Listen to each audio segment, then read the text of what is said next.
Okay, if there's one site builder you need to meet, this is Dope Tech Folks. Now, this whole flow is a conversation.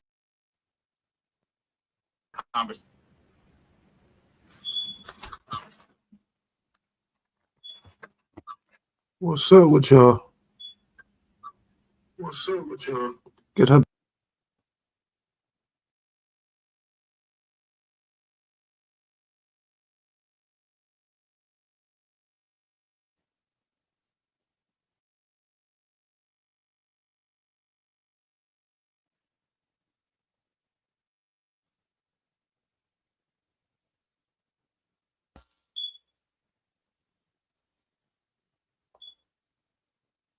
That's all. That's all. Today, today is day 2. Today, day 2 of the Hernandez GOVAN trial. Hernandez GOVAN is allegedly the mastermind in this situation.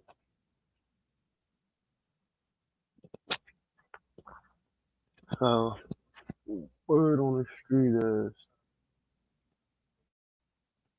he tried to set GOVAN up.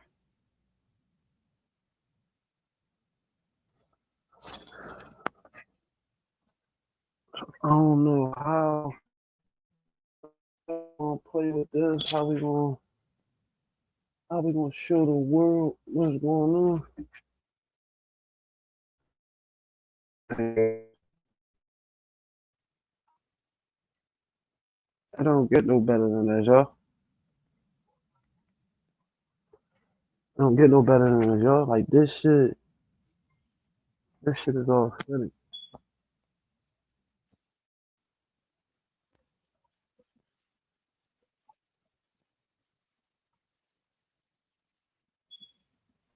This shit authentic, man.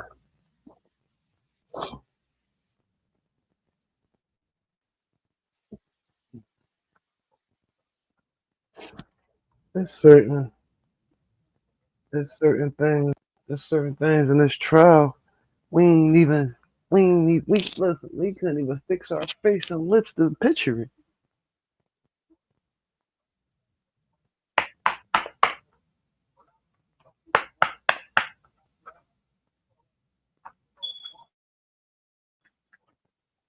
And I know everybody got something to say about people doing the whole trial on their channel and this and that. Listen,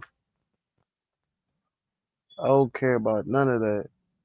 We gonna handle this shit.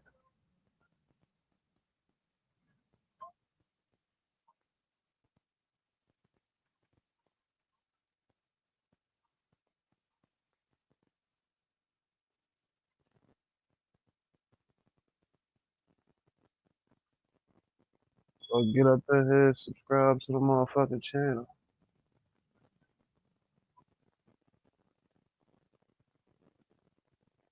Now they made sure they said state case.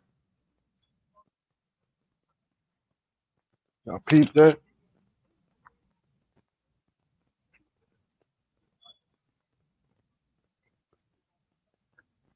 I don't think y'all peep that.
Get it there, yo.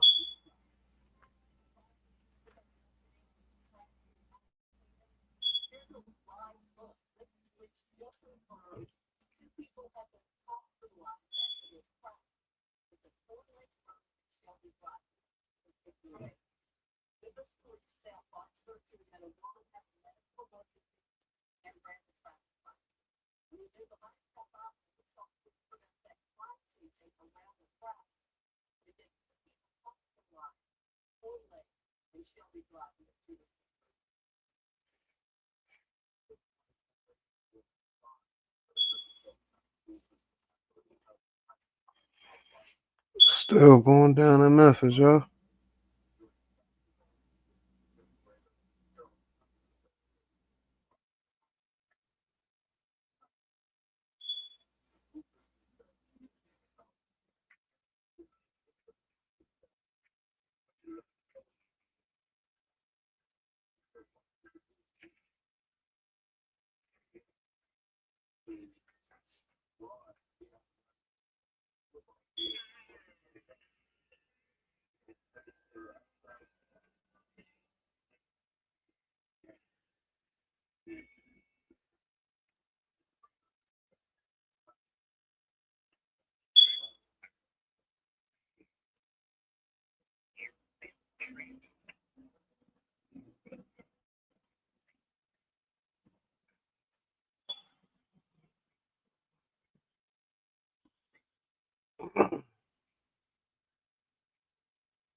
It's gonna be a good day.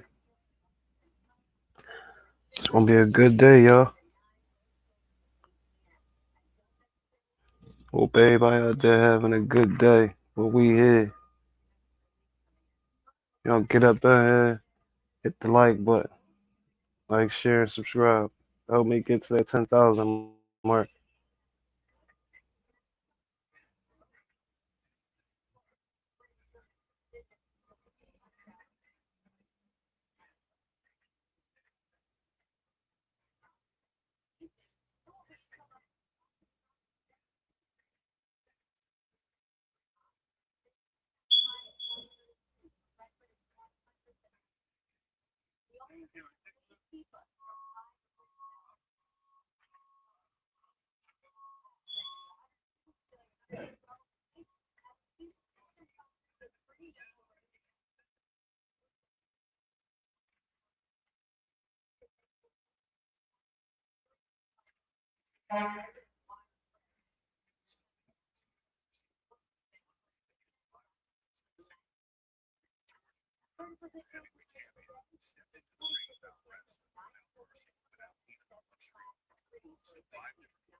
A few more minutes.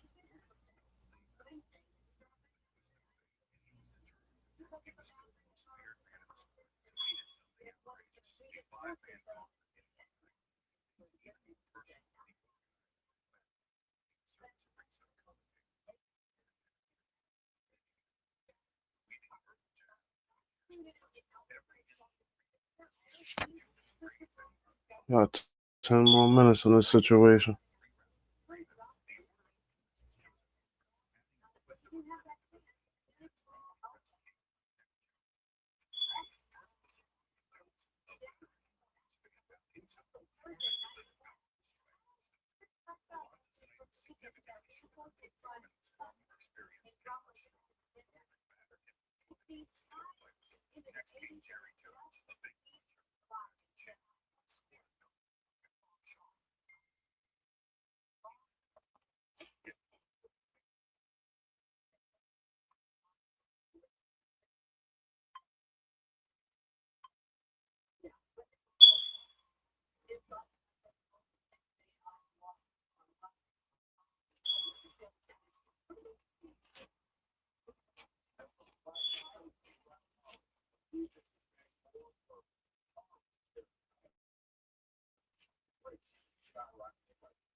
I'm just sitting there thinking, like, I don't know what to expect today. Like, what y'all expect today? What y'all expect to come out today? It already came out. It already came out. They're messing with Wu Mom. It already came out. GOVAN was giving him guns and shit.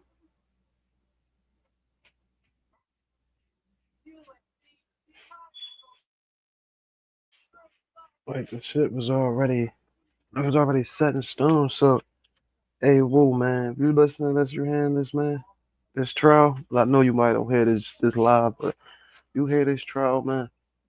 Stay on your P's and Q's, Wu. Stay on your motherfucking P's and Q's, Wu. Some niggas so-called luxury still got his sound on y'all niggas.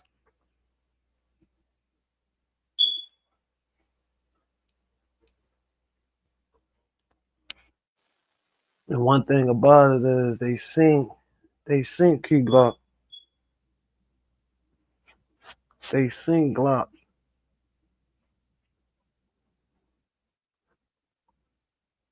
Y'all don't wanna believe me, they sink Glock. They sink Glock at the motherfucking at the Memphis Grizzlies game. When Big 30 was dead, Finesse, Moneybag Yo. Remember, Key Glock was with Bankroll Freddy. Bankroll Freddy fuck with Moneybag and them niggas. Not gonna lie. We not gonna lie about this shit. Y'all ain't know Bankroll Freddy phone was tapped. Bankroll Freddy phone was tapped and motherfucking Key Glock got caught up in that shit. They went through Key Glock motherfucking phone. Y'all gotta remember Key Glock got booked for a hammer too, so we gotta see like how far down the rabbit hole this young dog investigation gonna go. Cause after this, we done, but we're not done. No, we not done. After this trial, we not done. There's more to come, y'all.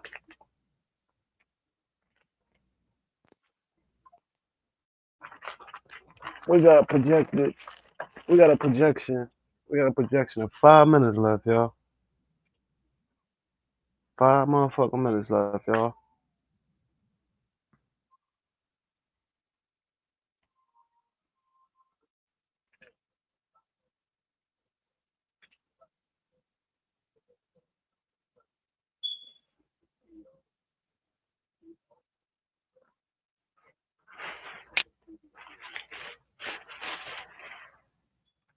Like real shit. And that's word to who?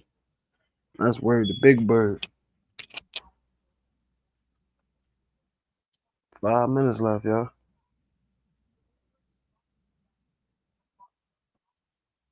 Other thing, y'all did taking that Ozempic. Y'all better stop that shit. Y'all females better stop taking that shit.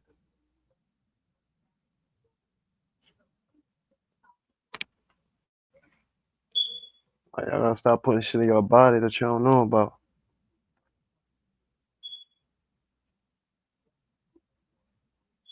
Other thing, we wanna know how did they know Young Dolph was going to that cookie shop?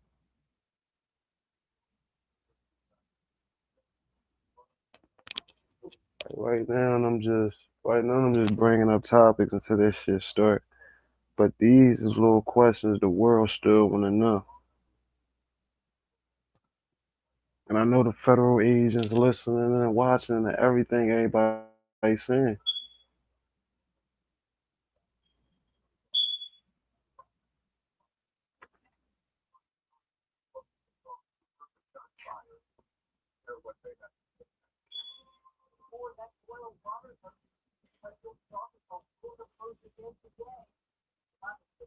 Yo, in Memphis, it gotta be a bunch of backdoor going on. It got to be because how every day, every night, somebody getting blasted off. Like it gotta be. Gotta be, y'all.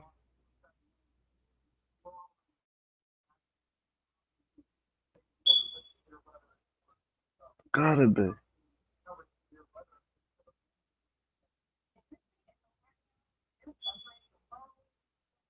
Gotta be.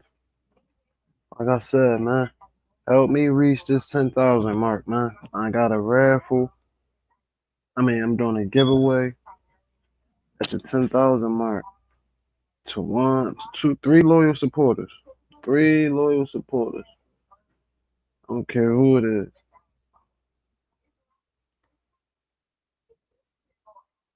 It's time for Street Flames crew to. It's time for Street Flames crew to do what they gotta do. It's time. It's time for Street Flames crew to turn it up a notch. And listen, it's a lot of bloggers, a lot of us content creators been on this young dog shit, but a lot of us weren't really on it. Shout out to all the ones. Shout out to all the ones that's still continuously on it. And shout out to the ones that sit there keep saying,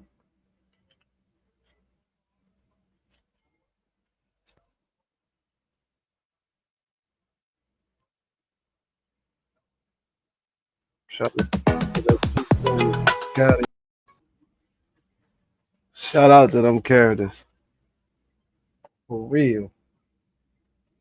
For real, Jack. Shout out to them niggas. Without them, it wouldn't be no CMG.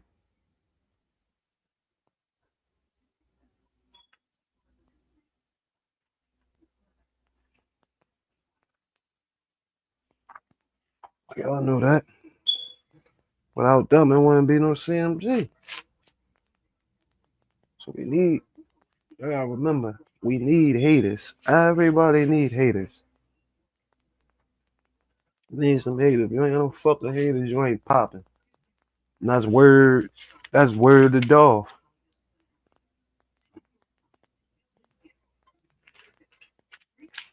Run that shit the fuck up. Run that shit all we the fuck up. Run it up till you can't run it up to no motherfucking more. Run it up to the motherfucking ceiling. Run it up to the motherfucking ceiling.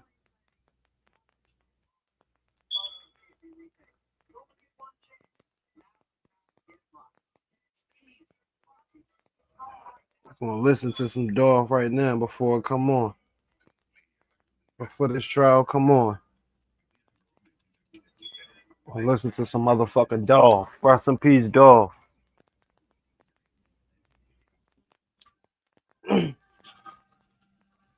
Hey.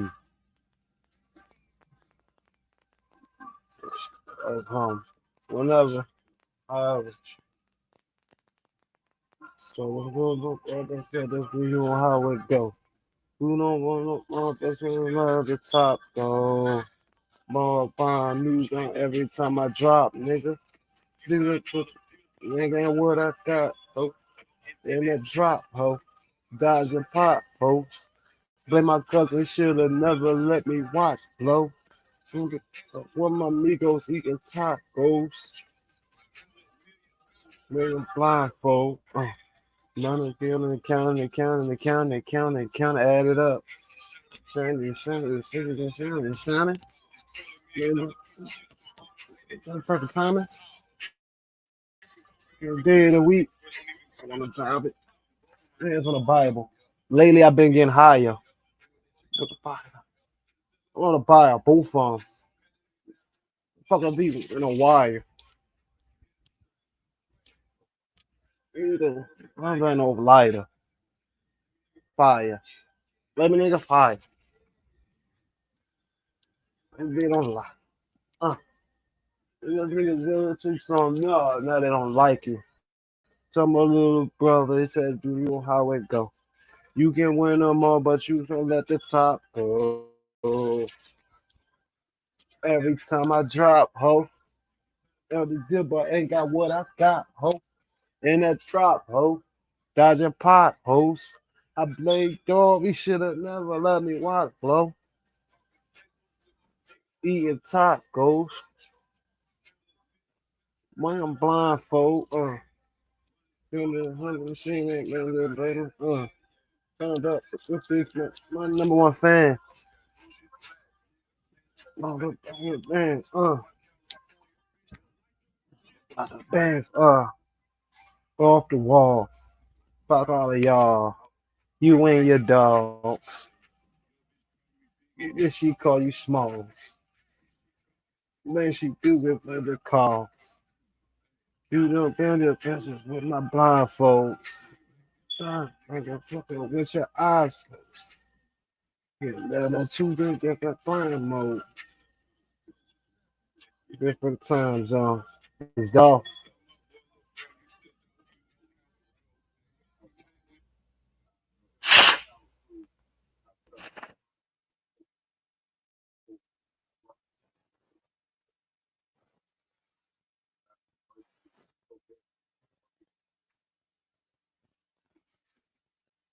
Old pictures, you know, floating around. And those pictures show, you know what I'm saying, in the background, some paper out there was he like around, you know. I just want to fuck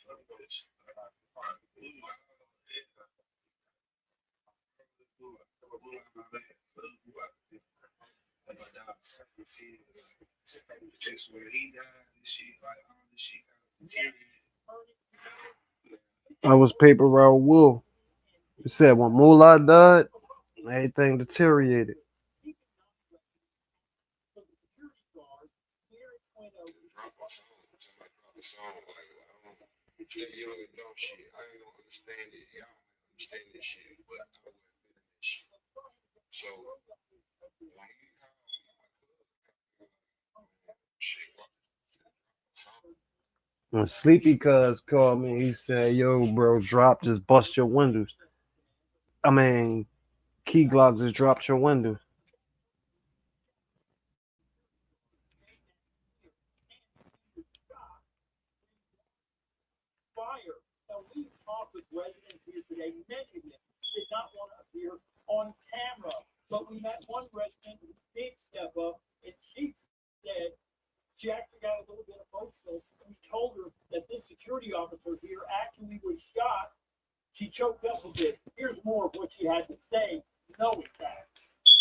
And knowing that they were actually better community than what is actually around here. But these other apartments, they don't have as much protection as we have. They don't have to. You got security guards shooting it out with niggas on the bricks.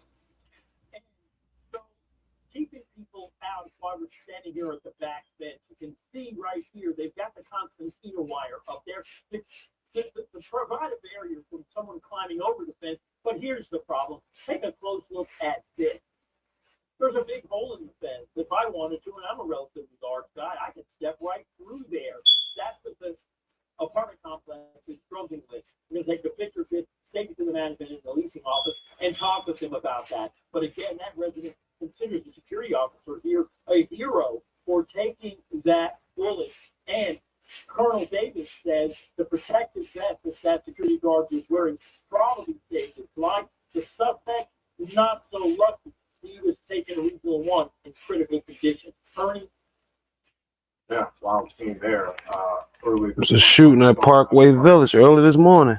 Guard was hurt. same apartment complex, the Twin Oaks Apartments. There have been 3 in the last year, including deadly shootings in March and in May. Last year, there were 2 children shot at this apartment complex. This video is from yet another investigation in 2023 when another child was shot at this apartment complex. It's now 9:36. West Memphis, Arkansas. You still got that boil water notice in effect in West Memphis. Schools are closed again today because of it. Fox 13's Dominique Dillon joining us live from West Memphis with more. Any idea on? They broke out there in Memphis. You know what I mean? Y'all know 12 ain't shit. Okay, what y'all think? Let me see. Life is 51 in Tennessee plus 40. Okay. So, let me see what y'all saying. Yeah, what y'all saying? Missy said shit. Missy said,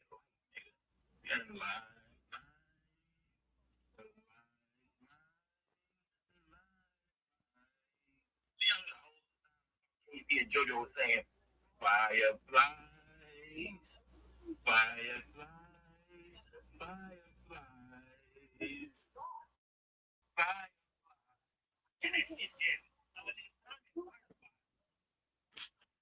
Get in here, y'all.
You my people the time I read.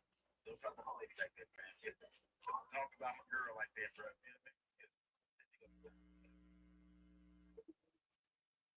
This is going out to Memphis, man. Y'all sitting there robbing people's bonds and all type of stuff. Listen, man. It ain't that motherfucker serious. Y'all niggas broke this shit out there in Memphis. Why is y'all sitting there robbing ladies? Mom, friend, car check at gunpoint. Man, y'all niggas weird as shit. Robbing people. That's why y'all see what happened. That's why y'all see what happened to motherfucking straight dropping them niggas. Motherfucker straight dropping them niggas. Out there straight drop Cornelius for $800 allegedly. Man, y'all niggas broke as shit. Y'all need to try to really get some money. Robbing ladies and shit. That's why y'all getting karma. That's why y'all city. Listen, that's why y'all city like that.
Court 10.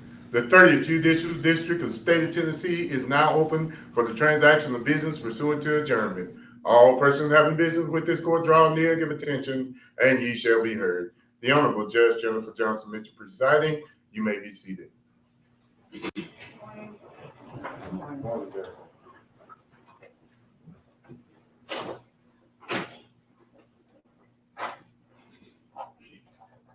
Before we get started,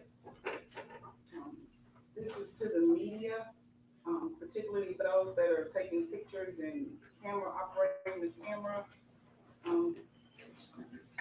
The next witness, face should not be filmed. And please make sure that you're careful not to take pictures of and video these families, either one of these families. Okay? Your Honor, could you also let them know if they took some video of the family if they played on the news last night to stop playing it if they do any more? Well, now that's out in the hallway. Right. I recognize that if they're following Mr. Govan around, they're going to be videoed. I don't mind about Mr. Govan. No, that's what I'm saying, but if they're around Mr. Govan, that also is going to happen. They probably don't need to exit the courtroom right behind him or with him and that kind of thing. Right, it was just a break yesterday morning that we're filming the family as they were coming in and going. I just didn't want that played. I'd make sure Mr. Govan only goes with me, so we don't have that issue of recognizing. Thank you. So if they played it, I just don't want to play it again if we can prevent more damage. Okay. That's out in the hallway. Yes. If we can, where's that? Get Officer Schaefer to go out and let them know they are not to. Officer Boaz, if you can let can you hear me? Yes, ma'am. If you can let the cameras know out in the hallway that they are not to video these families as they come and go out of the courtroom. Yes, ma'am. I appreciate it. Thank you.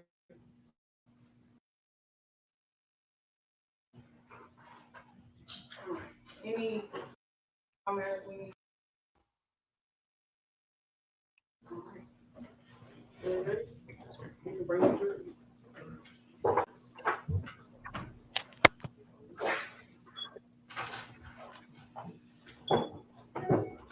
Let's ball, yo. Let's ball.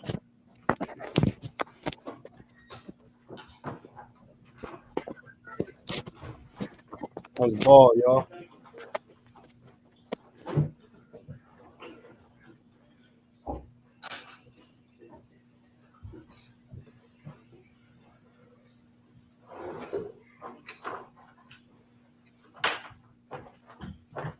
Govan looked like they gave him some bad news.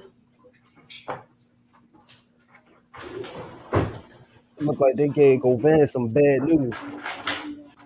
Come on, yo, hit the like button. Let's get up in here. Let's get this trial started today.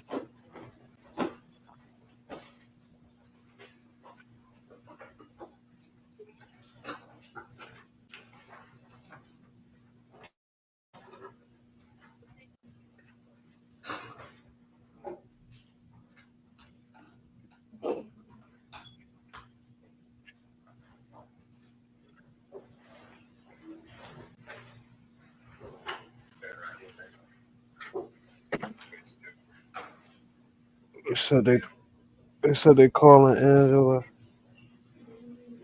up there. Let's get this shit together, y'all. Let's get this shit together. Let's get along.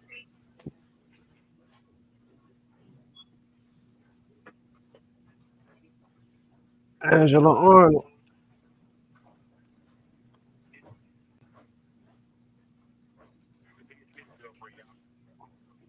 We waiting for straight drop girlfriend to get up in.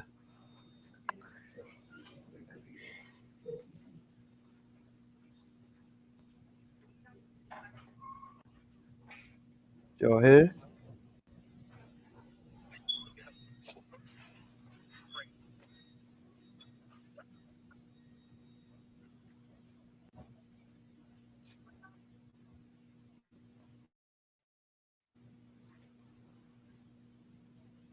Good morning.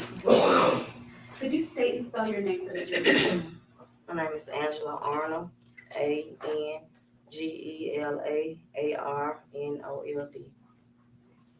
Ms. Arnold, are you familiar with someone named Cornelius Smith? Yes, How are you familiar with him? Daddy, Oh, my boyfriend, How long have you been with Ms. Smith? since 2016. And were hold you on, dating y'all. him in 2021? Yes, Do you know an individual by the name of Hernandez Govan? I don't know him, but I've seen him. If I you were know look, of him. okay, but you've seen him before? Yes, If you could look around the court, tell us if you see him here today. yes. Could you point out and identify? Hold up, y'all. Cause it's not giving me.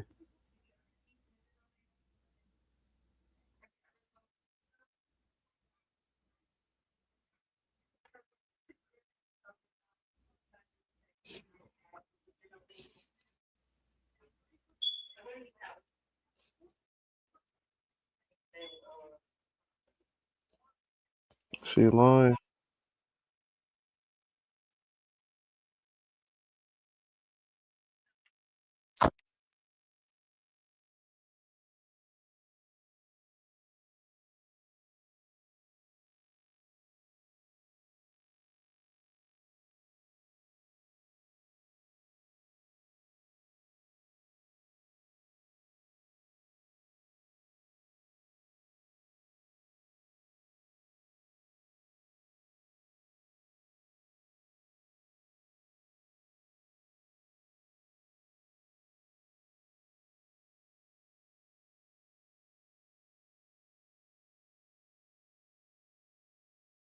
A little bit. Do you know someone by the name of Anthony Mims or Big Joe? Yes, Okay. To your knowledge,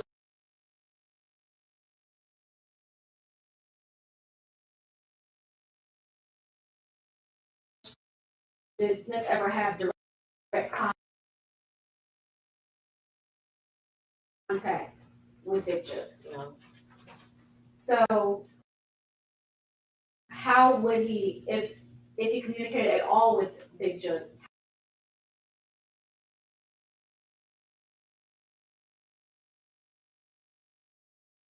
How did he do that? he said he would talk to GOVAN, send a message through him, and he would get a message to Judge.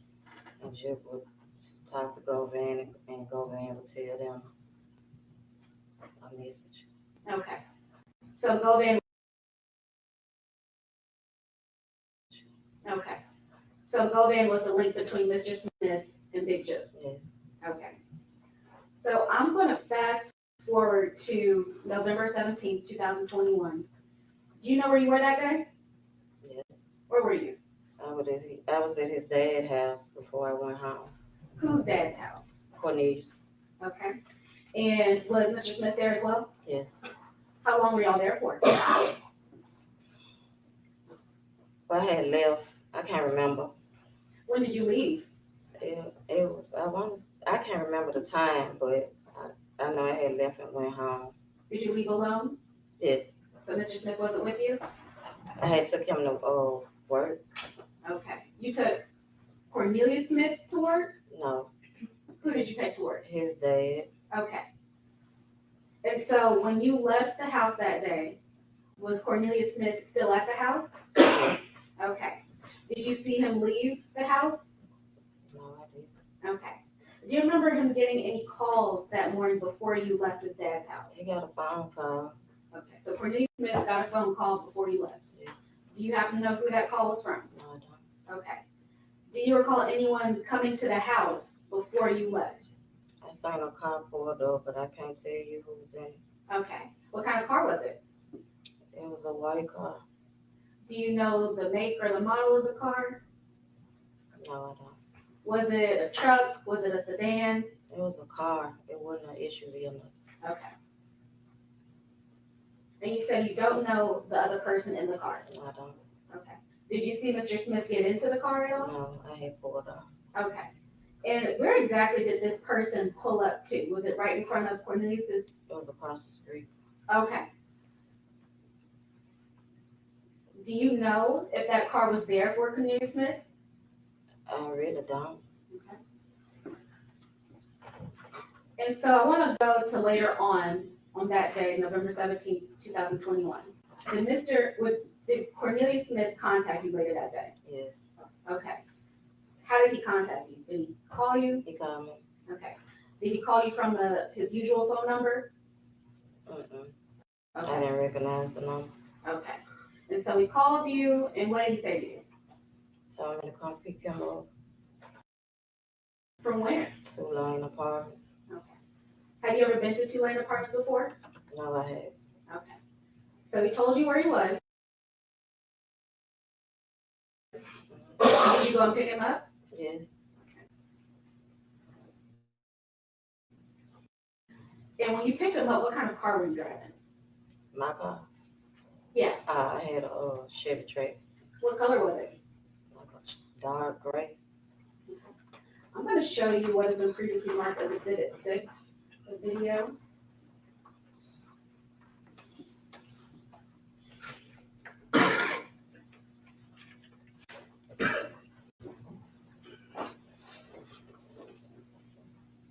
Does that car look familiar? Yes. Is that your car? Yes.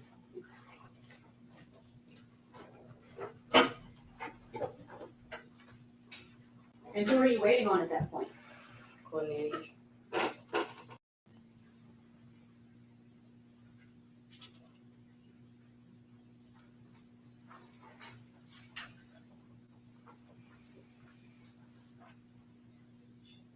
And who's that walking out right there? It's Cornelius with a bag in his hand. Is Cornelius in the black? Yes. Okay. And at that point, is he walking towards your car? Yes. Okay.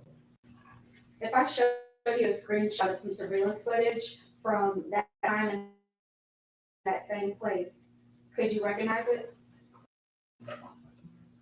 Yes or no? Yes. I need for you to say that you support it. I'm sorry.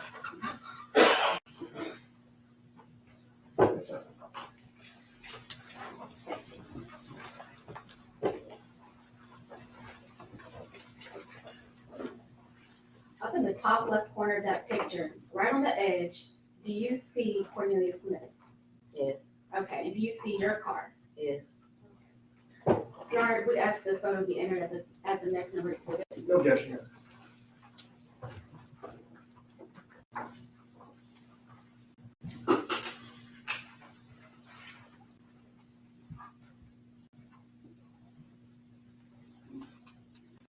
So this is a photo of a parking lot, several cars in the lot, apartment complexes around the picture, in the edge of the picture. And on the very left edge of the picture is who has been identified as Cornelius Smith with the back.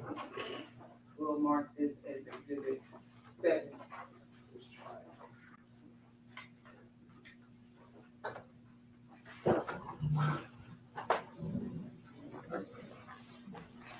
Your Honor, may I have permission to publish in the jury?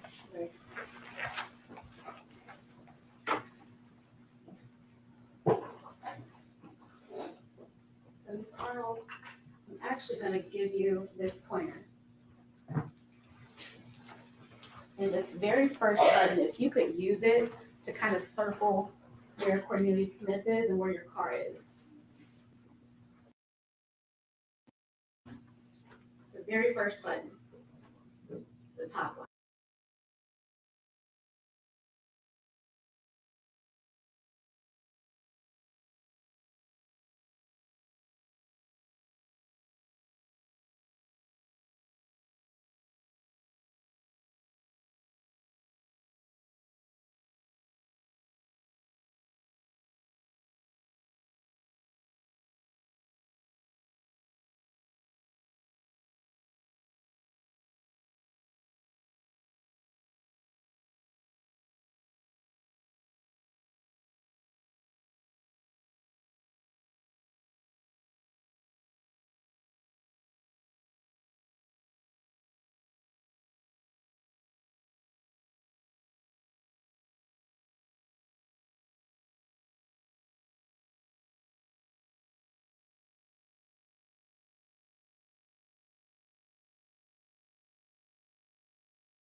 first button. Because you might not be able to do it through the screen. You want to step down, step right there and see if you can. Be careful.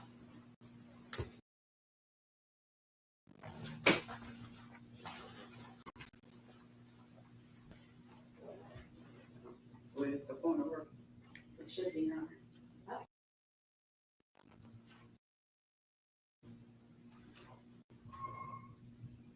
That's the top of it.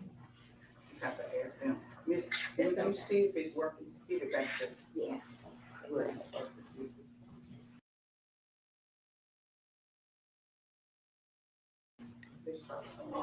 Yep. There it is. You just have to hold it.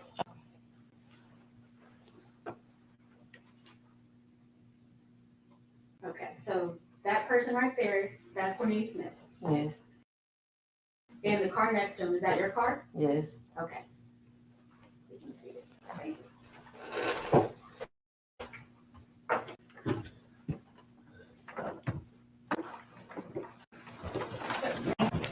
So, Mr. Smith, he got in your car, correct? Yes. Okay. And when he got into your car, did he talk to you at all? Yeah. What did he tell you? He been hit So he got shot? Mhm. Okay. Do you know where he got shot at? in the shoulder. Did he tell you how he got shot? Yeah. So how did he tell you he got shot? Shot in the shoulder. He got shot when they went up there and in Makita's cookies, and he said they was shooting it off, and when he got back to the car, Dang. Did he tell you anything else about that incident?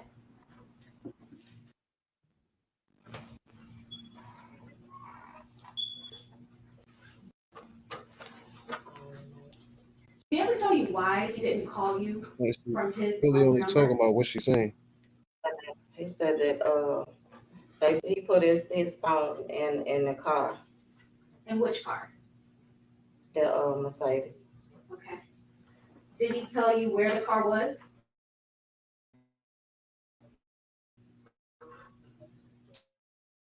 No, he didn't tell me where it was. Okay. Well, did he try to get his phone back? She don't want to be there.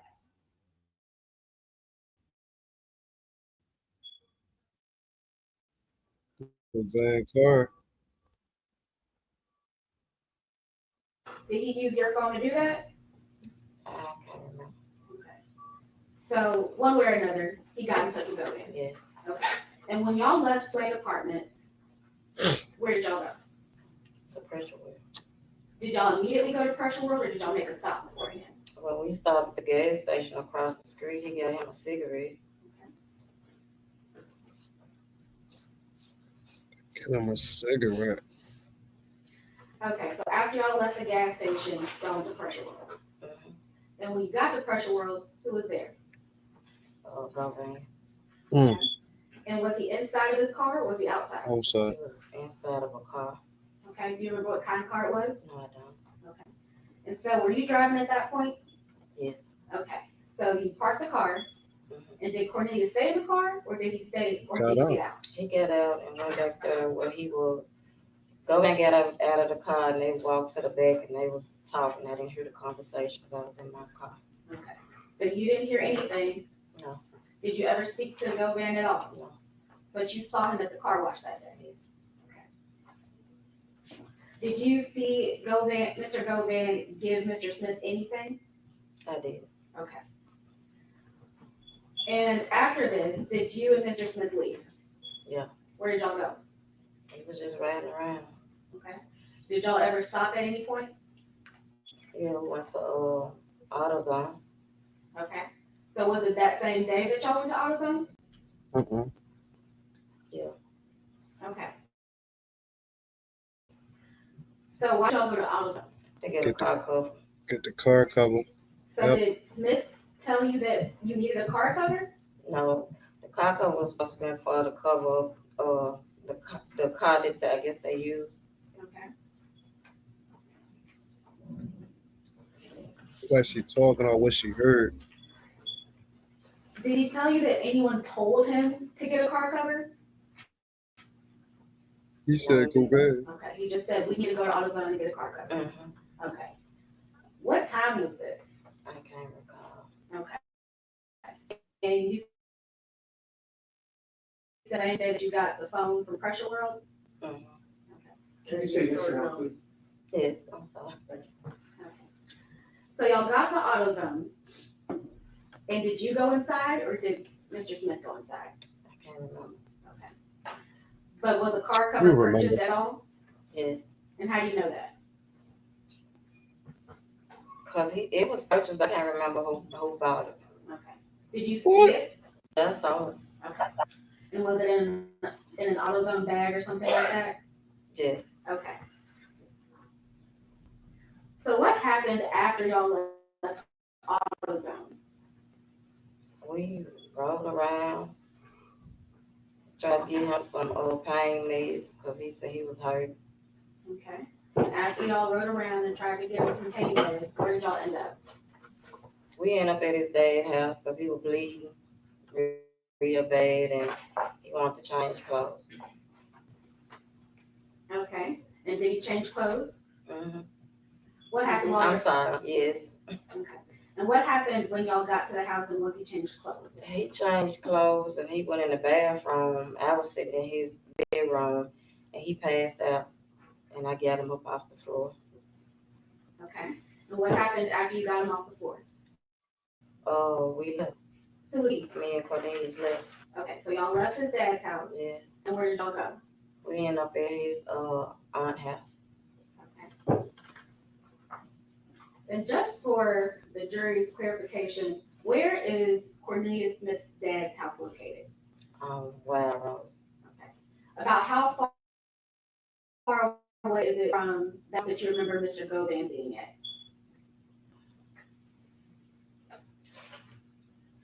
Few minutes. It's not far. Okay. Would you say less than 5 minutes? I'd say about 5 minutes, 5 to 7 minutes.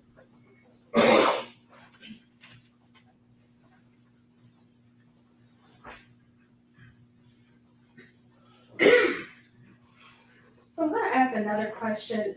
So was there ever a time where during this time, did Mr. Smith ever ask you to drop him off and spin the block and then come back and get him? Yes. Okay, where were y'all when this happened?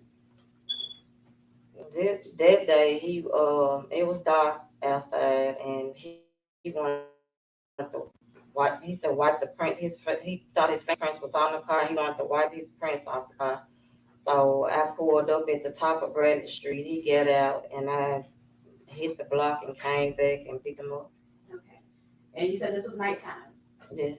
And when was what? Do you remember what day this was? I don't. Okay. Was it before or after you got the car covered? I don't remember. At the same time.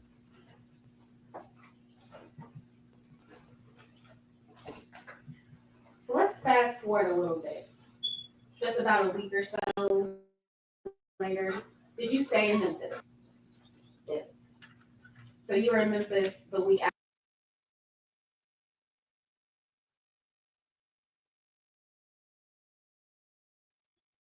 When you get in your car, you need to put your location in the trip planner. It recommends where you need to stop, how long, park, plug in, and you can go about your day.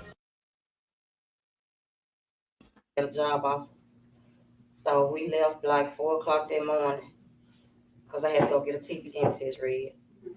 So we made it up there, and I got a text from Great Hospital saying that orientation had been canceled, and they'll let me know when the next orientation will be. So we left like that Sunday and came back to Memphis. So how long were y'all in Atlanta for? From just a weekend. I say from we left that Thursday night.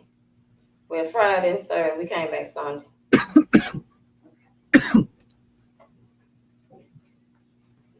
What y'all go out of Atlanta and do? Okay.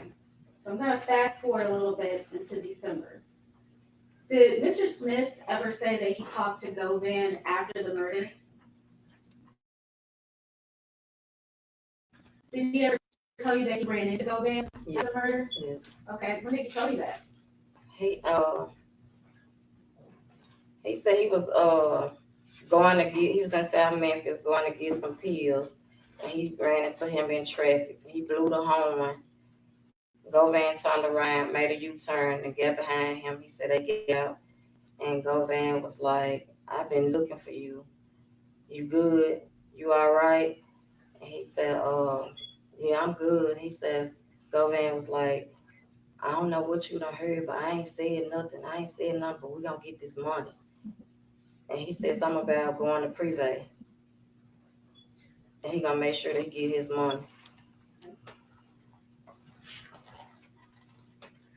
So It's like she the lying. next day, after this run-in with Mr. Govan in the street, did you see Mr. Smith? Mm-hmm. Where did you see him? He picked me up from work. We was together. Okay. And where did y'all go after you picked up from work? We went up his own house. Okay. When was the last day that you remember actually seeing Mr. Smith? Well, the day that he got picked up, I had a job interview by the airport.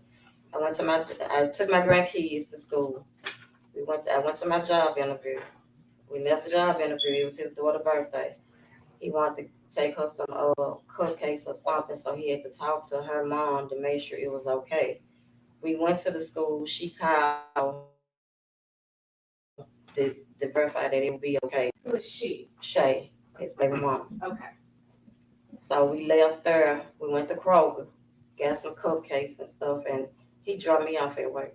Okay. And that was the last time you remember seeing him? Mm-hmm. Okay. And to your knowledge, was he arrested today? Yes.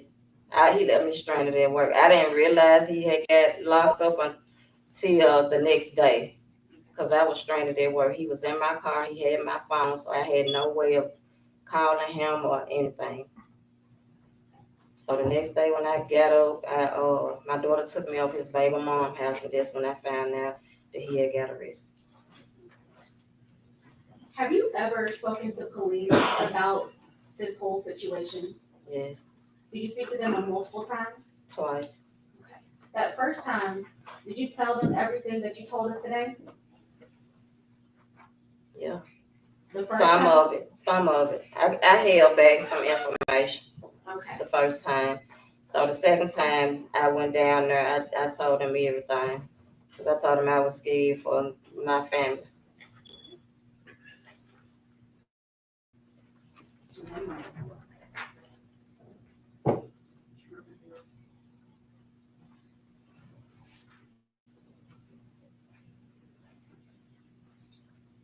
I'll pass the witness. Yeah, so get up a minute. Switch out the computer. Yeah, there's one log off first one.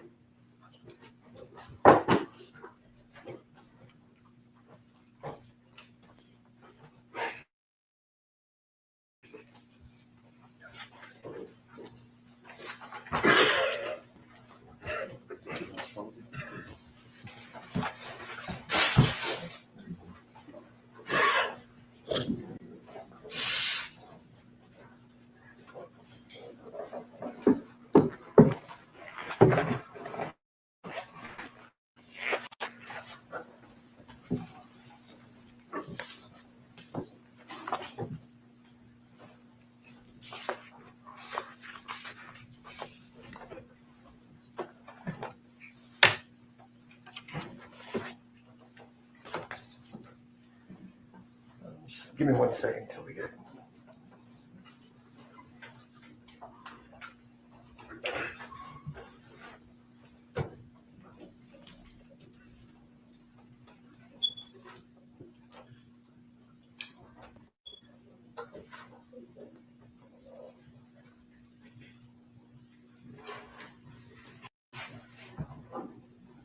Good. All right. Ms. Arnold, my name is Manny Aurora. I'm the lawyer for Mr. Govan in this case, okay? Okay. It's clear you don't want to be here today, do you? No, I don't. All right. Speaking of talking to folks, how many times have you talked to the government before today, being the prosecutors? The police? The police or the prosecutors here today? I talked to the police. I came down here 201. I talked to the police twice. Okay. And I took those is once When was that? last week. Okay. Could it have been twice that they came by your house last week? I wasn't there. Okay. Did you talk to them this morning? Yes. Did you watch any of this trial on TV yesterday? Not much of All right, but you watched some of it, the trial, so you heard what the it. I witnesses. saw the beginning of it. Did you see your boyfriend's testimony? None of it. Yes or no? No, Why not? I just couldn't watch it. Okay. But you watched some of the trial yesterday before you testified. You're testifying here Just the today. beginning. Okay. Do you remember back on June 24th of 2025, your daughter had a baby, right? Yes. All right. You remember I came by your house to try to talk to you, and I came back the next day to talk to you, and you mentioned to me that you don't remember anything about this and you have nothing to say. You remember that? I didn't talk to you. Okay. So on June 24th, when you had your daughter, you know I came by your house, right? You remember that? I don't never see you. Okay. With regards to Cornelius, you've been dating him since 2016. Yes. All right. So Talk to him regularly. Yes. You still talk since he's been locked up. Yes. All right. Go visit him. Well, I can't personally go visit him. Okay. They do a video visit. So let me rephrase. You talked to him on the phone and you've been visited with Yes. him. Does Mr. Cornelius ever call you on a cell phone from the prison? Okay. So it's always a recorded line? Yes. Okay. The video visits, though, those are you guys. Mhm. All right. How many times do you think you visited in the last 4 years since he got arrested? Since he been for this case. For this case, without bond, he's in pending trial. Well, when he was down here at 201, I used to come down here and visit him. Okay. And with regards to what you testified to here today, I mean, everything's essentially what Cornelius has told you, right? You're just repeating what he said to you.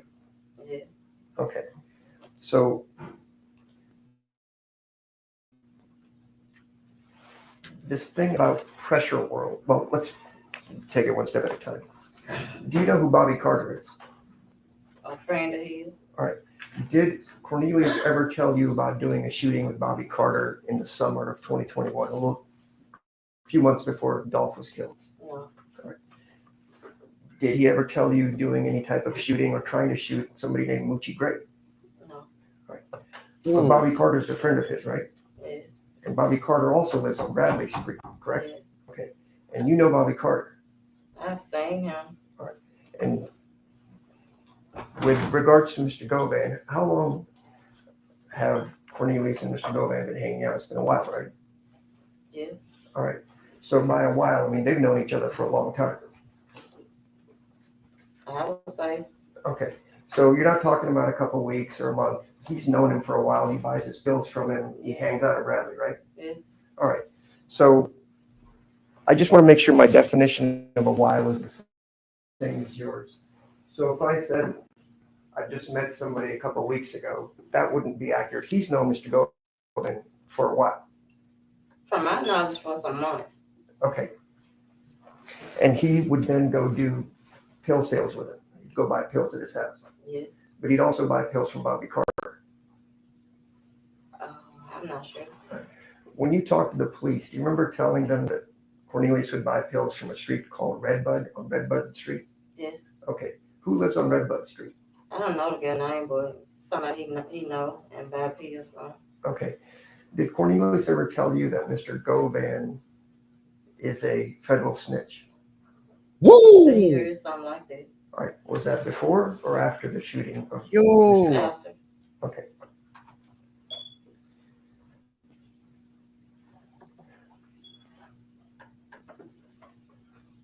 With regards to the pressure world, you familiar with pressure world? Yes. Yeah. You've been there a bunch. You reckon? I've been there a bunch. How many times you been there? I don't never go there. I drive by there. Okay. Would you recognize it if I showed you some pictures of it? Yes. Okay.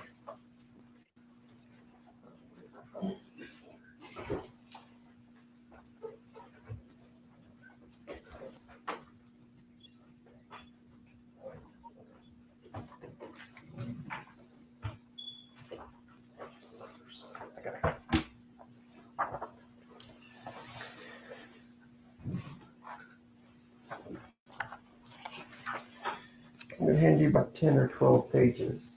If you could just look through it and tell me if this is the pressure world that you recognize.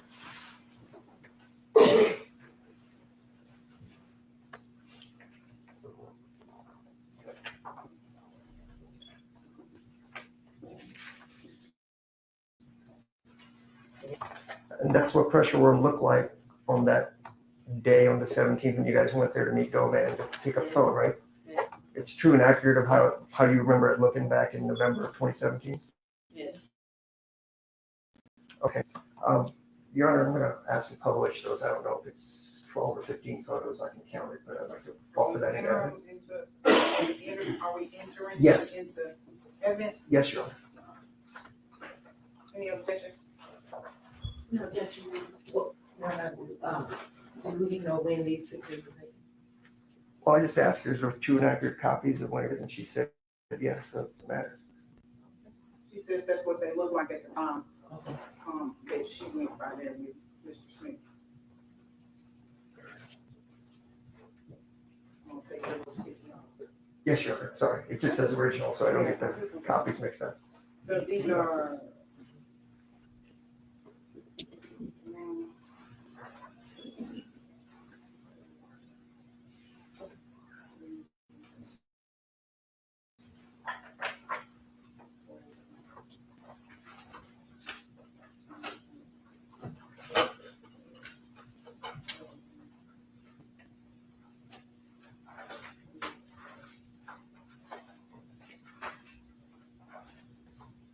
So are all of these necessary?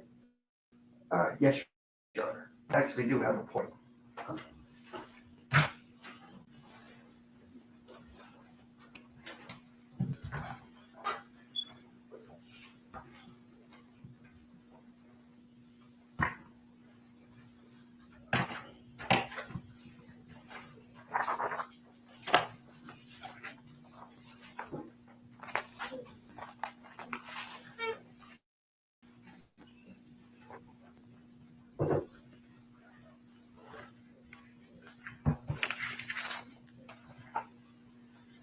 Now, these aren't all of pressure world. So look at the last four.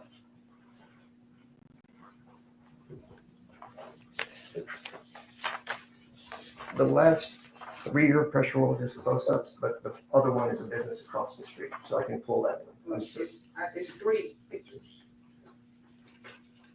And 4 of them. Yeah. That's just a close-up, right? You don't want to approach. I'm about to try to call a timeout. Look like there's some paperwork missing. Look like they snatched it out.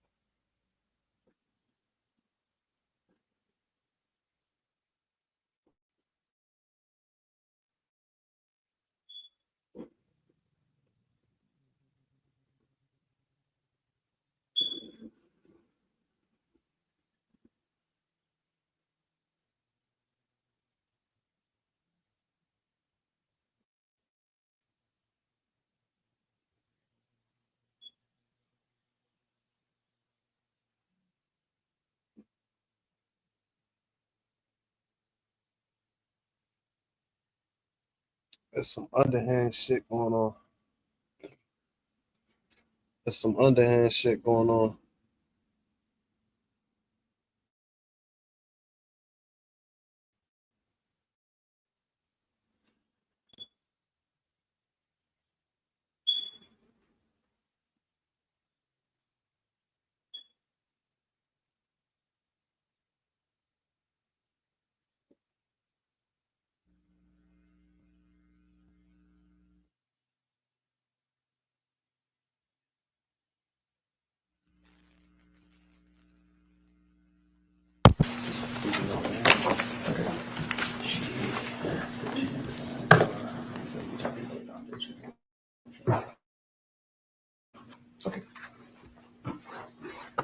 Could I, do you want to make this one exhibit, Your Honor?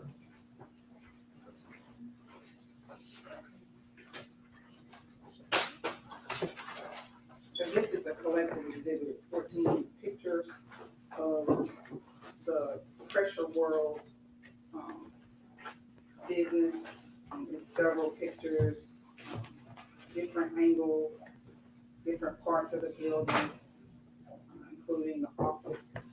Will Memphis is collected exhibit 8.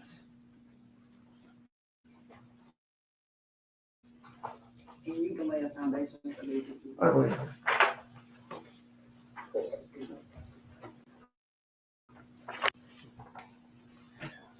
All right, can I publish the photos, Sharon? You may.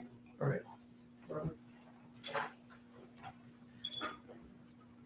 And folks, this is gonna be really hard to see because the TV's so far away, but I don't have a pointer, so I'll try to explain. You can use some space corner, I'm sure. It'll work? Yeah, Oh. Press the button. it's a very first contract. This one? Okay. Yes.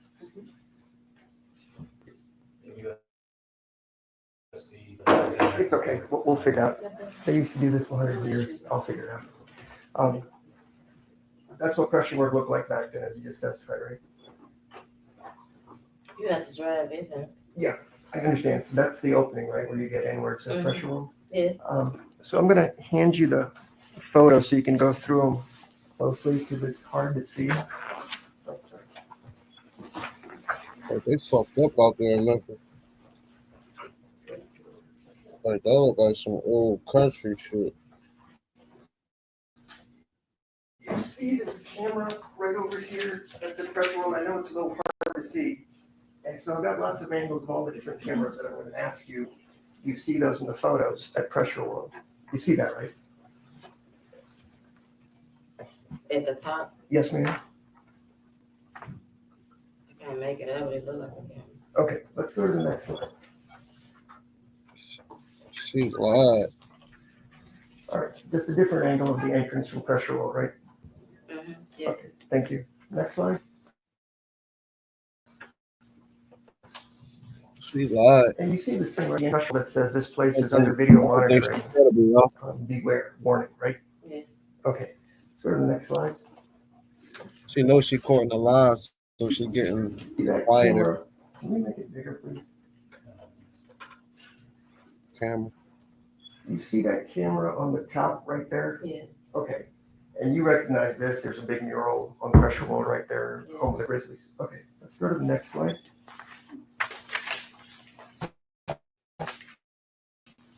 Zoom in on this one.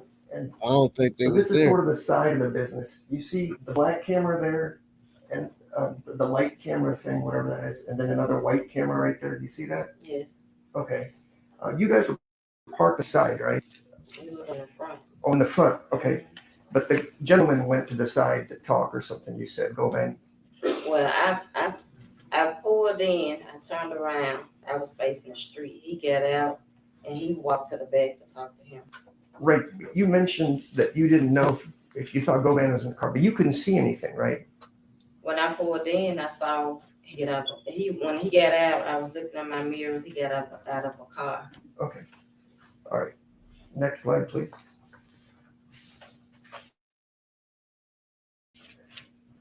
So on this side, there's two more cameras. I don't think that middle one's a camera. I can't tell, but there's two more cameras there. Do you see that?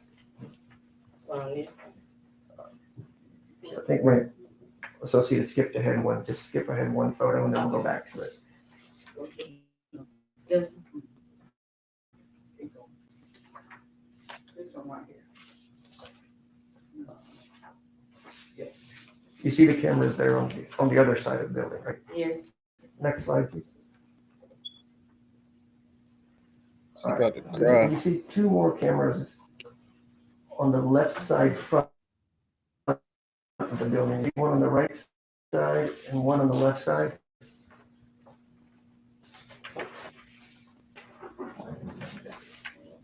Yes, I see it. Okay.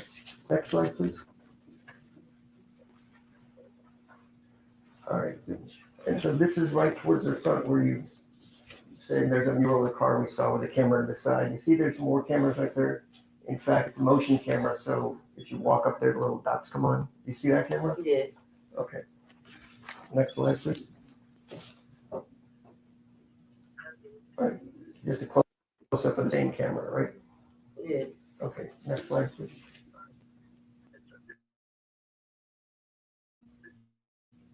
Right, and so that's the business across the street.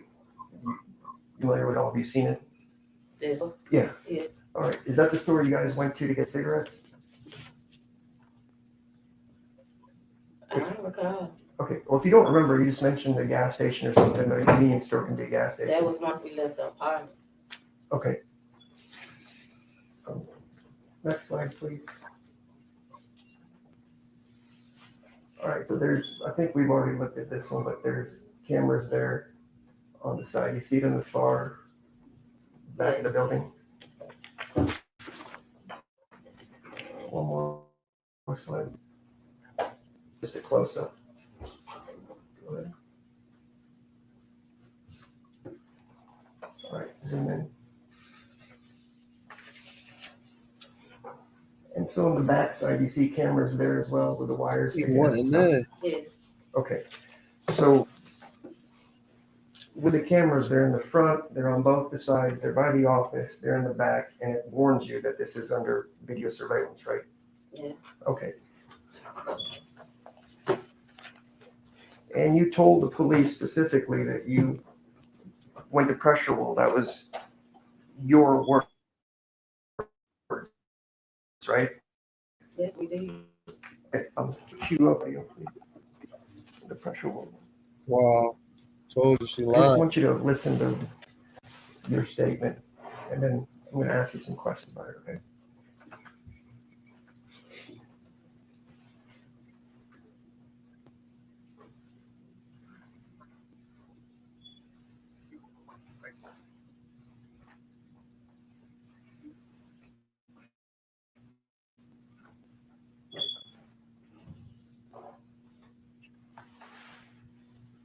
Can you turn up the sound? Do we have a TV remote to turn up the sound? Come up from Go back on the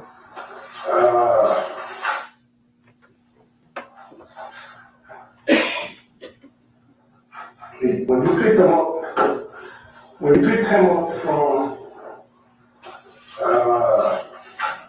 the two lanes, you guys went somewhere here. Am I right? Was.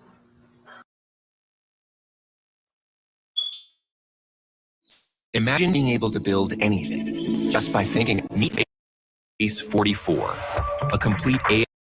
Different something. When your boyfriend went and picked up something. Stop that. Play it again. Play it again and play it louder. Did you say I don't remember, right? When he asked you about picking up something with your boyfriend, he's sort of prompting you to whatever, and you say you don't remember. Is that correct? You're gonna have to speak up so the jury can hear you. Okay, let's go. Over there, David and David? Yeah. And somebody met you guys there and gave your boyfriend something. When your boyfriend went and picked up something. I don't remember, right? Yeah. Okay, keep going. Okay, finish what you doing.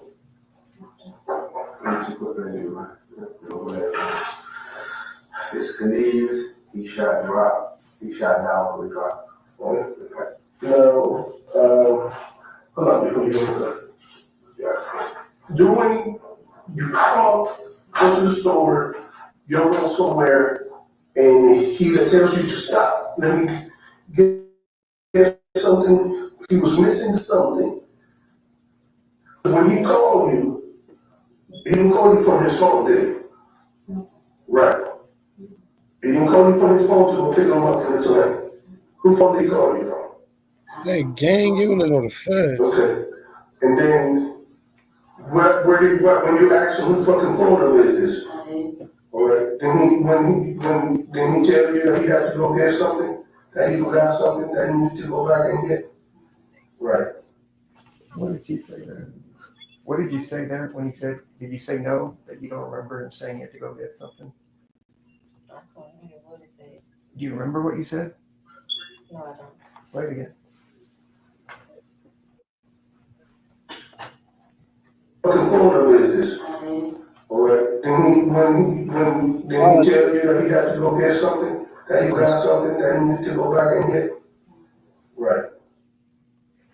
All right. So when they ask you about having to go do anything, your first thing, and the black boy knows she lying.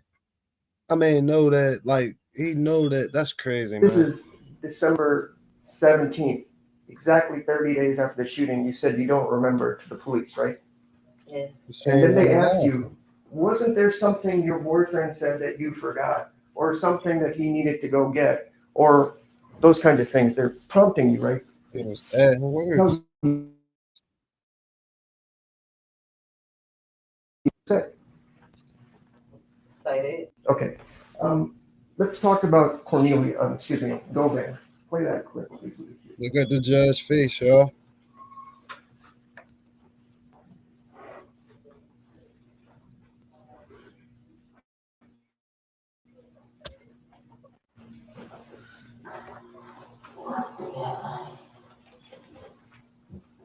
He asked him to, cause drop, he figured I knew something, he was like, nah, my girl, I don't know. My girl, I don't know. And what's his name? He said, Brad. The car was found across the street from his house.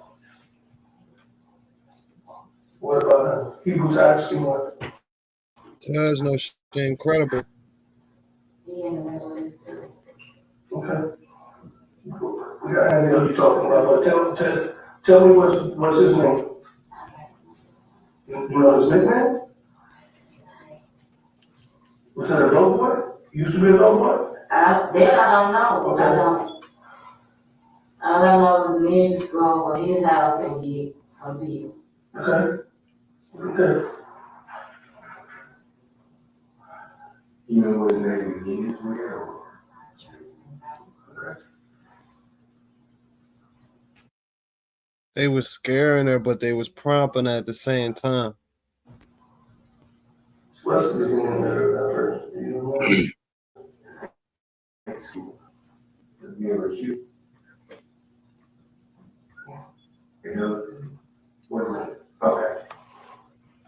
right. So a month after all this happened, they're asking you about something. Because you remember it was really good today about Quet, and you seemed very calm and collected about it. But back then, when they asked you what the guy's name was, and you said Cornelius had already told you Quet or Govan had been doing it. Yes. But the police had to ask you over and over and over again and tell you, was it a guy with the initial Q, right, on Bradley Street? Yeah, but I had forgot his name. Okay, so you forgot his name 1 month after that, and 4 years later, you remember it perfectly. Yes. Okay, you know Bobby Carter also lives there on Bradley Street, right? Yes. And Bobby Carter also sells pills. I didn't know he sold them. Okay, but your boyfriend Cornelius hung out with Bobby Carter, right? Yes, he did. Okay. And the thing about the car being across the street, that's Cornelius telling you that. You have no knowledge of that, right? Well, I saw it on the news, and before then he told me that the car was parked. That Justin parked the car behind the empty house across the street. Okay. So he told you that, and then you saw more things on the news, and that's how you remember this, right? Yes. Okay. And you also watched part of the trial yesterday, just not your boyfriend's part, right? Right. Okay. With regards to who's responsible for all this, what would you say?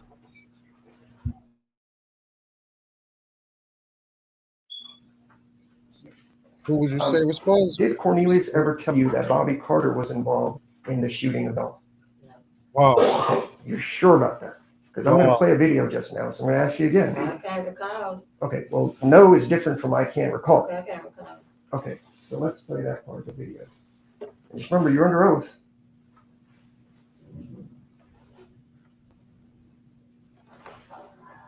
Bobby.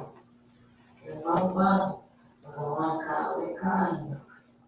And told police who the car was. Oh, Bobby told the car was. All right, so you just said Cornelius told you that Bobby's the one that called us Mercedes in because Bobby was in too, right? Yeah. Okay, so I'm gonna ask you again. Bobby Carter lives on Bradley Street. He's in on the shooting. That's what you said, right? That's what I said. Okay, and that was just a month after all this happened, right? Yeah. Okay.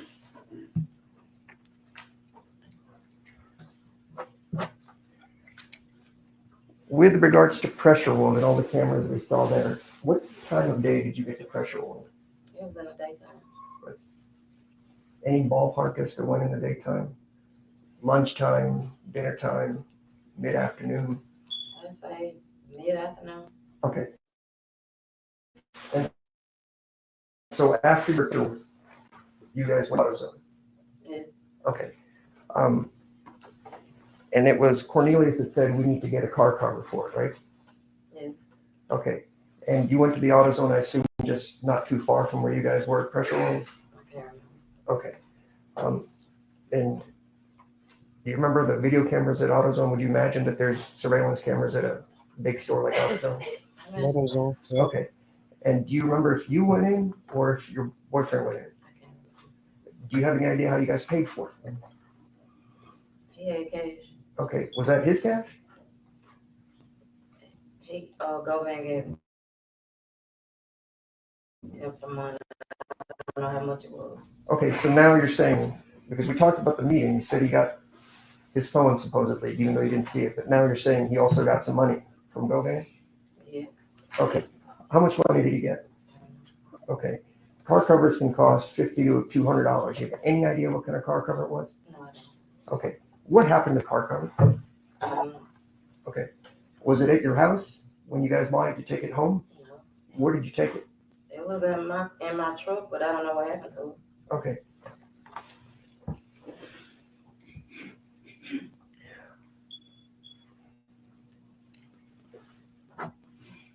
There's some lies on that. With regards to the money that, well, first, are you testifying to this jury that Cornelius, prior to DOLPH being killed, told you that he was going to do it? He was telling me about that they had conversations that they had. Okay. You're his girlfriend, and what did you think those meetings were about? I didn't take it serious. What did he tell you about these meetings prior to the murder? He was just saying that Maybe some money. they want to put a hit out on dog. And that was okay with you as his I girlfriend? didn't take it serious because at the time Cornelius was popping pills really bad. Okay. Cornelius has lied to you a lot over your relationship, has he not? Yes. All right. And you had domestic violence issues? Yes. He's stolen your TVs and sold them? Damn. He's taken your guns and sold them, right? The 9mm.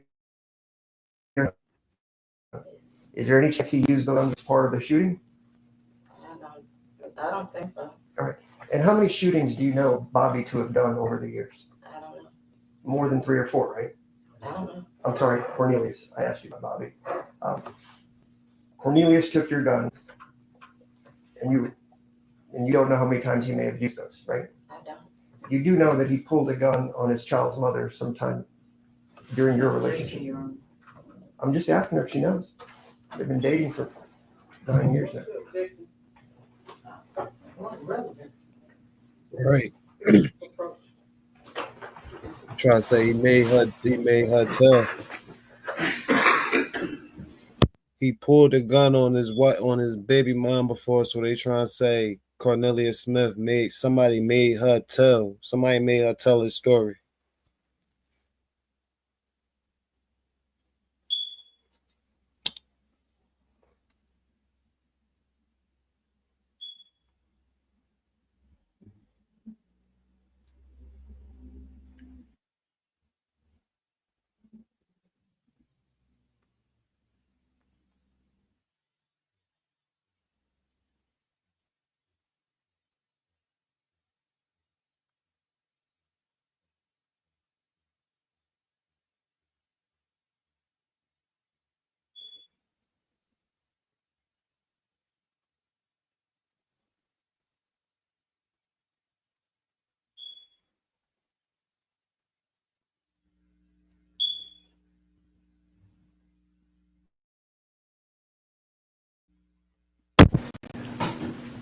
Speaking of when Cornelius has lied to you, he also told you he was going to get like $1.5 million for doing this, right?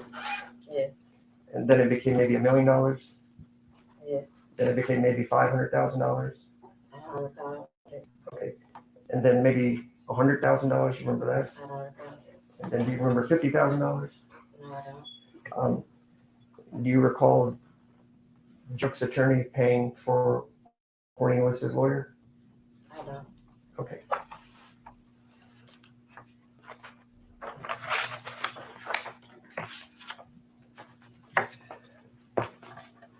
With regards to the AutoZone, pressure roll is right after the shooting. You picked him up, he's bleeding, right? Yes, And you said he's bleeding a lot, yes. right? What does that mean, bleeding a lot to you? He was bleeding so the point he messed up my seats on my truck. Okay. The bullet was lodged in his shoulder, right? Yes, So who got it out? Because you can't just survive with a bullet stuck in your body with a hole that's leaking blood. he didn't get the bullet out until he came down here in 201. Okay. So he stayed with that bullet in his shoulder for almost a month? Right. 3 weeks? It was past a month. Well, the shooting happened on November 17th. He's arrested on December 9th. December 9th. So he had that bullet. So how was he treating all that bleeding that was going on or not getting an infection? Well, when I picked him up, his wound was already patched up. Okay. When you picked him, it was patched up, but then you said he was still bleeding. He was still bleeding. Okay.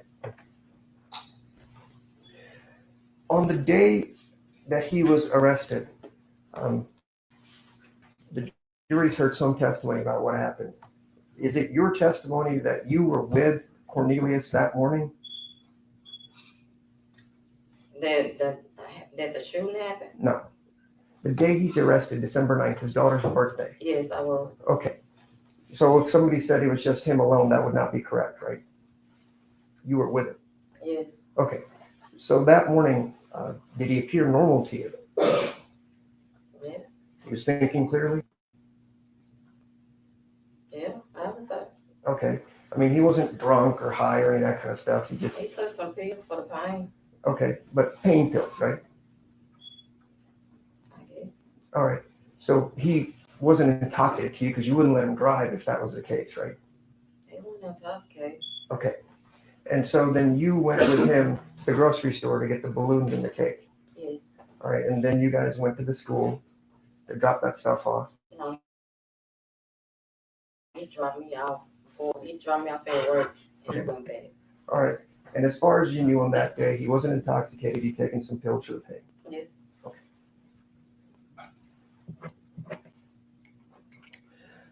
The night that he was going to go clean the car, you remember talking about that? Yes. You dropped him off near Bradley Street, right? Yes, at Upper Street. Right. And then you unlocked how many times before he came back? I say once. All right. Just a couple minutes? Yeah. Okay. So you dropped him off. He goes to clean the car. Did he have some bleach products and stuff with him? He had some products. I don't know what kind of products it was, but yes, he did. He had some bottles in his hand that he said. Okay. So he leaves the car with some bottles in his hand, as far as you know, clean something. And in about 2 minutes, he's back and you pick him up and off you go, right? Yes. Okay.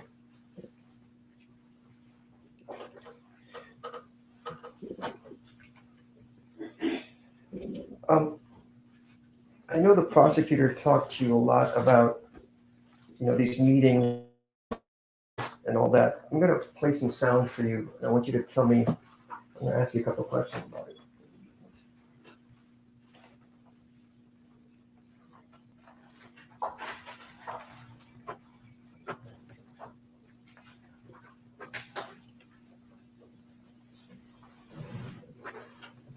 And we needed to talk.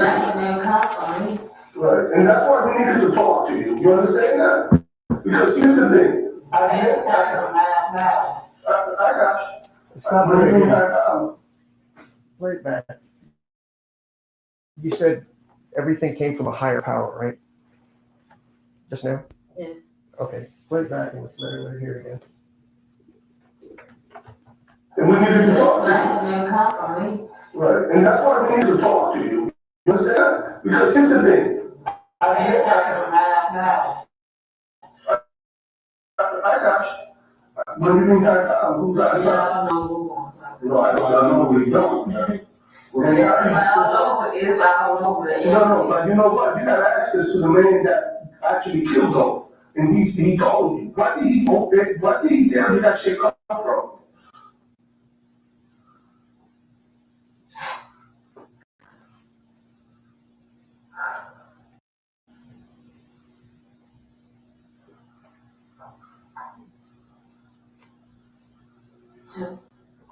Stop. Who told you that? Stop.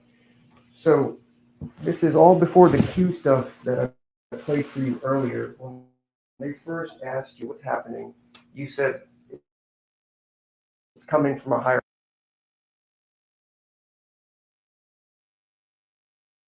Start with a J.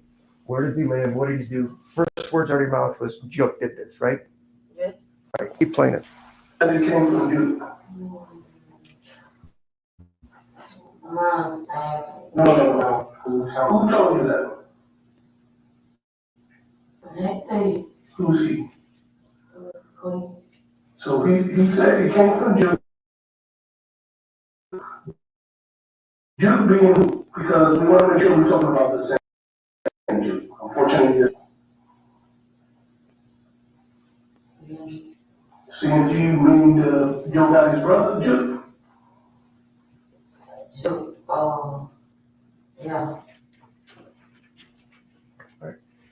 So when they asked you 2, maybe 3 times, it's Jook, CMG, Jook, all this stuff. I know we've been talking about these meetings at GOVAN's house, but when it came down to it, Jook's giving the orders, Jook's paying, Jook's doing everything. That's what Cornelius told you, right? Yes. Let's do one more clip.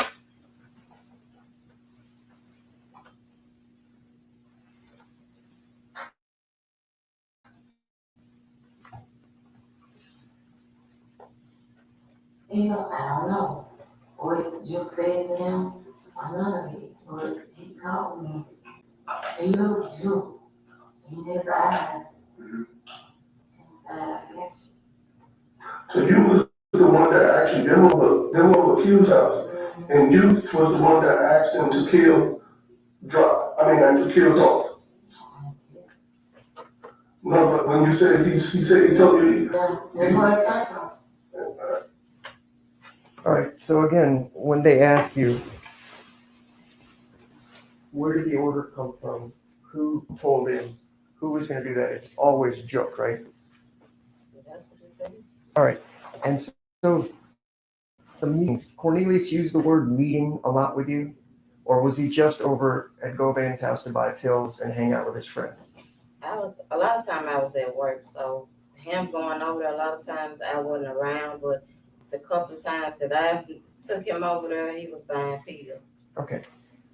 And again, everything is based on what Cornelius has told you. Yes. The guy that you said has lied to you about a lot of stuff, including, for example, he may get back together with his child's mother after he gets this money. He never told me that. Never told you that. But if he would have made that statement and we talked about it yesterday, that would be, he's never told you that, right? He never told me that. Does he ever run this game?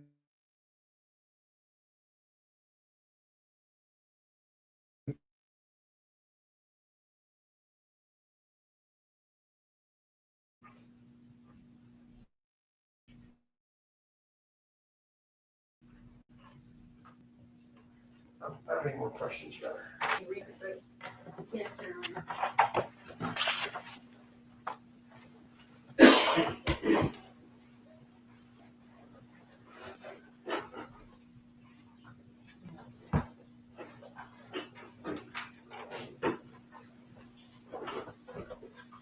I'm going to ask you a couple of questions about the pressure room pictures that you just took, okay? Okay. All right.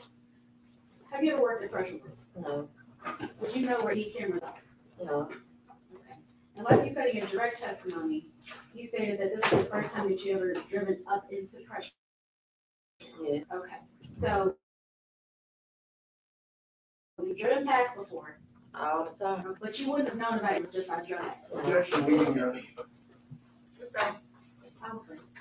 So by driving past, would you see anything at Pressure World by driving past it? No. Okay. And you gave this statement to police officers. It was in December, it was December 17th from the recording that you just viewed, correct? Yes. Okay. And that was a month after the murder, correct? Yes. So to your knowledge, do you know if the cameras at Pressure World records interactions outside of Pressure World? I don't know.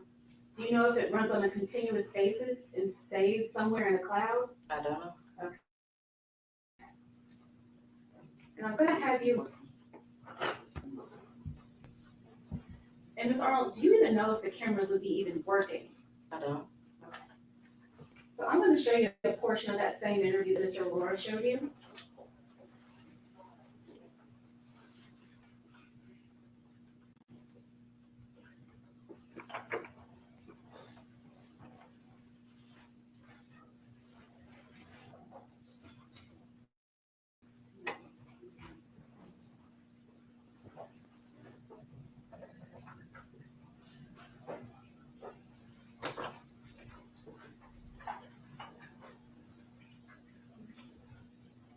You know if the TV volume is up?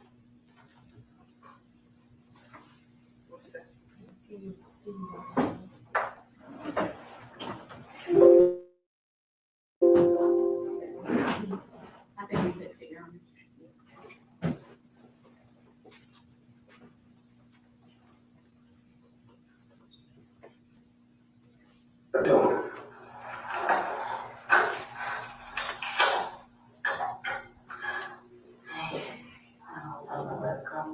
No, I just want to come for you. I don't understand it.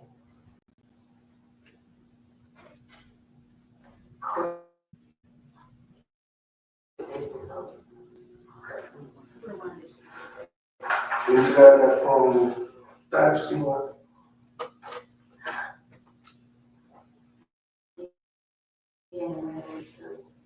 Okay. Yeah, I know what you're talking about, but tell me what's his name? You know his nickname? Was that a dope boy? Used to be a dope boy? That I don't know. I don't.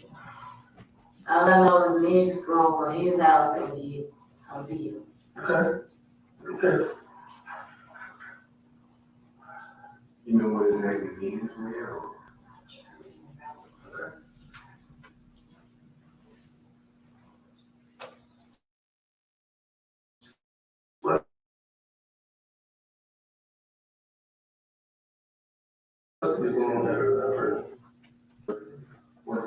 Okay. All right. So how did Quentin, tell me? I understand. All right, tell me.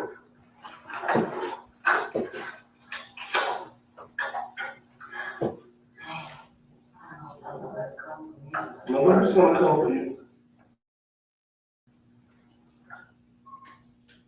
I don't understand. Quit set this up. So you said, to your understanding, Quet set this up? Yes. Okay.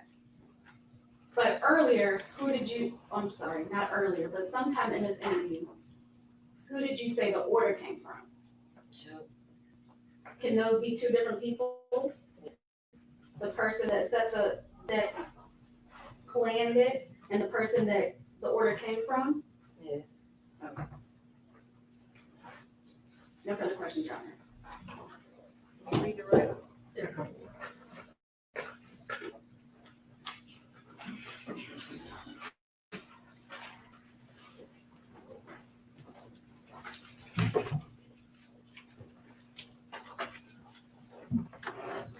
You couldn't think of Q or Quet's name when they were asking you that, right?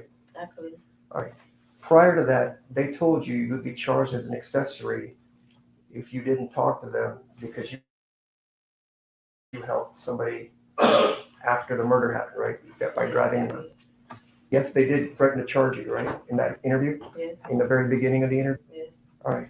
And so when you took a pause after we'd gone through this whole Q nonsense, and they asked you during this interview, who set it up, who did this? It was Juk. And they asked you some more. He's a higher power. It was Juk, right? That's what Cornelius told you. Yes. Cornelius also told you Bobby Carter was involved in this case. I don't recall. Okay, I can play that clip for you again. You remember we just talked about it? Bobby Carter called in the Mercedes that was parked on Bradley Street? Yeah, he did say that. All right, and Cornelius told you Bobby Carter was in on it too? You remember saying that? Yeah. Okay. With regards to the video stuff, I'm sure you don't know if AutoZone's video cameras were working that day on the 17th, just a few hours after the murder, right? I don't. Okay. But would expect us to go check that out to confirm that all these things happen. It would be simple. Yes, I'm sure they will. You're sure they would, right? I Yeah. would be sure too, but you know, we'll see about that. Okay, thank you. Thank you.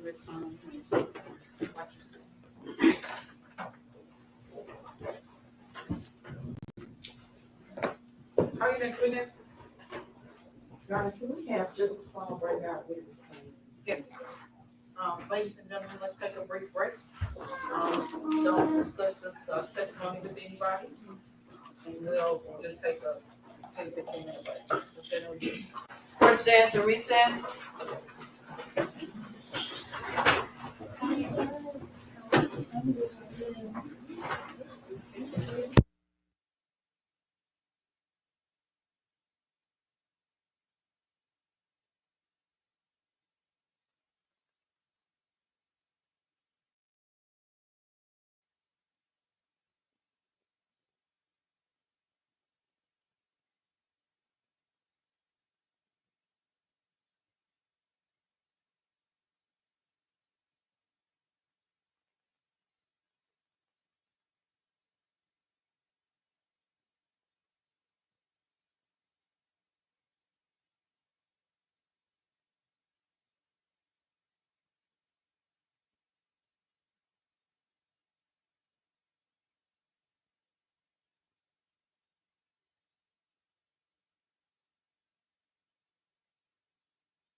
I feel like she lied. Huh? I feel like she lied.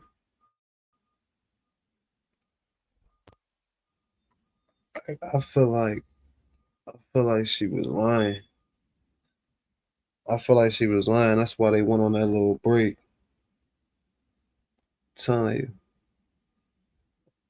Telling y'all, it ain't, dude. Uh. And they just somehow keep proving CMG. They said a higher power. That shit. Listen, higher power. That shit higher than Joke.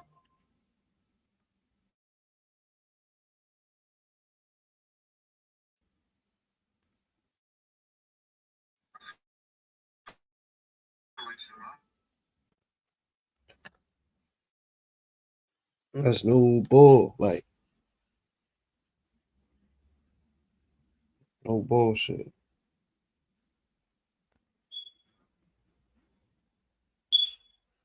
Like, do y'all think he got her? Like, do y'all think, oh man, it's innocent?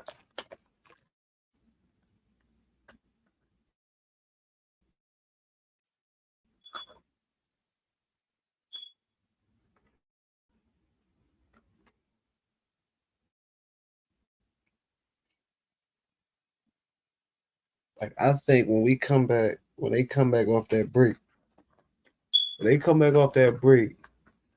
ask us some real questions now, because these questions been a little bullshit. And she was gonna be charged with, you could just tell it was more parties. You can just tell it was more parties involved.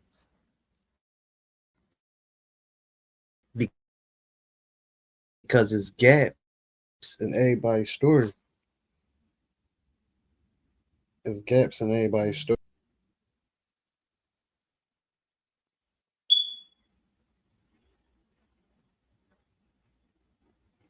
There's gaps in everybody's story.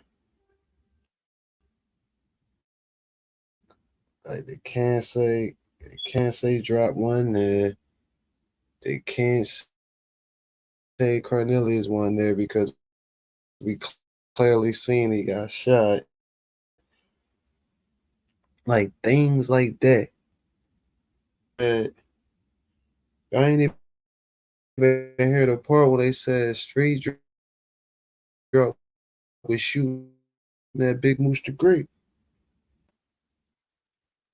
He asked his girl, he said, so you didn't hear about Straight Drop and Cornelius shooting at Big Moose the Great? So these niggas, Straight Drop and Cornelius was hunting them niggas for they was hunting Dolph for them niggas for like 6 months. That's what it seemed like to me.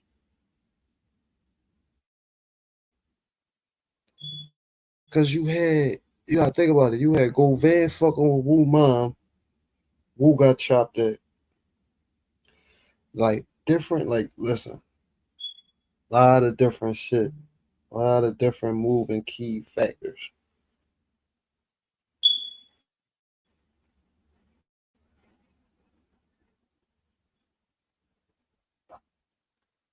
On a low,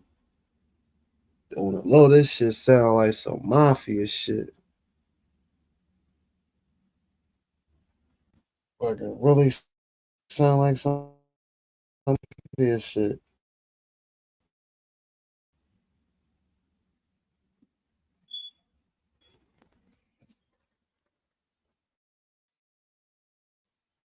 That's why Key Glock, Kenny Money, them niggas be talking how they be talking. But they take down CMG, PRA.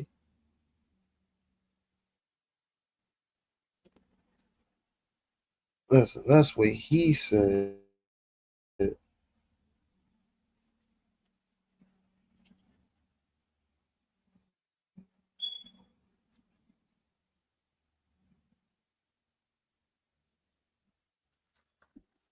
Y'all hear me? That's what he said. That lawyer letting out. Listen, that lawyer letting out all type of shit. He letting out all these flirting. Y'all can't tell me y'all ain't hear some of this shit, cause I hear it. I hear it. I hear it. Everything the motherfucker saying.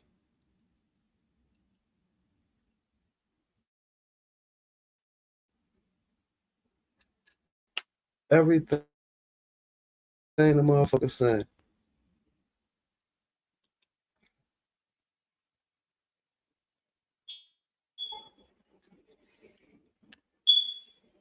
Thing about it is, Bobby.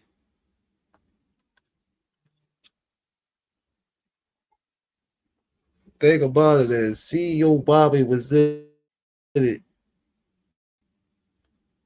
because he was spotted with that bitch first at the gas stations.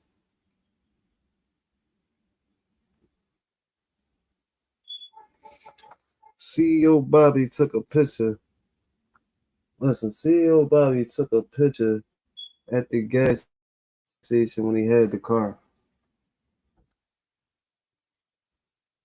That's how we all got tipped off.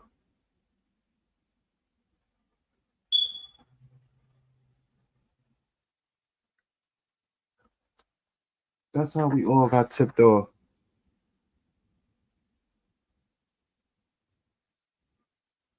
Ain't no shame.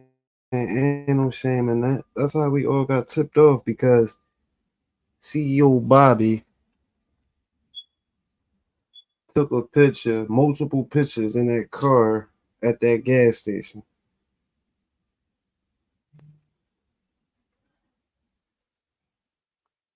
So CEO Bobby can't sit there. He can't sit there and say he ain't got that to do with it.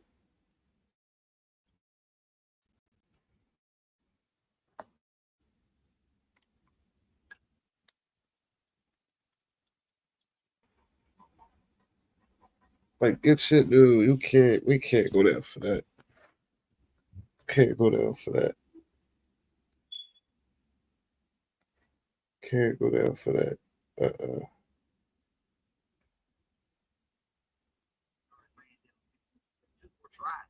We didn't know that. We got a lot of new evidence in this trial, man. A lot of new things, man. Taking around Google online if they tripping. Like, man, don't put me in this shit, nigga. Yeah, you niggas ran down on me, man. I got the niggas up out of here. This is crazy, gang. Salute to Memphis, man. Memphis is a whole different world, man. Salute to everybody in this junk. If you're from Memphis, if you in this junk, salute, gang. Salute. Salute. But yeah, man, let me see. The brand? Nigga, that's a month of bills, man.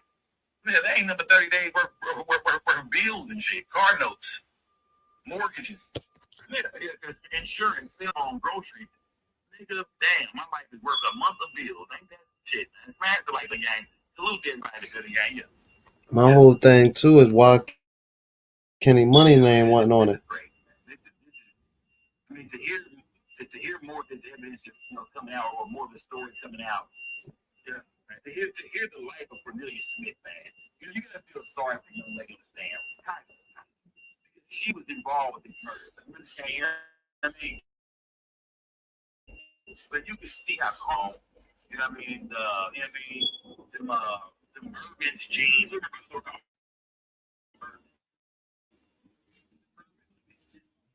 can honestly say that motherfucking indictment coming.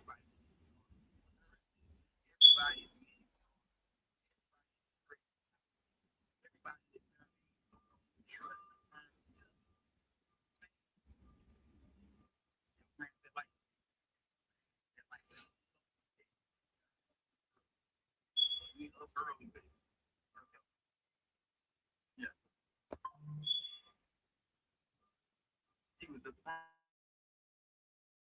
queen. Don't you remember I was the prom queen? She was the prom queen. Feel sorry for her, gang. Like, I'm gonna feel for niggas this girl from look at this case. Like, baby, you want that big thing.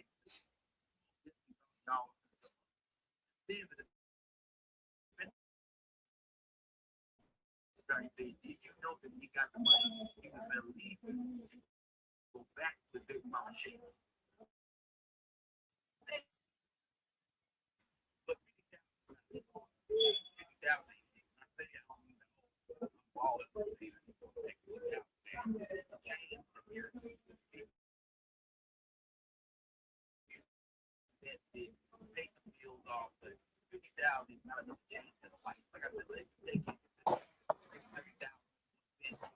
But Like them niggas was lying. Like CMG, man, all this shit would have went away if y'all had paid niggas. Y'all had niggas haunting niggas 30 days and 30 nights. Y'all ain't paid niggas.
I believe the whole Memphis is under stress, man. Motherfuckers knew what was going on, motherfucker.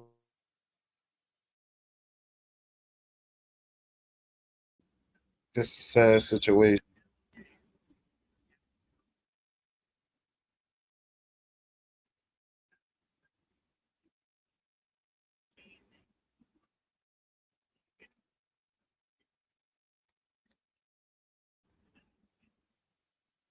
Cornelius Smith was drunk, going to his daughter, going to go pick up his daughter for her birthday.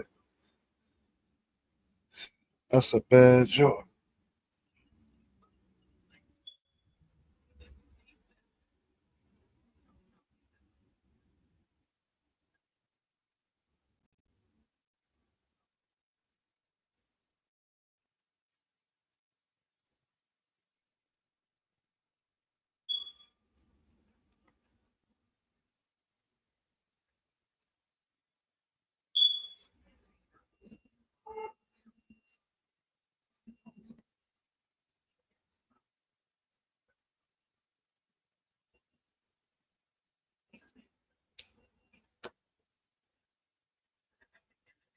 Whole family is like that. Shout out to Mia J. You know, Mia J had to speak to the public every now and then just to speak up for the family and the children. But other than that, you know, Mia J let it be known, man. We just want justice. That's it. So salute the Dolph family, man, for holding it down, for staying strong throughout this whole thing. And then with the Mo3 story, that's totally different. You know what I mean? That was different. Smash it like, yeah, Marcus story kept it 1,000. Sorry for Marcus Thornton and Mia J and the kids, and you know what I mean. Shout out to Deion Sanders and his family for holding them down too as well. For all, you know what I mean, for being in his son's life. Young Dolph was a real one, man. He was a real one, man. Salute to his bro, man. Let's go, gang. Let's go. Yeah, number Dolphins in the chat, gang. Number Dolphins in the chat. They're on small break. They'll be back. But like I said, gang, I don't see anything that the defense has done that's wowed me yet, gang. I have not. I've been waiting on that moment, like, man, GOVAN might mess around and walk. They found a loop in the system. They found a loop. I haven't heard it yet. You know what I mean? Like, they're trying to catch her up on her story. They're trying to show her that she's not credible. They're trying to show the jury that, you know, Cornelius Smith, of course, is not credible. But I think everybody right now believes this is a crazy story to come up with, especially being sober. And he ain't on drugs no more. He's been sober for the last 4 years. You know what I mean? So, yeah, I think the jury is looking like, man, bro. I mean, right now, everything is kind of hearsay. Kind of. I'm going to say kind of. There's a few things they can prove. Especially when you see Cornelius Smith in the video wearing the mask. GOVAN with CEO TV, he did. You know what I mean? With straight drop, they're showing evidence that yeah, he was around it.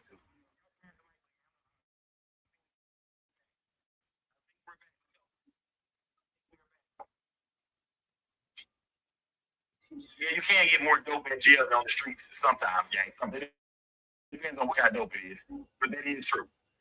Y'all smash the like button. Smash the like button.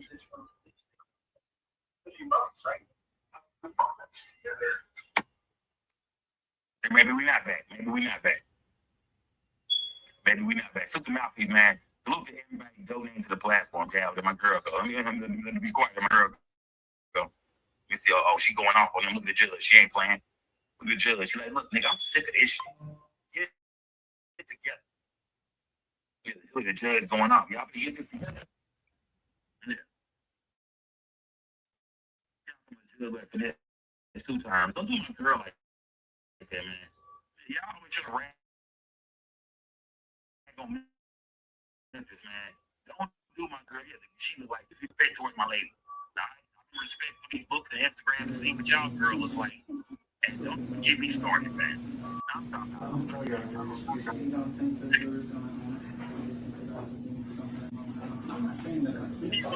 Judge, you're a line.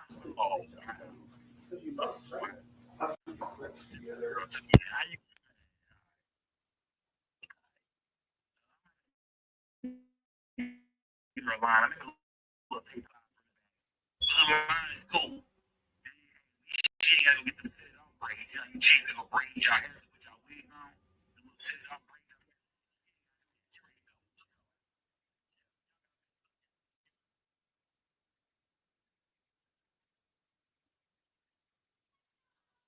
hair. We back, y'all. What the heck?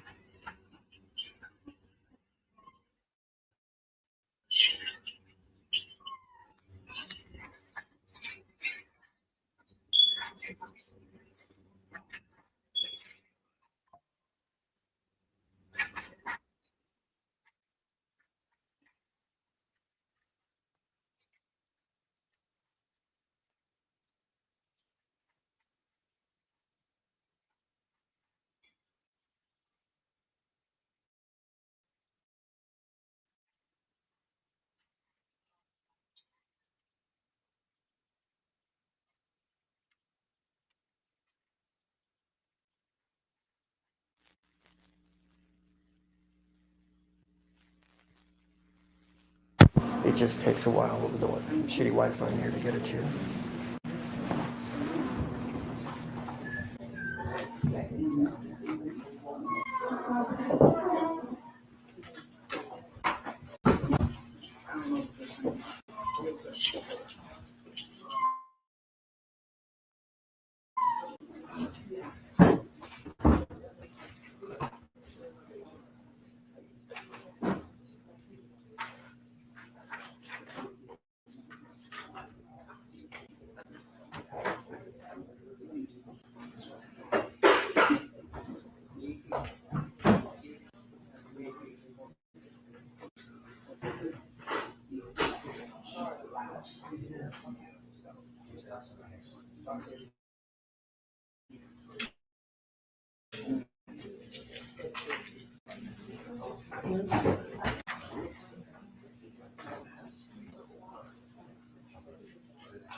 What's up, GOVAN?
It'll be good today.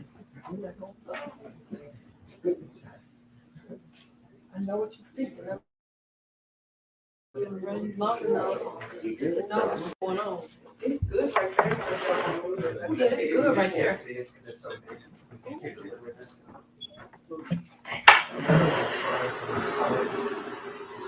It belongs to me. It's in the center. In the middle. No. What you say, Judge? No.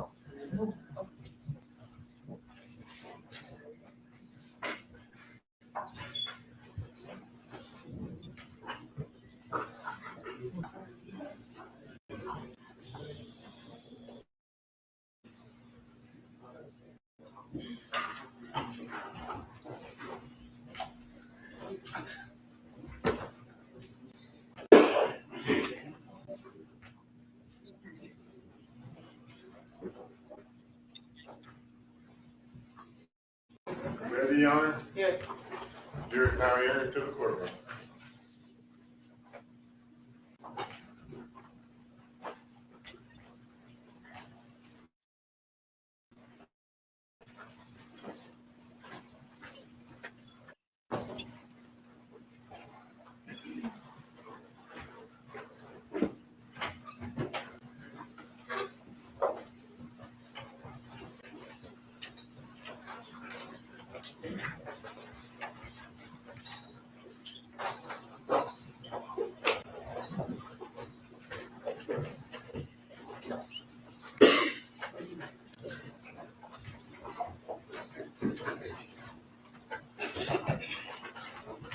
So you may call your next witness. They will call Sergeant Daddy. Step this way, sir. Stand right here, face Your Honor, raise your right hand, please. Do you swear on the tell the truth? I do. Have a seat. Watch this.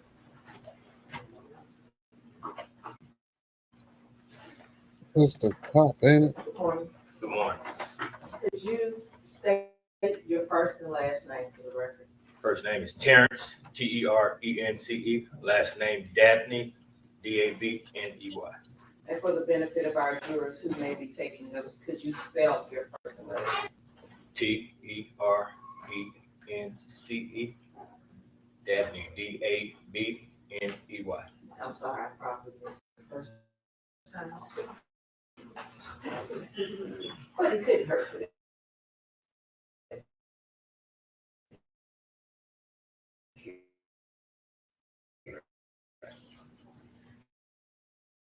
All right, and what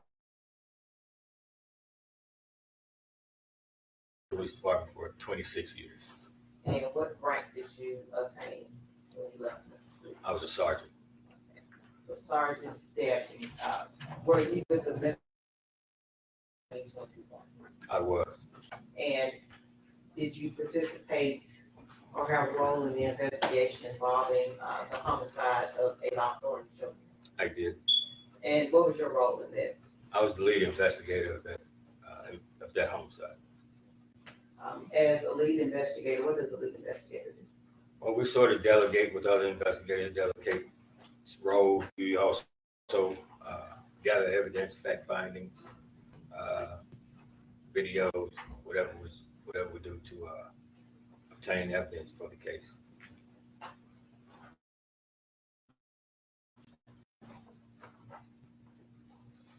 There were several suspects in this matter, were there not? They were. Did you also become involved in the investigation involving Justin Johnson, I did. Cornelius Smith, I did. and also Hernandez Govan? I did. So the homicide, when did that take place? November 17th, And 2021. did, of 2021? 2021, correct. Did you have a suspect on that day? We had a suspect named. And what excuse me, what substance? Suspect. What suspects? We're having a hard time this morning. What suspects did you have on that day? The tip came in that there was a individual by the name of Straight Drop, Justin Johnson, and Cornelius Smith.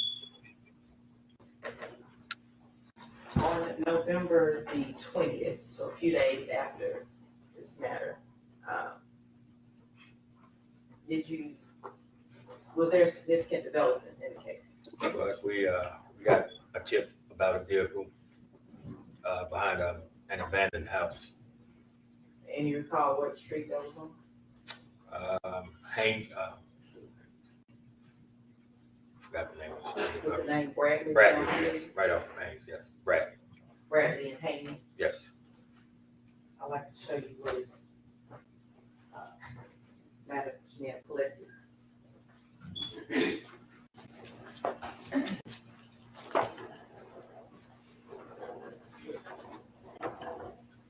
This would be the location we located the Lexus.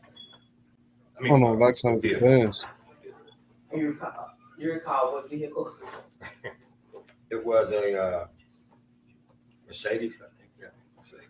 All right, if we could have that in this evidence as the next number. No objection.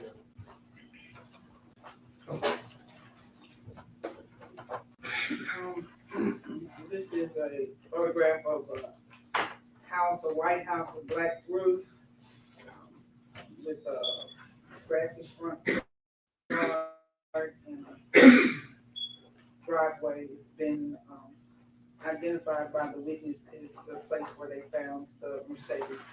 Bobby Carter too. Exhibit 9.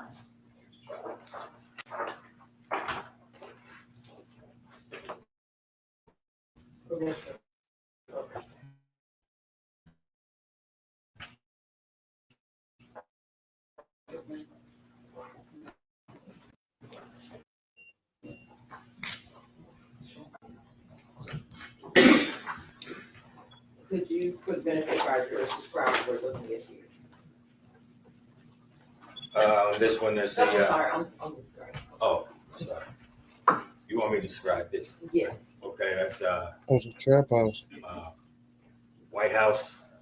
It's kind of cream color when I was there. It's kind of White House with a brown top, with cover over the front porch with a wrought iron gate and the driveway to the left there. And is this the house that you described that had that you found the car on Bradley? That's correct. You have another photograph for you, the first one that you're looking at. What are you looking at? Looking at the numbers that are wrote, like someone it's handwritten on the side of the house.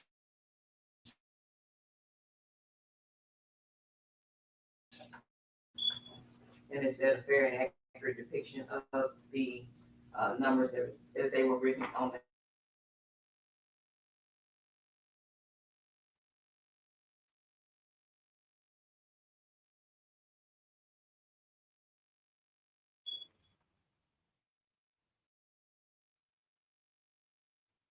wing of a building, it's been specified that it's the side of the house on Bradley with the numbers 1174. We'll mark this as exhibit 10.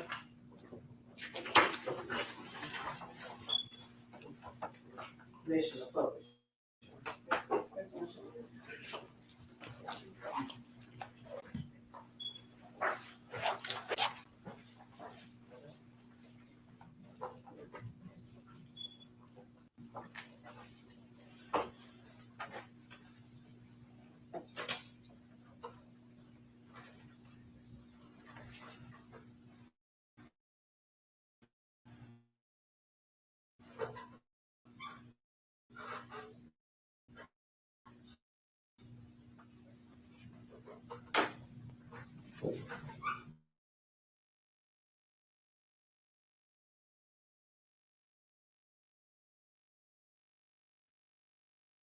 What are you looking at there?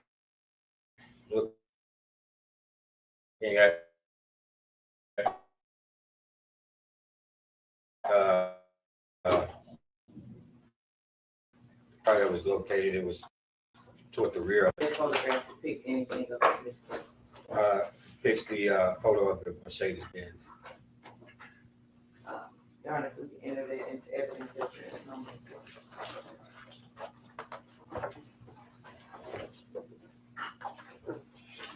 This is a picture of the side of the house with the back of the, what's been identified as the Mercedes Benz in the back of the house. There are two individuals standing in the yard, backyard. Will Marcus exhibit a resident to this scene.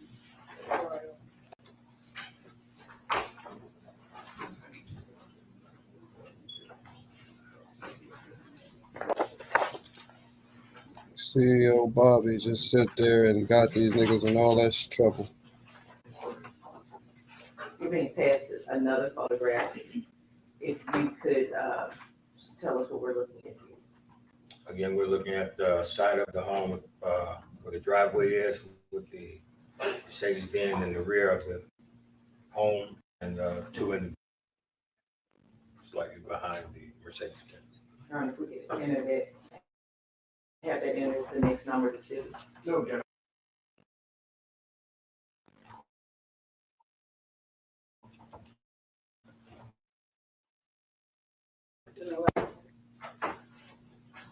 A second one. They have got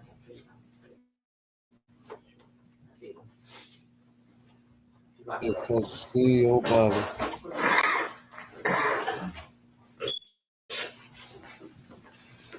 Right ass nigga.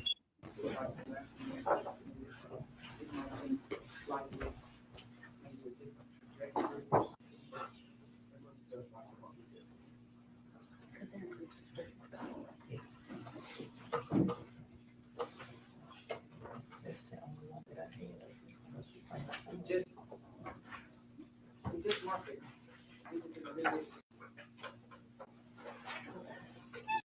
Is she giving you the It's right here too.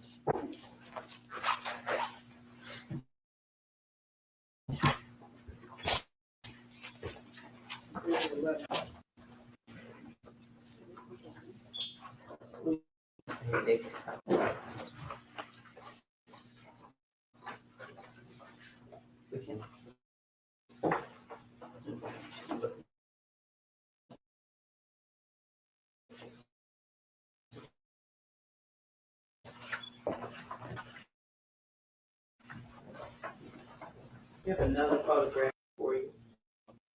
I do. Could you describe what you're looking at here? This is a close-up picture of the Mercedes Benz. The rear of the Mercedes Benz is parked in the backyard. Appears to be under some trees or limbs. We can have the enter as the next one.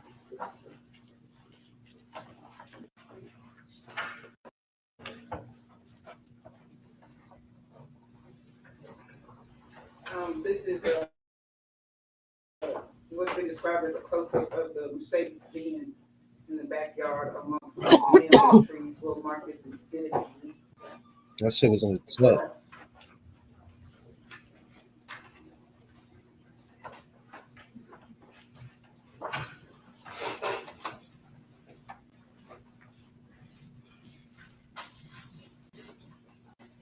Yeah, about two more. Yes, two more. CEO Bobby. This next photo is a close-up of the front of the Mercedes Benz front, maybe passenger side. Again, parked up under some bush. We could have it enter as the next number to see.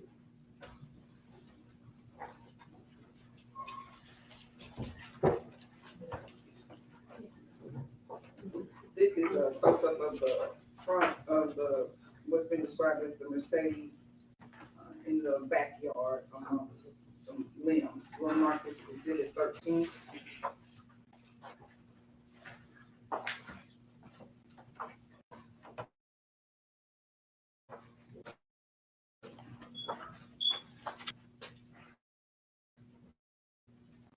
And the last picture. This next photo is a close-up of the passenger side of the Mercedes-Benz. Got it scraped up. Looks to be the Mercedes-Benz has some damage to the Panel. passenger side from the rear to the front almost, and the front door, the window looks like it's down, and it's again parked up under the tree limbs. We can have that evidence as the next night.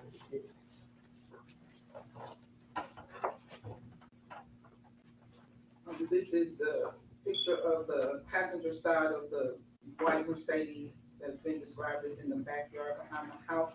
There appears to be damage to the rear.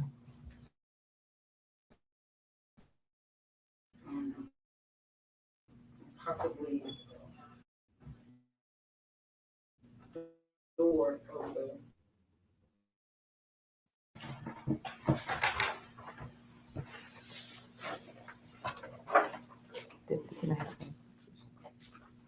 You're under permission to publish the last series of pictures that were. Yes, ma'am. When you publish, let me know which one to go. Yes.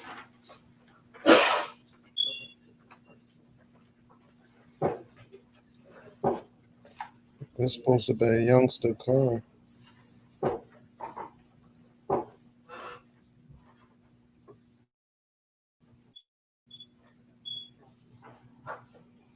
It's the same car that they hit the chick at Darnisha Lynn.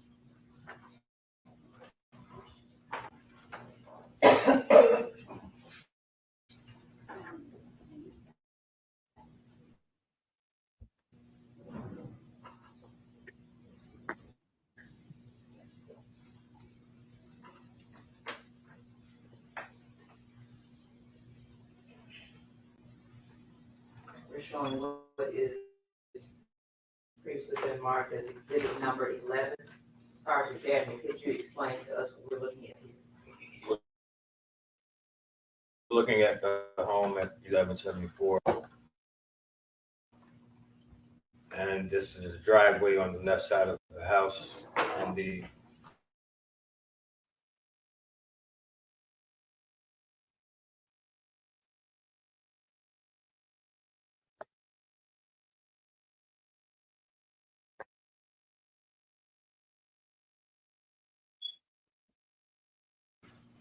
I'd like to show you exhibit number 12.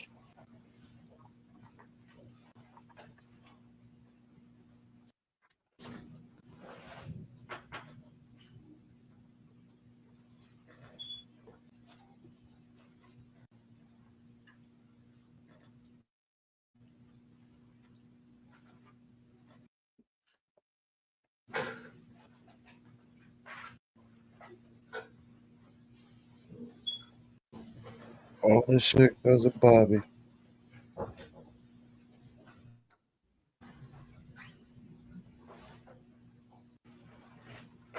And could you describe to the jurors what we're looking at here? that is a close-up photo of the Mercedes-Benz, the rear. Bobby did.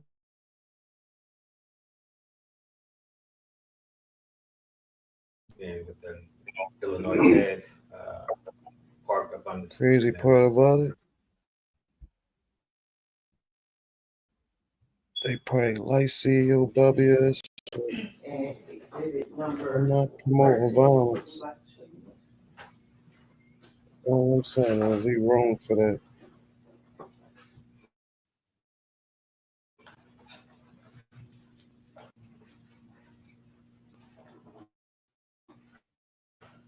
Bobby know he wrong for that. That's on gang.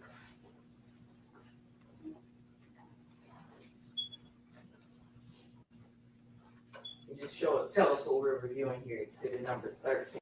That's on It's a gang. close-up photo of the front passenger side of the Mercedes-Benz, parked on the grass and surrounded by some tree limbs. And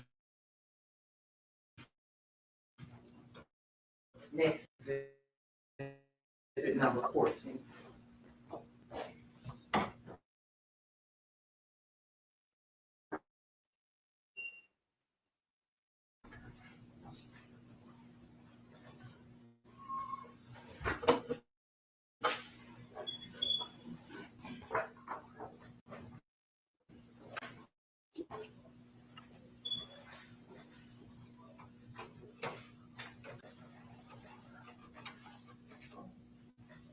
This is the photo of the Mercedes-Benz, the passenger side, with damage. That's part of a few murders. Again, photo of the passenger side of the Mercedes with damage on the rear and side door, and appears to be the window down with the vehicle surrounded by tree limbs. And what was the significance of this, this vehicle that was found? That was described as a vehicle that was used in the homicide of Adolph Thornton. And you said this was on Bradley Street, is that correct? Correct.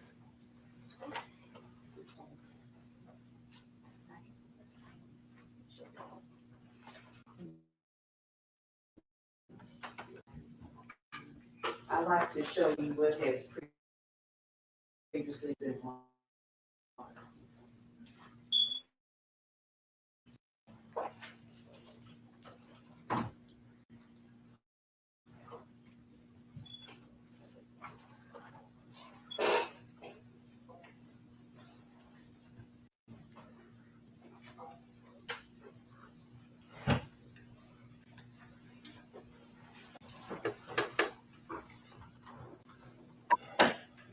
As part of your investigation, do you recall seeing this?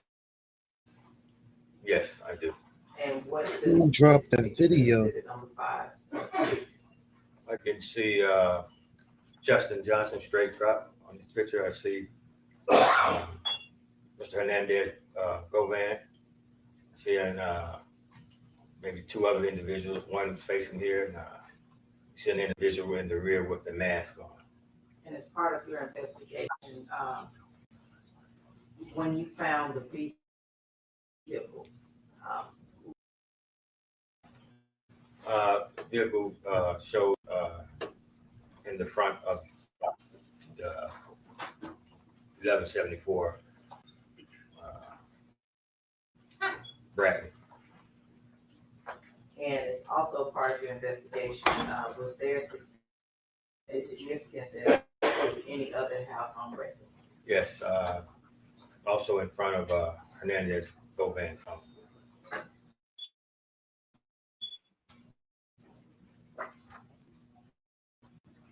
I'd like to. Sure. Thank you.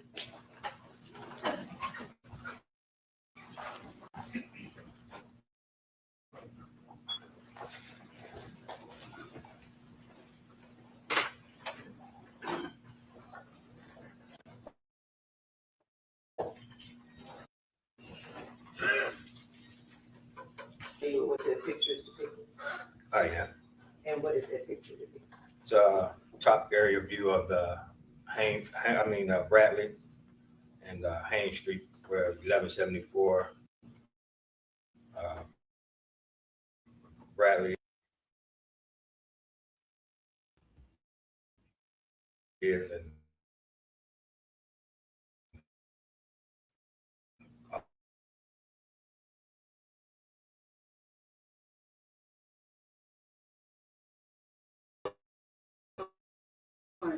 For aerial view of Bradley. All of them in there. All of them that was supposed to have been part of the murder. Generated by Google Earth. Why would they drop the video right at them? Exhibit 15. See, that's what y'all young boys gotta, y'all young workers gotta understand. Y'all can't be doing this. Like, they led the cops right to him.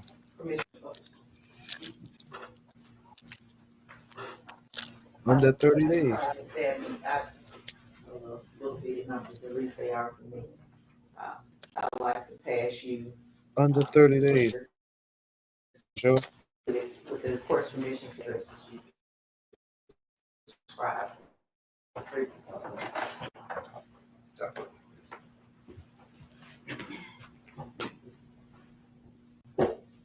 all right, That's 1174 Bradley there.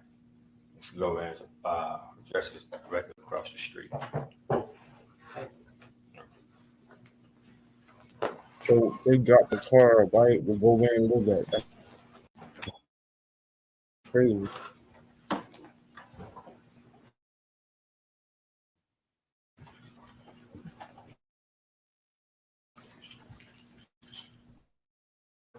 As part of this investigation. Yes.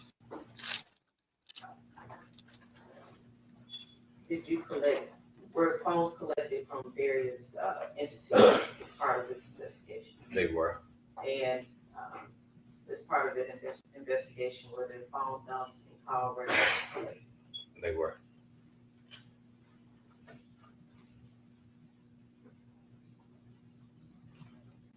One last thing. A lot of cops retired after the DOLPH murder. That's correct. You've also been an investigator and a detective coming through the ranks. Is that correct? Yes, sir. Yes, ma'am. As part of your investigating crime scenes or just going to different crime scenes, did you become aware of various security cameras that may be in business? We did. And is there usually a time frame those things need to be collected? The quicker the better. Some businesses they record over the video. Some, may last for a few days, a few weeks. So. In this case, if you did not learn about a particular area of significance or place of interest until, for instance, a month later, possibly that information is correct. Objection, speculation, and leading here.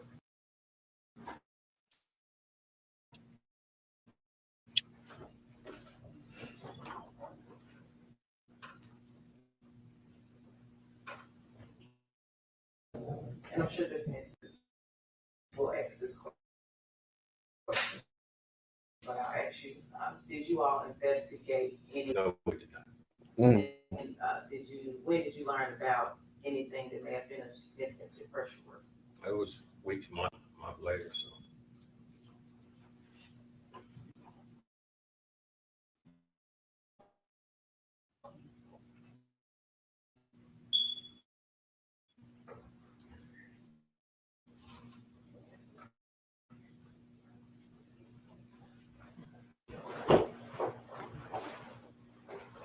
I'm sorry, I'm talking to the deputy. We have a little sign language, but okay.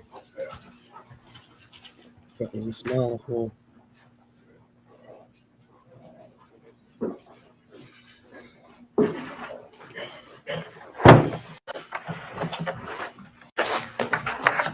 Sergeant Davey, thank you. You came down from Michigan just for this, right?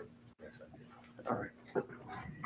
I appreciate your years of service, and I'm glad you're here so we can talk.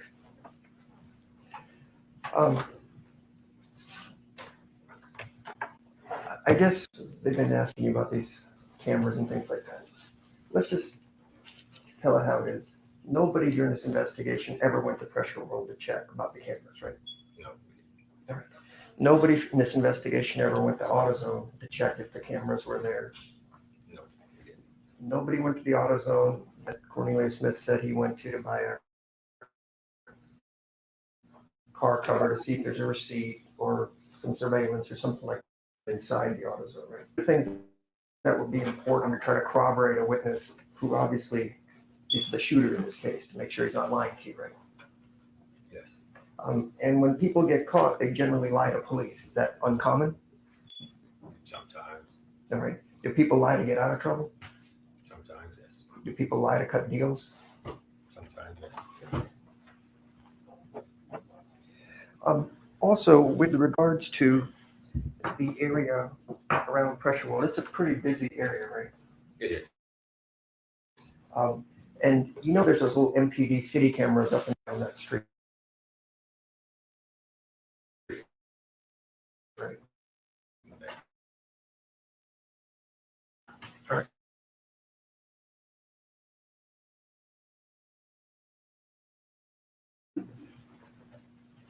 And if you don't know, you don't know, but there are that's an MPD camera right on the post.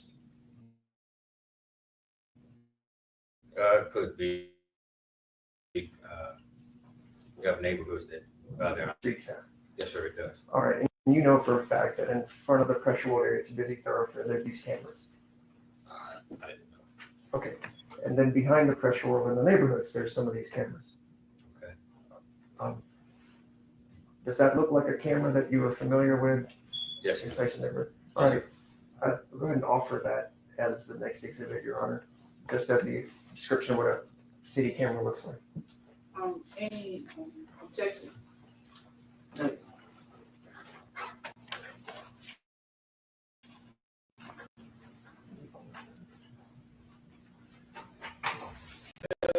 do we know where this is? Do we It's, have a location? yes, it's at pressure roll by the street, but he wasn't sure, so I'm not gonna put words in his mouth. So this is a, picture of, what's been described as what could be a city camera on a whole, we'll mark this as exhibit 16.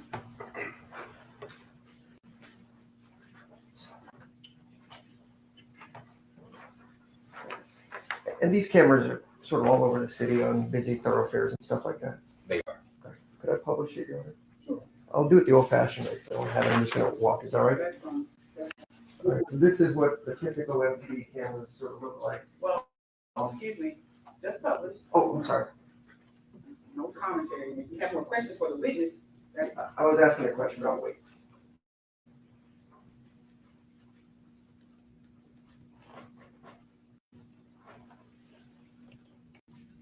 Slowed him down. And so you all use these types of cameras to help solve crimes. That's sort of the whole point, right? To gather evidence, yes.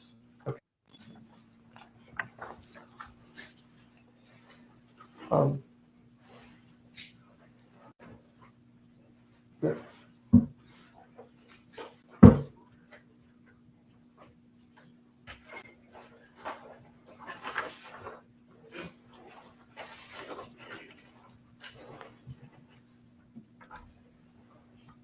I guess the biggest question that I've had that I've been asking people Why didn't you check? throughout this trial is if you believe Mr. Cornelius and you believe what he told his girlfriend, Your Honor, Jeff, and he's concerning what previous witnesses said, I'm approach.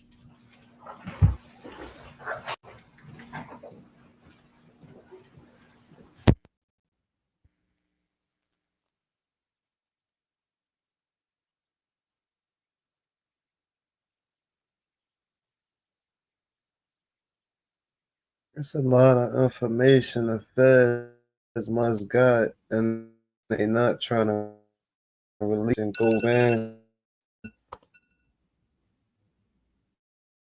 All this information go in exposed.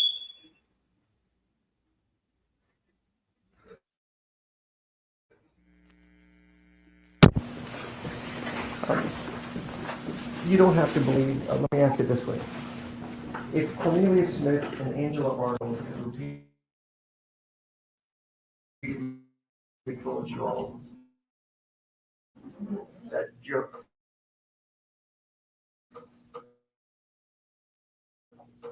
was the one that was calling the shots. I think even in your report, you guys said Jook.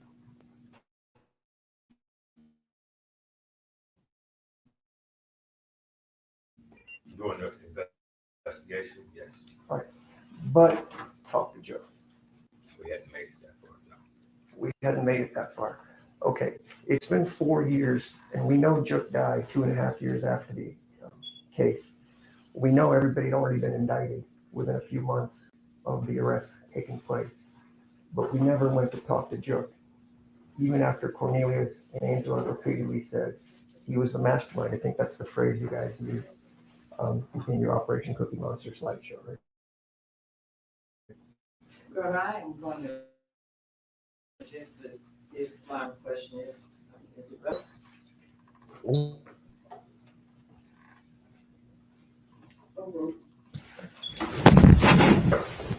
The reason I ask is these people have come in here and testified and said they're telling the truth. So if those people, they've testified that they're telling the truth. They talked about Mr. Govan here, they talked about Jook, and we can quibble about who's in charge or whose house or who whatever. But clearly, Juk was a suspect in this case. Yes. But he was never followed up with at all by Memphis Police Department at any point in this investigation, even though he died 2.5 years later. Not at the time, no. Okay.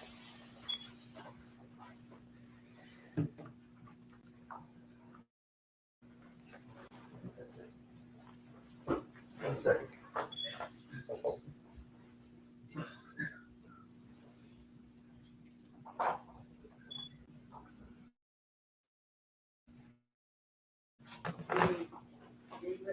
Oh, read it.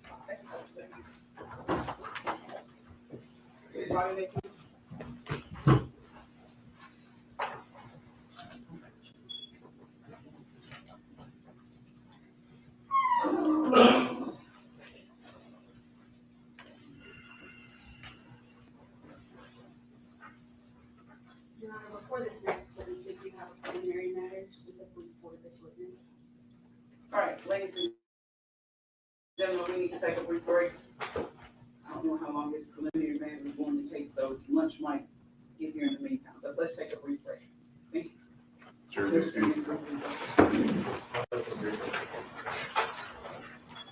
There's some information they not trying to release.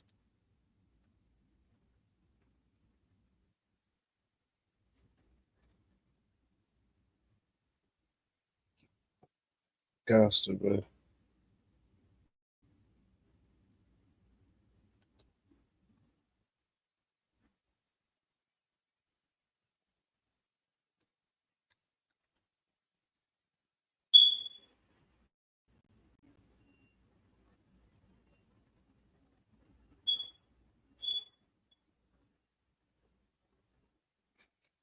Gots to be.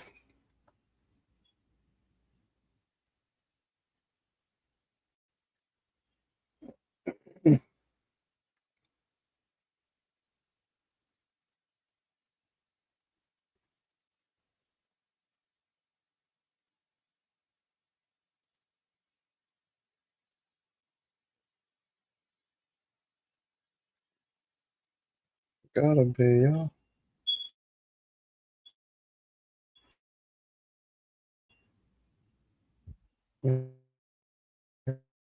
Gotta be. Because why wasn't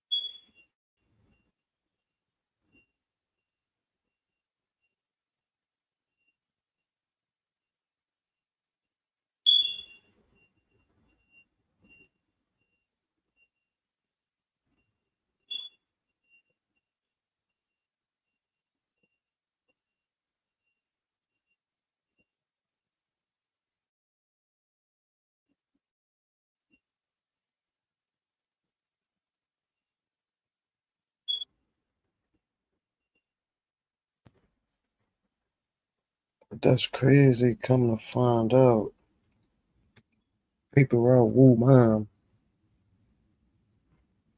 Paper route woo mom and GOVAN was messing with each other. And they's about to get married. Allegedly. That's kind of crazy. I don't know if you'll find that kind of crazy.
Spread this shit about.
It should be admissible.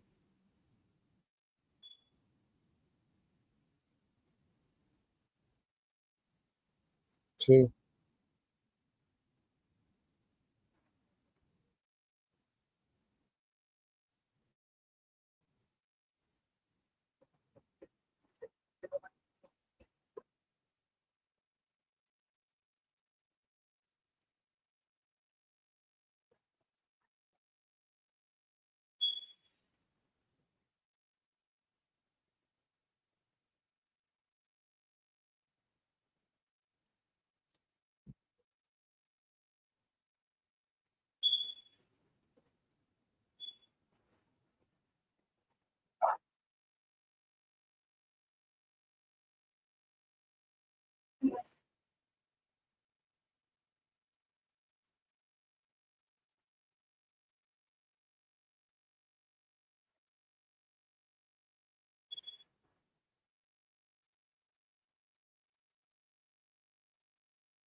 Oh, Van got was the storm.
Joshua Taylor.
Mm.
It's like they keep taking stuff. They're gonna call for a break.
We gonna try to work a deal or something out with GOVAN. Cause it's like Manny and Aurora keep pulling.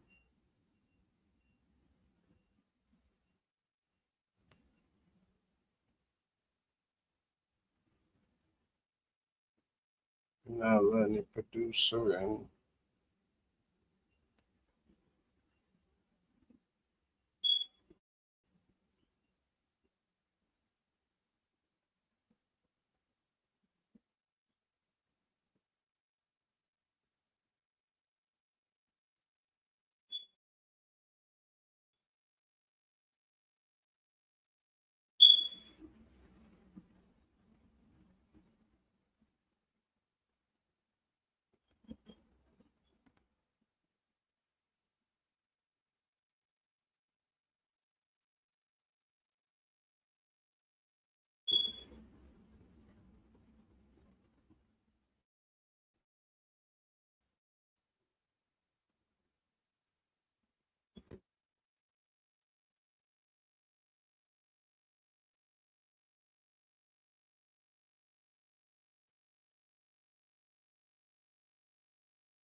This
was 900, 500.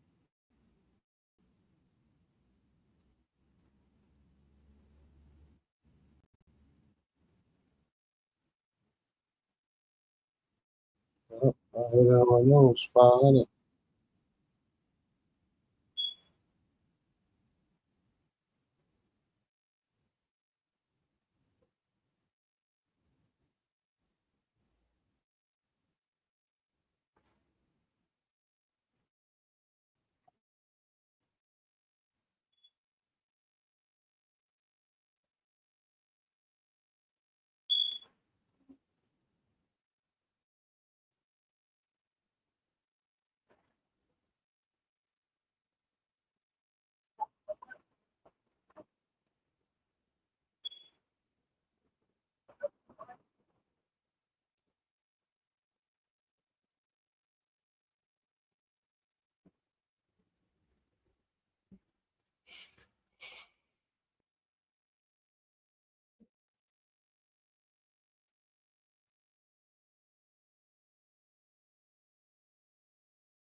Like this chart trial.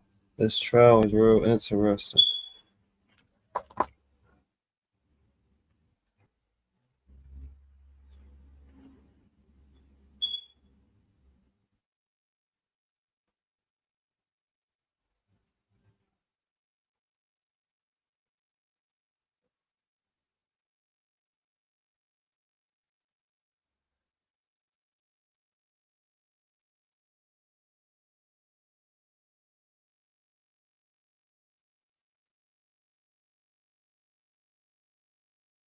Strong, real interesting.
When I drink, but niggas sit back down. They said don't kick it. I ain't gonna lie, that shit be tickle. Tell them niggas brought a whole new meaning and they kicking it with 12. And you just heard that every minute of that video for real. That's exactly what's supposed to happen to niggas when they said I was spamming them bitches. We stuck. Nigga like to disappear with pills, whole sucker. Every time it's a story, you stole something. If somebody cut you off, exactly you stole from them. Niggas be looking out for you. Then you stab him in the back, stole a computer from the studio, then you had to give it back. Moose Slider said no Diddy first and you stole that. But still in your whole life, you even still a nigga's rap. You see, I heard about this clown because I put my ear to the ground, start doing a little digging and can't believe what I found. Everybody in the city know, I'm just finding out now. If your fans ain't know about this shit, then let me break it down. I found out what he do, nigga be surfing YouTube to make sure niggas ain't seeing he pick shit with low views. Then he mixed the recycled raps to the shit he already used along with the shit he taking.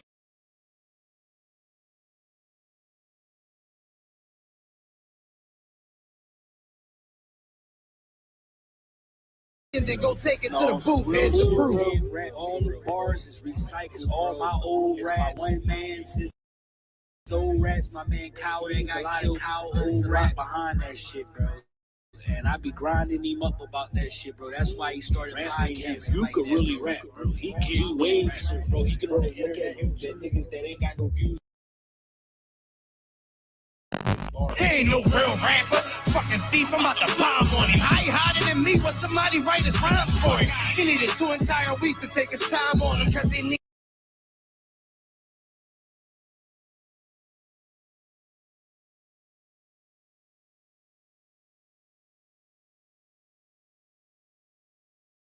When I drink, but niggas ain't tell you to sit back down, they said don't kick his face. I ain't gonna lie, that shit be tickling me still. Them niggas brought a whole new meaning and kicking it with 12. And you deserved every minute of that video for real. That's exactly what's supposed to happen to niggas when they still. I was betting about them bitches. You be stealing shit for real. Houdini heard that nigga.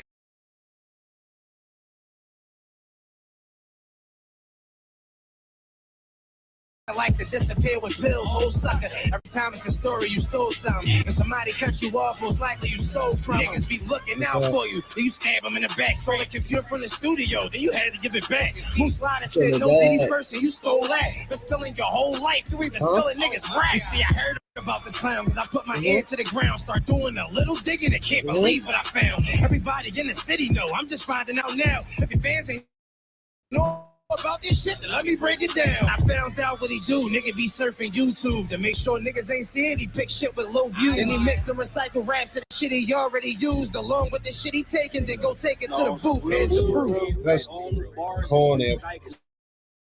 All my old raps, one man, his old raps might be grinding him up about that shit, bro. That's why he started podcasting. You could really rap. You can only look at you, the niggas that ain't got no views and that's not a pop. they bars and put him in his bars. He ain't no real rapper, fucking thief. I'm about to bomb on him. How he hotter than me when somebody write his rhyme for him? He needed 2 entire weeks to take his time on him, cause he needed help for somebody to pen his lines for him. He stole so many raps, it's not even a surprise for him. How he even stole raps from his homie that died on him? Kleptomaniac, he still it if his eyes on him. Whoever house he living in, y'all better keep an eye on him. He always rap about getting fly on him, but he wearing his man clothes, don't even be the same size on him. Your man watching your video like, that's my shit. I even heard you was wearing your baby mom shit. I get it, this Philly niggas wanna hear fly shit, so they accept your fraud, and even though you ain't really got shit, it's cute to them. It just sound good when you pop shit, but in real life, niggas see you get treated like a monster. Here's some advice, sober up and get your head right. Stop snorting subs, save your money, get your bread right. Stop stealing from your friends before they put out your headlights, and stop buying fake clothes off that Chinese website. I'm the golden era of bars, I bring that feeling back. I can't believe y'all let him get away with stealing rats. That's why that nigga wasn't ready to respond. He had to with that cane, I'm out here stepping with my heartbeats. We 4 deep, strapped up. I'm on my way to Dawes Creek. He nothing but fish food, so a nigga with shark teeth. These bullets hit the passenger and knock him out the car seat. They gon' smack you hard as ad there in the ARP. You talk cheap, coward in your blood, nigga. Your heart sweet. Scared to walk to the store by yourself on a dark street. Scary Potter. Like, why you always bitching, Quill flinching about reaction, thinking somebody gonna hit you still? Keep it real. Like, why you and Hattie still hate each other? Let me guess, you still in your feelings, he fucked your baby mother. Broken hearted, probably still questioning who the daddy, huh? Every time you look at him, you think that could be Hattie's son. For real, looking at your son a little bit closer, it probably could be my man. That's why you named him Noah. Why you really hate my man Noah? You know you a fan of Noah. Is it because you battled him and lost? Couldn't stand with Noah. It's because behind the scenes you really clap and cheer for Noah. What it is? No, toast that nigga scared of Noah. He probably still mad about that sneaker Village on when he was begging for his life for him to leave about that store. Ain't no secret, I was poor. Used to be sleeping on the floor, but niggas say, well, Lord, he rapping, had you sleeping with the dogs. You a real flea. Nigga, you ain't never seen a real king. All you ever did was beg niggas to get pills free. I was going chill, but he keep lying about the real me. Troll him so hard, I diss him on the Meek Mill beat. Real sweet. He the only one that be panicking. Just looking at your life is the way you should be. This arrogant, embarrassing. Whatever you love, I make you bury it. Make him a pallbearer. Now let's see if Quilly carry it. Just say goodnight. Quilly was too scared, I had to make you fight. Say the height. You got more pussy in you than ladies' night. Same day he born will be the same day I take his life. His birthday and death day to both be on April 9th. Gonna need another way to type after your thumbs break. I'ma beat him like I'm setting my son straight. Beat him like my gun case. Pistol whip and beat him till the gun break. Kidnap and tie him up and beat him for a month. How you diss niggas for having jobs, but your funds blank. So what if a nigga keep touch break? I trap every half in a 9 to 5. I don't punt fake. I clock out and beat you the fuck up on my lunch break. You fucking snake. And you stole my cousin's shotgun swag. It's lingo. He was stole shotgun last. I wanna see a fully face survive a shotgun blast.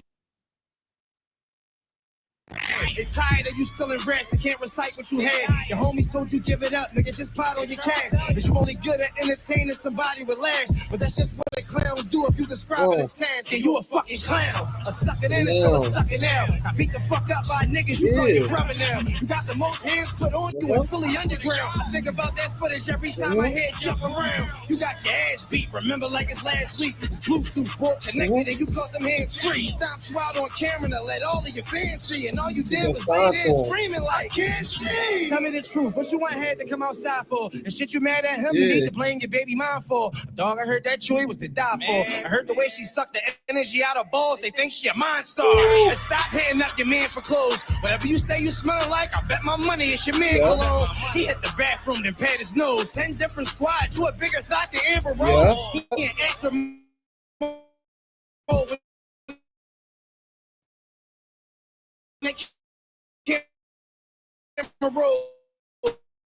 Talking like Aaron Jones, but that ain't your machine. It's your man.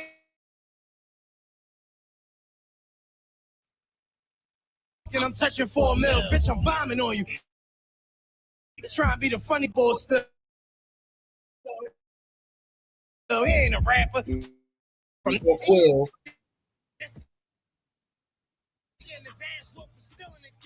Fantasy or reality, rap, real or fake. It's true, I get passionate when I drink. But niggas ain't tell you to sit back down. They said don't kick his face. I ain't gonna lie, that shit be tickling me still. Them niggas brought a whole new meaning and kicking it with 12. And you deserved every minute of that video for real. That's exactly what's supposed to happen to niggas when they still. I was about them bitches. You be stealing shit for real. Houdini heard that nigga like to disappear with pills. Oh sucker. Every time it's a story, you stole something. When somebody cut you off, most likely you stole from. Niggas be looking out for you. Then you stab them in the back. Stole a computer from the studio. Then you had to give it back. Moose Slider said no Diddy first and you stole that. Been stealing your whole life.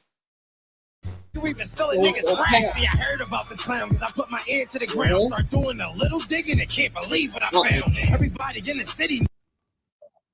If your fans ain't know about this shit, then let me break it down. I found out what he do. Nigga be surfing YouTube to make sure niggas ain't seeing he pick shit with the shit he taking, then go take it to the booth.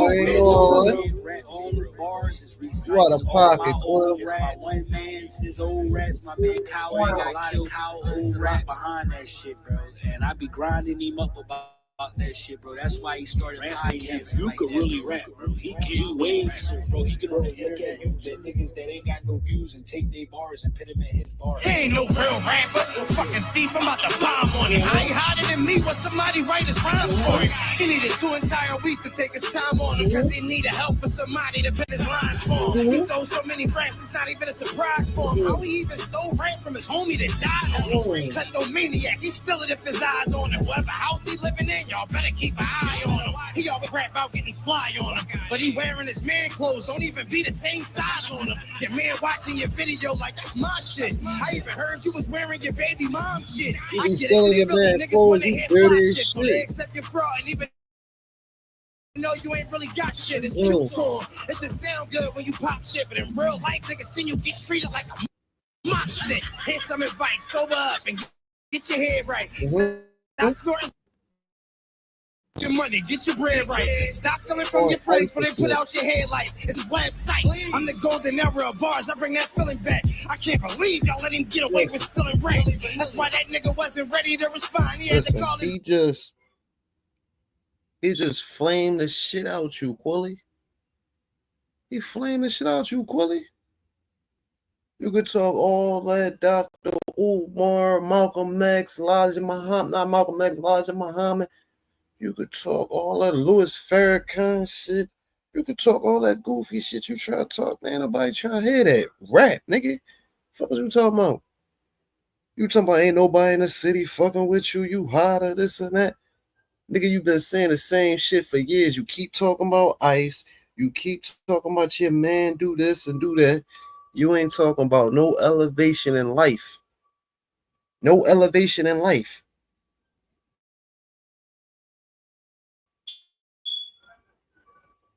Go back to rapping like with the song I'm on, nigga. That's the real you. You should Ghost writer that come help you write his rhymes. You a bar thief, and you love Johnny like a car thief. Eddie with that cane, I'm out here stepping with my heartbeats. Before deep, strapped up, I'm on my way to Dawes Creek. He nothing but fish food, so a nigga with shark teeth. These bullets hit the passenger and knock him out the car seat. They gon' smack you hard as ass there in the ARB. You talk cheap, coward in your blood, nigga, your heart sweet. Scared to walk to the store by yourself on the dark street, scary Potter. Like, why you always bitching, Quill, flinching about reaction, thinking somebody gonna hit you still? Keep it real. Like, why you and Hattie still hate each other? Let me guess, you still in your feelings, he fucked your baby mother. Broken hearted, probably still questioning who the daddy, huh? Every time you look at him, you think that could be Hattie's son. He said that could be Hattie's son.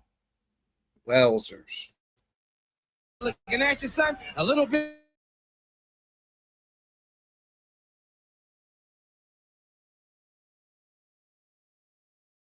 closer. My man's, I guess that's.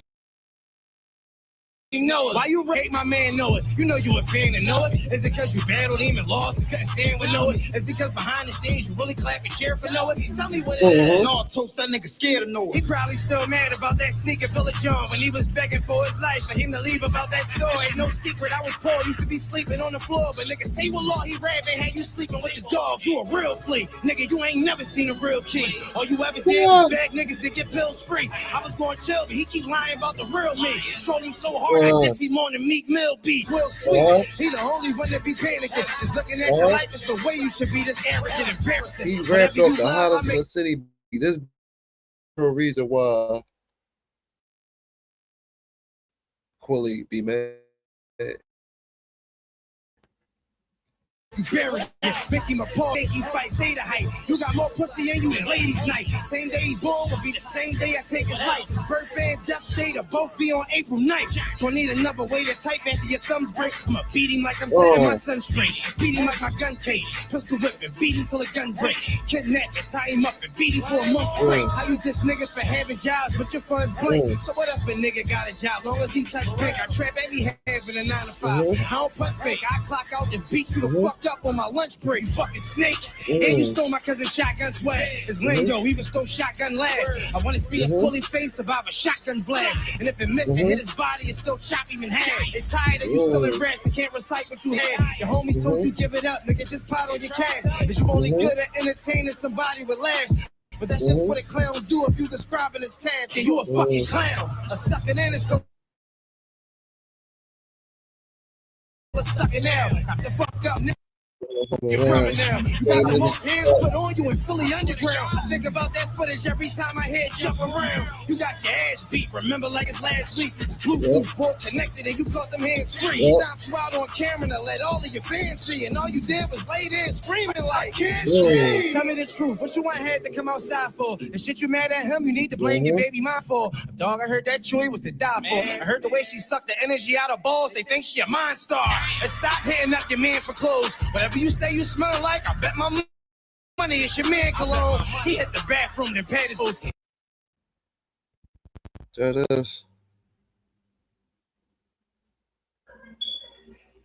is his man clothes.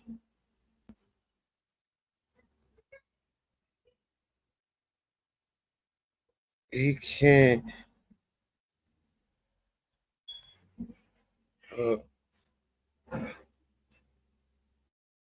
Here it go right here, y'all.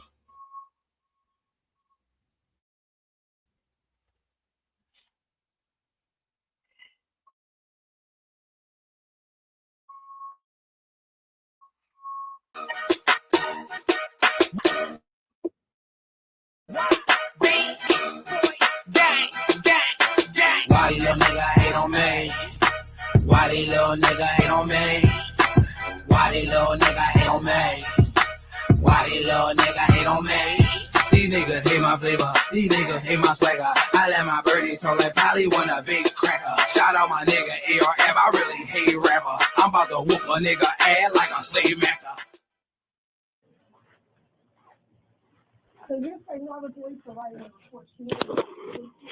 Whoa! Come on! Ouch!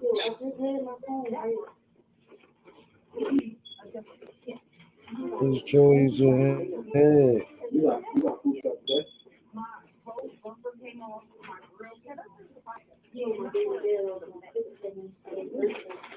You really gonna cook for me? Because we're gonna cook. I don't know how to cook, though. I did it. I made it on Monday, so to know I still got it. All right here. All right here. This is Rachel. A lot of y'all might not know who this is. This is Joey's head, but this is Rachel. Only one Rachel on Instagram.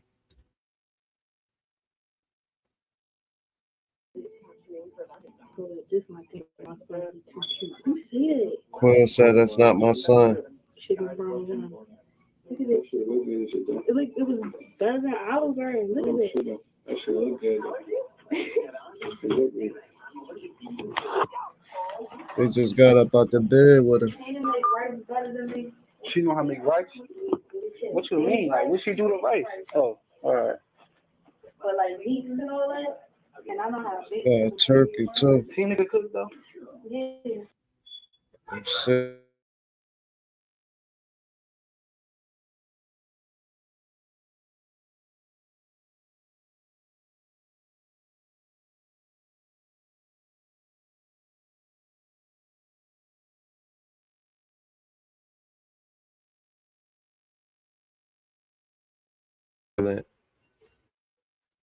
She can cook like steak, chicken, all that. Like she know how to cook. You gotta understand, she was always underneath my mom. And your mom picked it down. You need to be like a good housewife. Do she know what that does? Don't say shit. Just stay home and don't say shit. Yeah. Don't have a conversation with nobody because they won't know you dumb. Just stay home and take care of the house. She can do that. She good for that. Grab that key. Okay.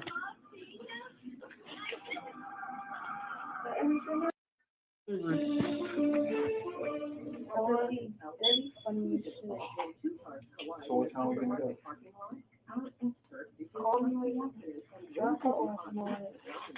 Hey, what the fuck just happened to my cage? That's what was going fucked up. I don't know what you did. Round 3. You just trying to fuck my shit up. For me. I'm back. I was. You heard her? Round 3. You just trying to fuck my shit up.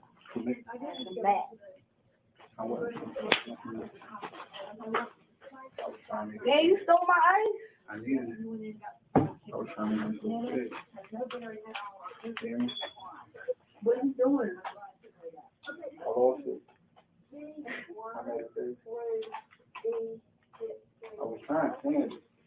That's why you kept saying, oh, I'm like, yo.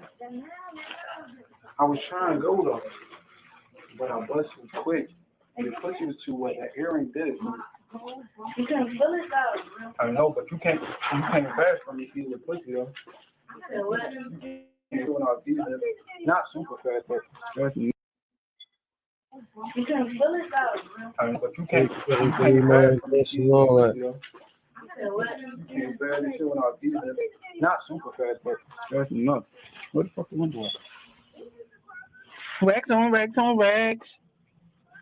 Why these little nigga hate on me? Why these little nigga hate on me? Why these little nigga hate on me? Why these little nigga hate on me? These niggas hate my flavor. These niggas hate my swagger. I let my personality one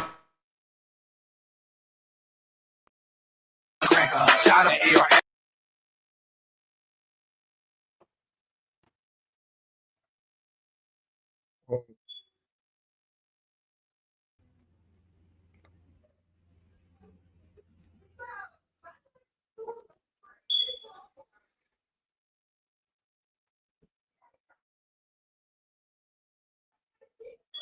He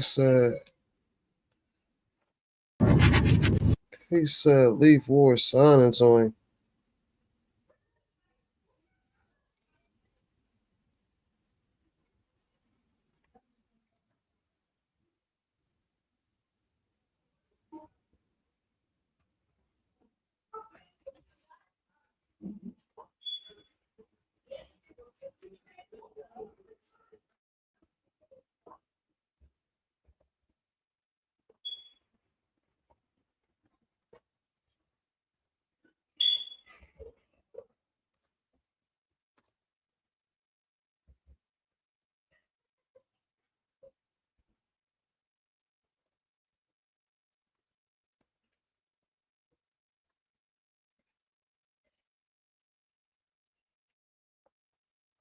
Hey, this boy lied. He talking about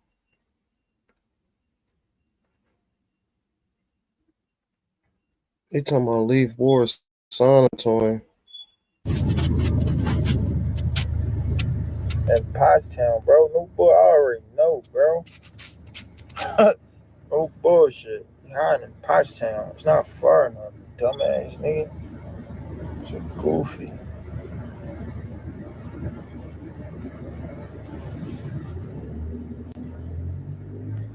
Niggas really getting money out here.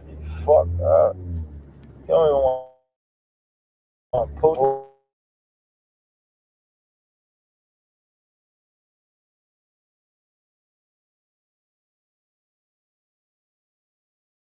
Whole chain. He's a weirdo. Fuck. Fuck, you got it from a costume shop? Oh yeah, all my videos, everything is covered under the Fair Use Act. And he like 36, bro. Leave me the fuck alone. Find my dad on you. Clap your dumb ass.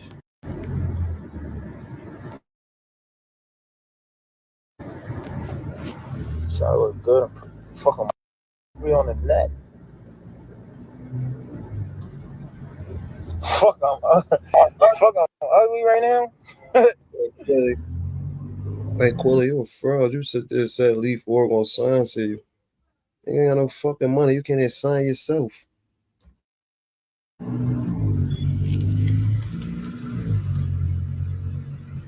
And no bullshit. All jokes aside, cause I don't why when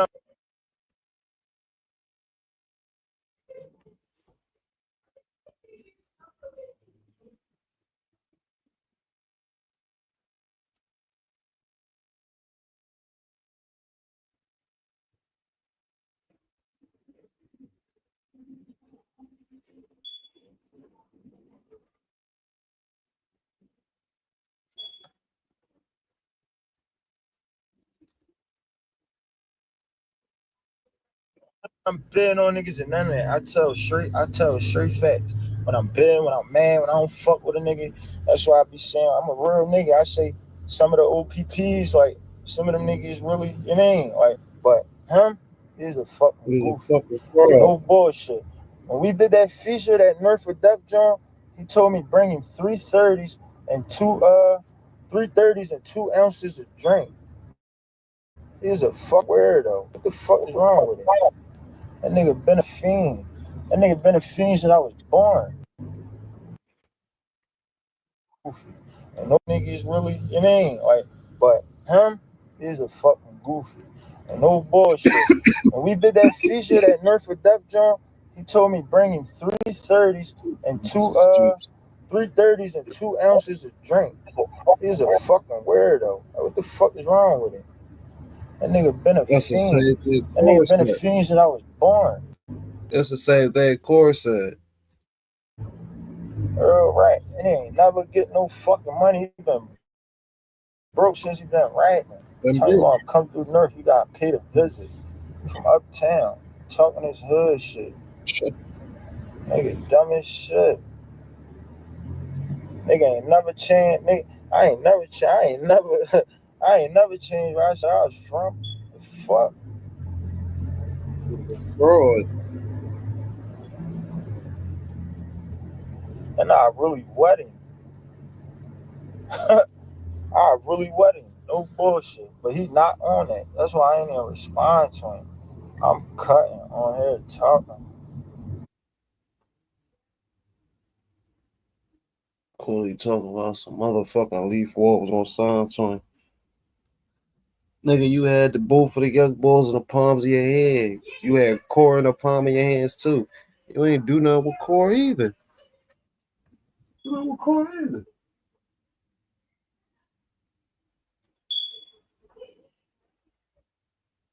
Where you at, OT? Hey, OT, they keep talking this money shit, bro. I gotta tell them, bro, you really come outside every day with $100,000 cash, bro. But no bullshit, bro. Chill, yeah, chill, bro. And then, I mean, he ain't to be taken serious. He ain't to be taken serious. He's a fucking player.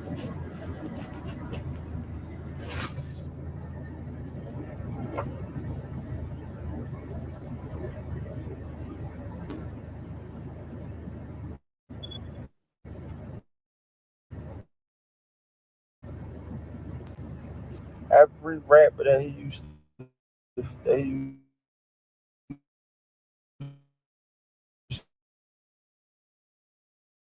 to Dickie, they used to fuck with. That's she the only one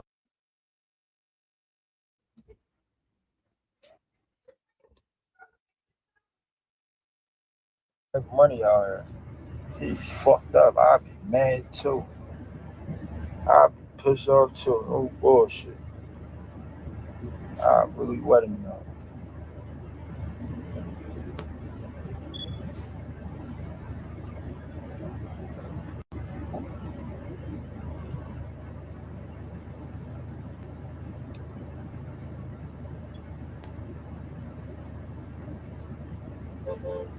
I got bankroll.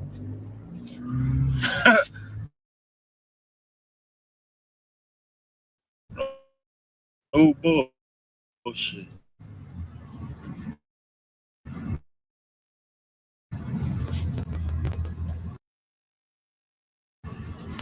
On his neck. That shit won. Oh.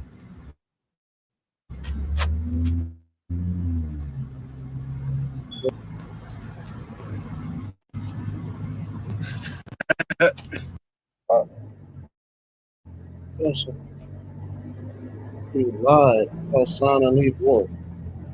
And I really wet him. I really wet him. No bullshit. But he not on that. That's why I ain't even respond to him. I'm cutting on here talking.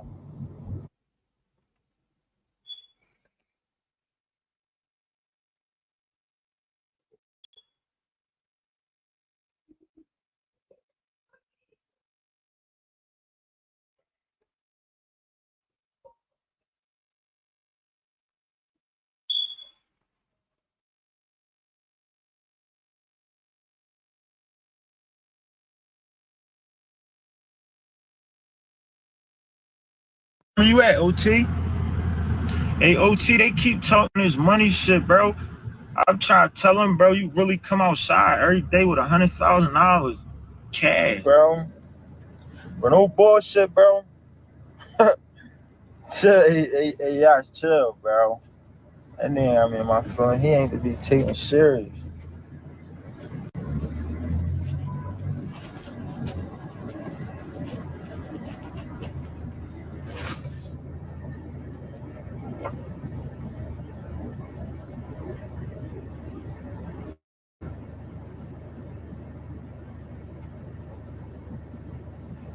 That nigga went at every rapper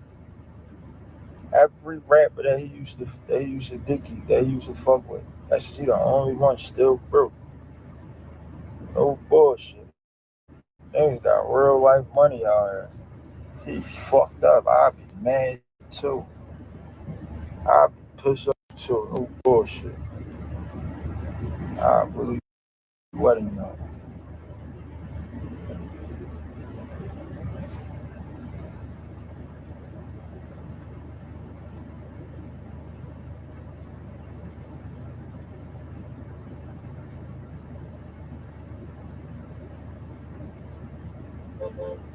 I got bankroll.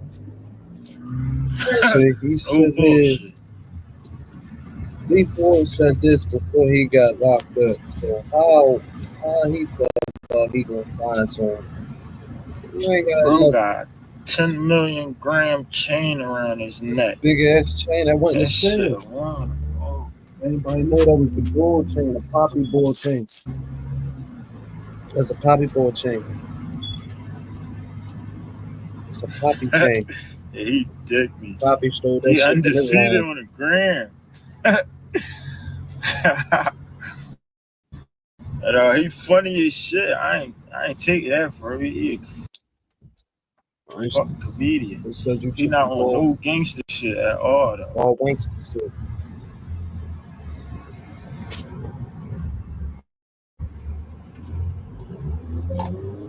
Yeah, y'all got me riding in circles. No bullshit. China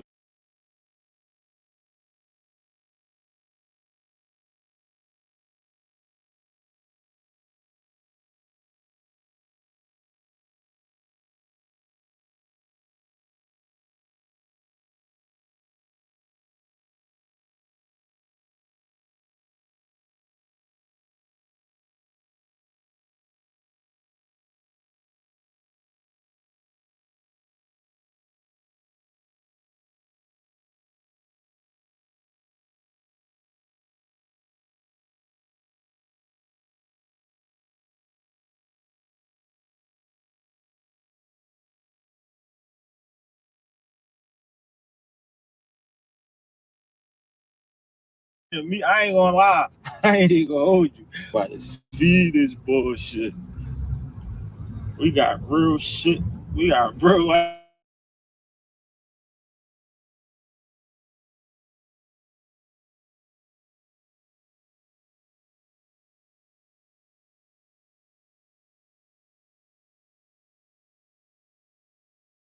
shit going on.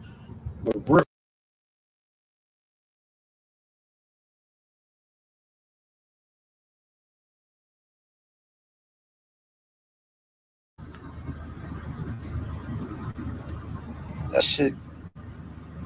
that shit took a month for him to get the courage to say something.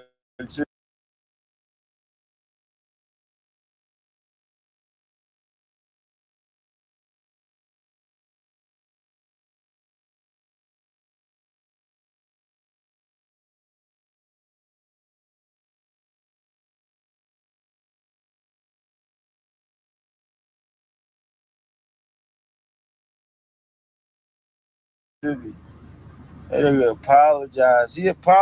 Hey yo, he apologized the first time. Hey Benya, he said Ray name the first time, but that nigga apologized, bro. Hey Benya, he said Ray name the first time, but that nigga apologized.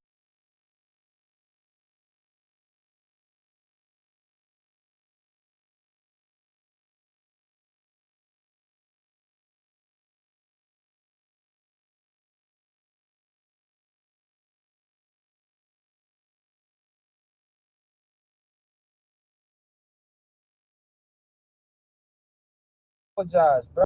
I don't say sorry to my mom. Real rap. No bullshit though. Like, I don't apologize. Like, the fuck? The nigga took what he said down and said sorry, bro. He gotta chill, bro. This shit ain't for him. The nigga in Pottstown. That shit over, bro. No bullshit, bro. Some real shit, bro. On some real gangster shit, bro. When this shit over for me, bro, this rap shit, bro, and I ain't and this young niggas, and the young niggas coming up, the young niggas getting turned and all that, I swear to God, yo, somebody say this live, so, like, to hold this shit against me if I do some sucker shit, but I can't do no sucker shit. I ain't no sucker ass nigga. But I'm not gonna be hating on no young niggas or going at no young nigga when I'm 60 and they 20 something. Real rap, that shit like real rap. Let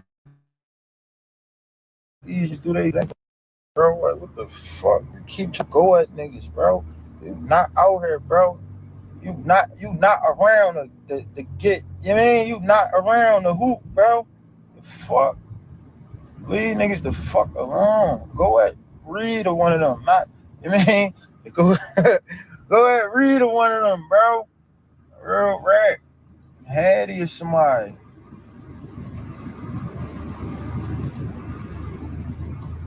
Cause we is not to be played with. Nah, real shit, Kwani. He got beat up. How the fuck that sound? Like, how would that sound? A nigga beat Leaf up. What?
New York shit. I said, bro, show you the paperwork.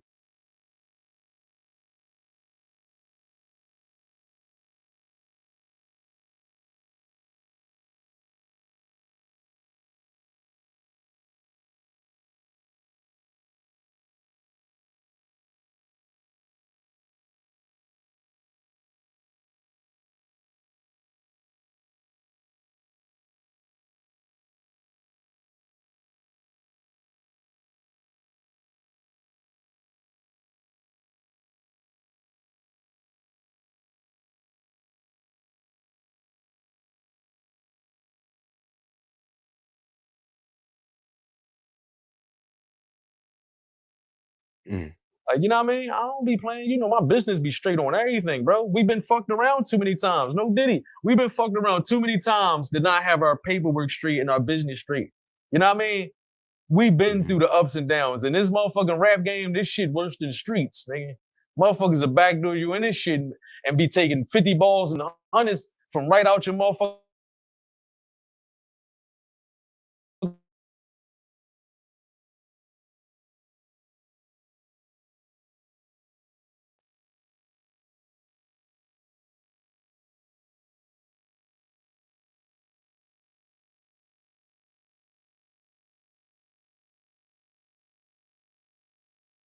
Look, bro, like I like that's my guy. Like he's came at everybody. I don't agree what he says a lot of times. Like I didn't like when he said that shit about Gilly's son. I thought it was distasteful. Me neither.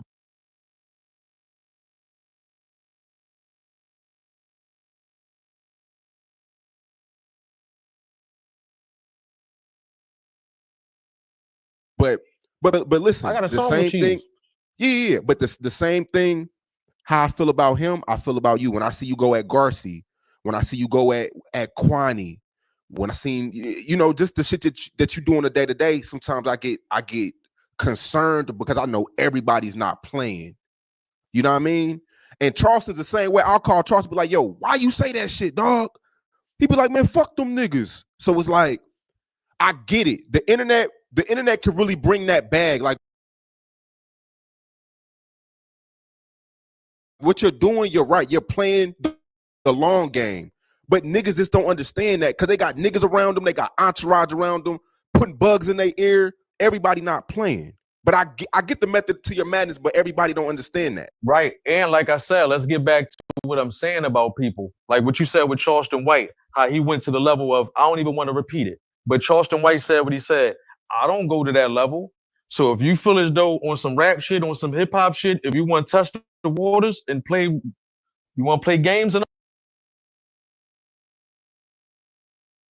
all that over some hip hop shit, then that's how you feel. I can't take the way how you feel. I'm going to always say how I feel. You understand what I'm saying? But I'm coming in hip hop. I'm coming in rap form. I'm not coming at nobody's mother, nobody's family, nobody's children.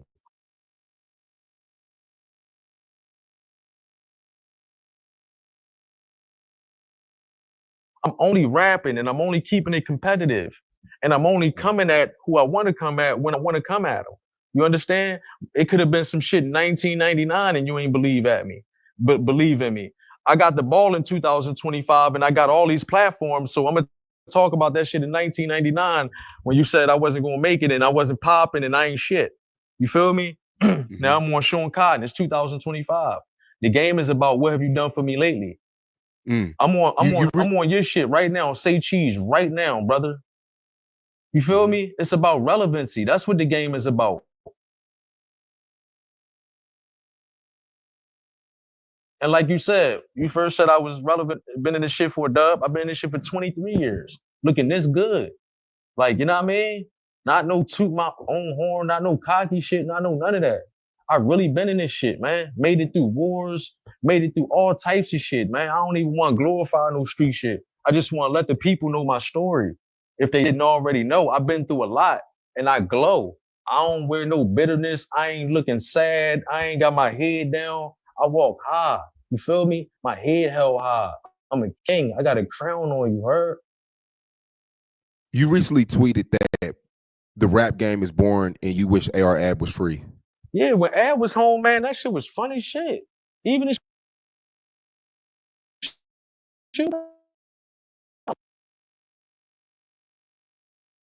You recently tweeted that the rap game is boring and you wish AR Ab was free. Yeah, when Ab was home, man, that shit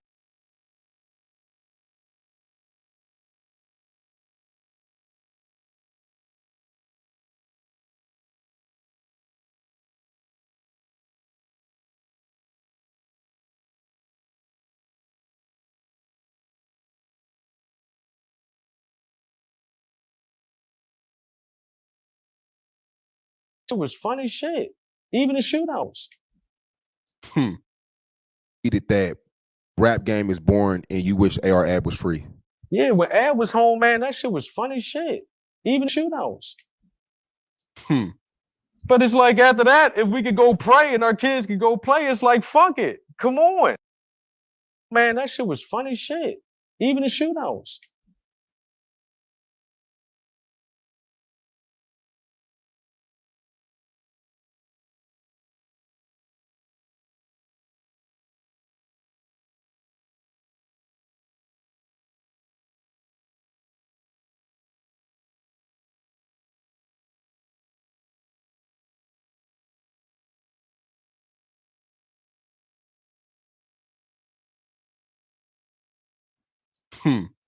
But it's like after I don't know, you heard? You recently tweeted that the rap game is boring and you wish AR Ab was free. Yeah, when Ab was home, man, that shit was funny shit. Even the shootouts. But it's like after that, if we could go pray and our kids could go play, it's like, fuck it. Come on. This is what hip hop is about. You understand what I'm saying? I ain't talking about the violence, but I'm saying I was poking a bear, right? And the bear defended himself and spoke up for himself.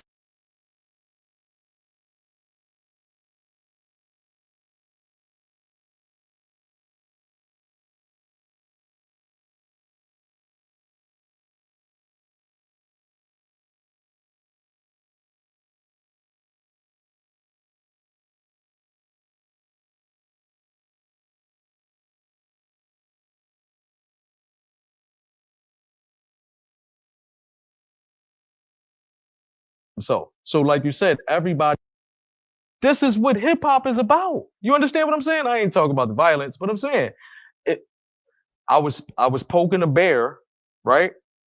And the bear defended himself and spoke up for himself. So like you said, everybody not playing. But when Ab was home, the game was more fun. Ab would call me right down to the cave. Hey, yo, come on, bro. Let's cook some shit up. 100 motherfuckers down that joint, hip hop, like an old school session or some. Remember how we used to be on them DVDs and 26 motherfuckers and Ab would call you down to the studio. It's 100 motherfuckers down that joint. Ab like, yo, ain't nobody getting on this joint. I only want Dark Low and Quill. Let's get a little bit more detail because you never really broke this down in any like real interview. You and AR Ab was in a beef? No. It was a misunderstanding because I don't want to go federal, and I'll tell you off the record. But it was just a misunderstanding on some street shit. And then after that,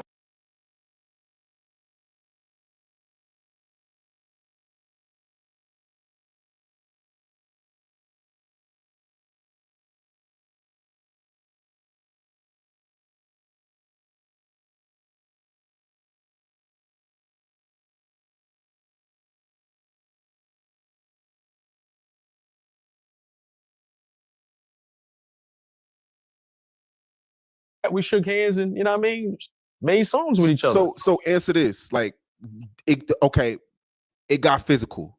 It got physical and firecrackers went off. Really? Yeah, bro. I don't tell jokes or lies, bro. Talking about, bro. And this is if I remember right, this is because you said something about AR Ab or OBH. I was on the internet doing this. I'm AR Ab. I was taunting him. Brother, you know, why you acting like you don't know what I do? This nigga sitting there cracking the fuck up. I was on the internet on Haines Street walking around like this. I'm AR Ab, and I'm King of Golden Gang, and I ain't running Philly. I was doing that. That nigga saw me. I had to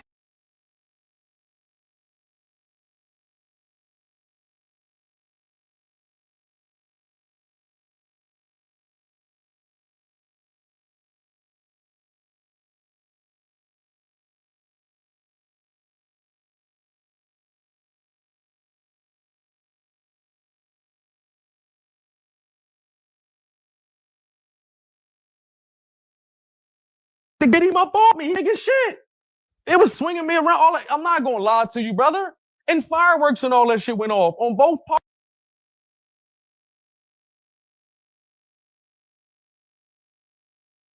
parties.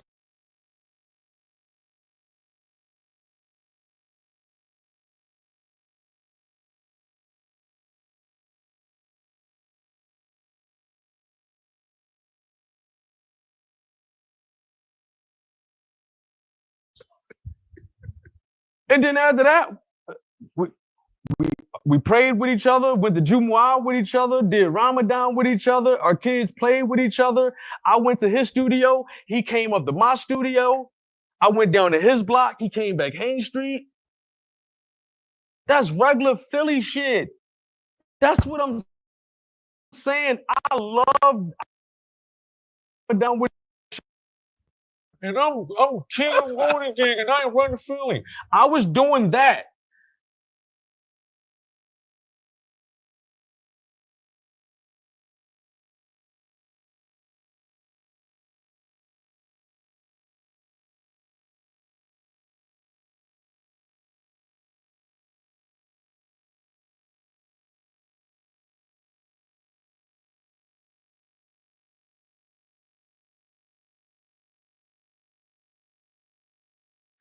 That nigga saw me. I had to get him up off me. He big as shit. It was swinging me around. All that. I'm not gonna lie to you, brother. And fireworks and all that shit went off on both parties. And then after that, we prayed with each other, went to Jumu'ah with each other, did Ramadan.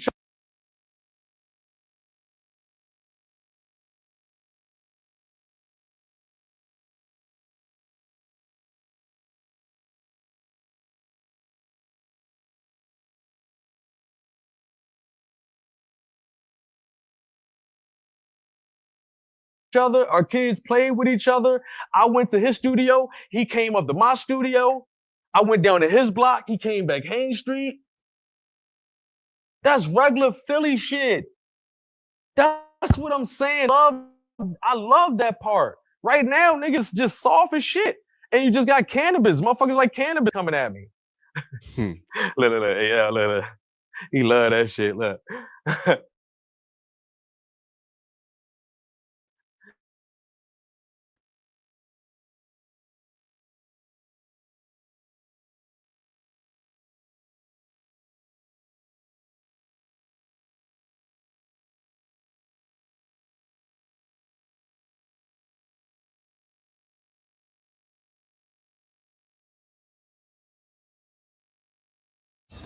Lucky I don't start my hands-on program. Well, I won't go back to jail. He's a rapper. I'm tempted to start my hands-on program again. Yeah, Start he's smacking a everything rapper. up in the head. I'm standing there waiting for 20 deep. I knock him out from his whole 20 of them. They ain't do nothing. AR, stop. I'm punching on him, dragging him. And they circle me too. I'm thinking they better roll on me. I'm punching him, watching like that. Ain't gonna do nothing. My young was back there.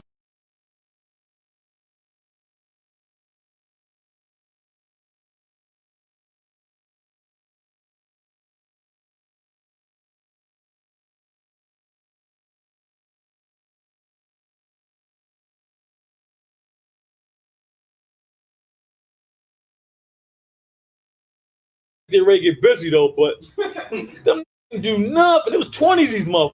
I beat the blood out of his rap ass.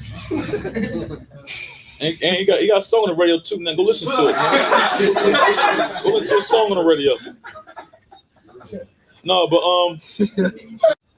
lucky I'll start my hands-on program again. I'm tempted to. But I won't go back to jail. He's a rapper. I'm tempted to start my hands-on program again. Yeah, Start he's a smacking rapper. everything up in your head. Nah. Then stand there and wait for nothing. I'm standing there and wait for nothing. Like, cause I beat a rap one time. He was like 20 deep. I knock him out from his whole 20 of them. They ain't do nothing. AR, stop. I'm punching on him, dragging him.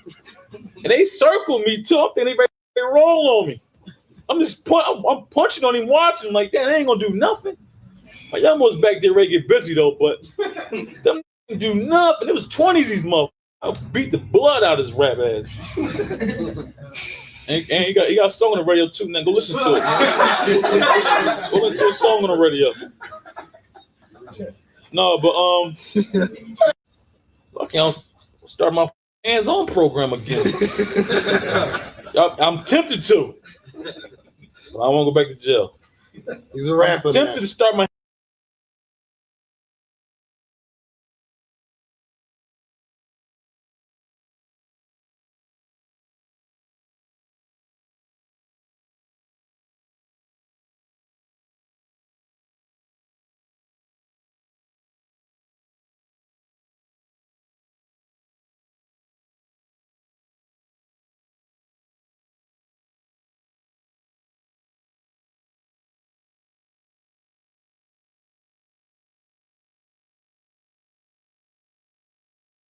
hands-on program again. Start smacking everything up in your head.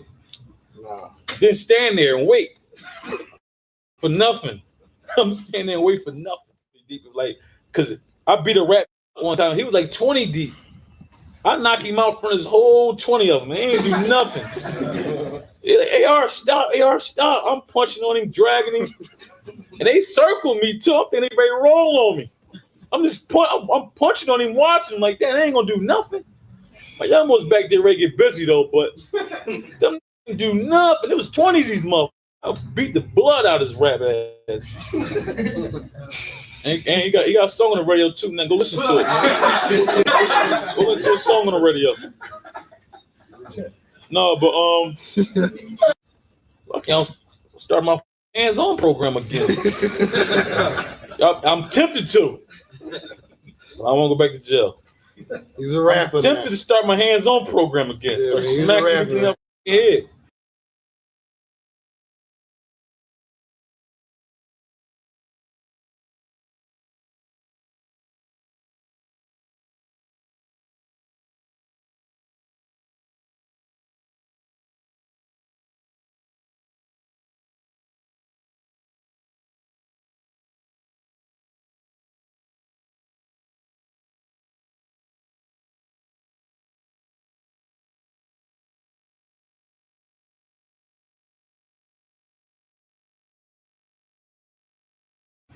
Nah. Then stand there, wait for nothing. I'm standing there and wait for nothing. Like, cause I beat a rap one time. He was like 20 deep. I knock him out from his whole 20 of them. They ain't do nothing. AR, stop. AR, stop. I'm punching on him, dragging him. And they circled me too. I'm thinking they ready.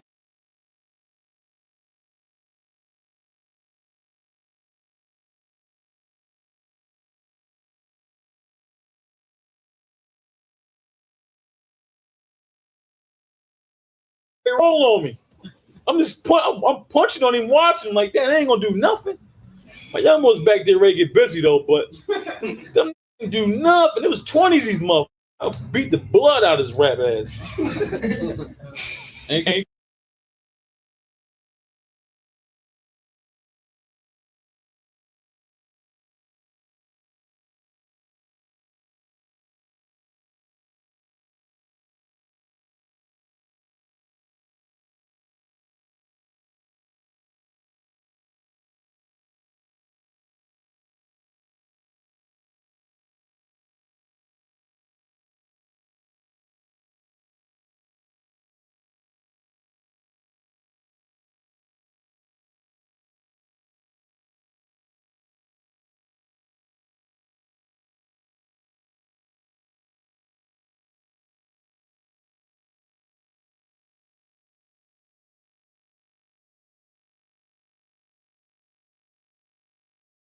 he got a song on the radio too. Now go listen to it.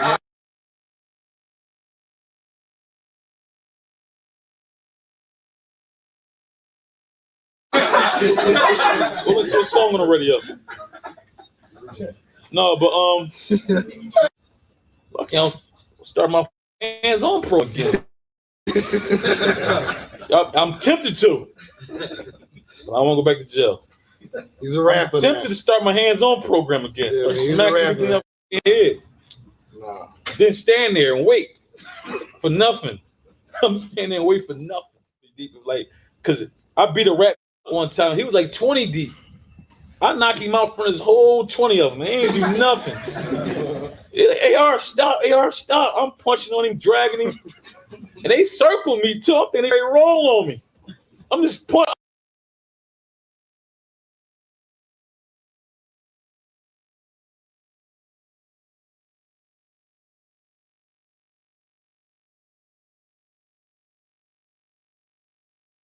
A negative tip, but I'm talking about all that AR app before dude was born.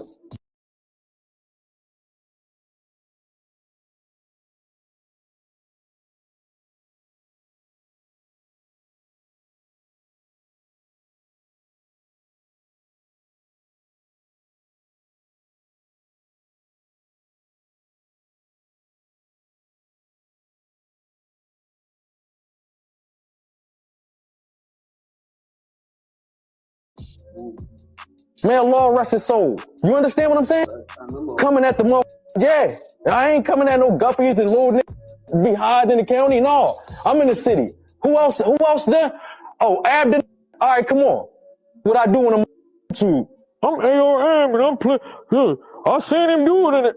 Making fun, trolling him. You understand what I'm saying?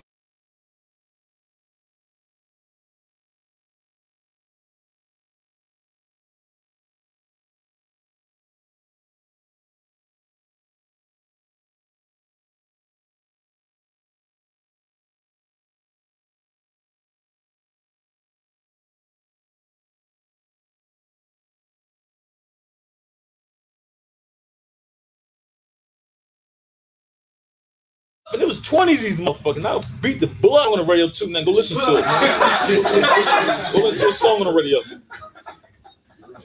No, but yeah. AR-Ab, man. AR-Ab. Me and AR-Ab had a whole shootout and everything. That's the only nigga that like stood up for himself. Like AR-Ab is the only nigga that really didn't put up with it. AR-Ab is the only nigga that looked like really fought back. Like, yeah. Me and AR was shootout.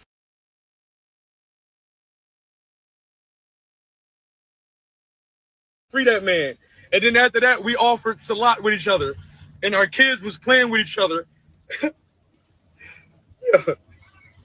Now, there was a video that was going around online a couple years ago with Quilly on the floor begging for mercy. And I heard some people said it was OBH, but OBH had nothing to do with that. Quilly and AR wasn't even on bad terms at the time when the video hit the net. Now, the last time Quilly and AR had problems was 11 years ago.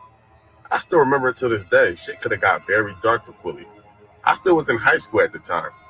Now, Quilly had beef with Meek Mills. This was around the time that Quilly dropped the Hain Street Hustler 3.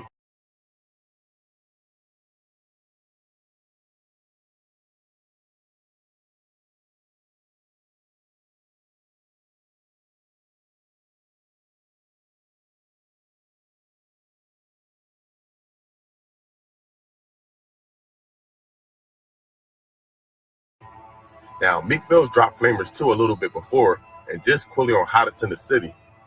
On the second verse, he talked about Quilly coming home from a rape case.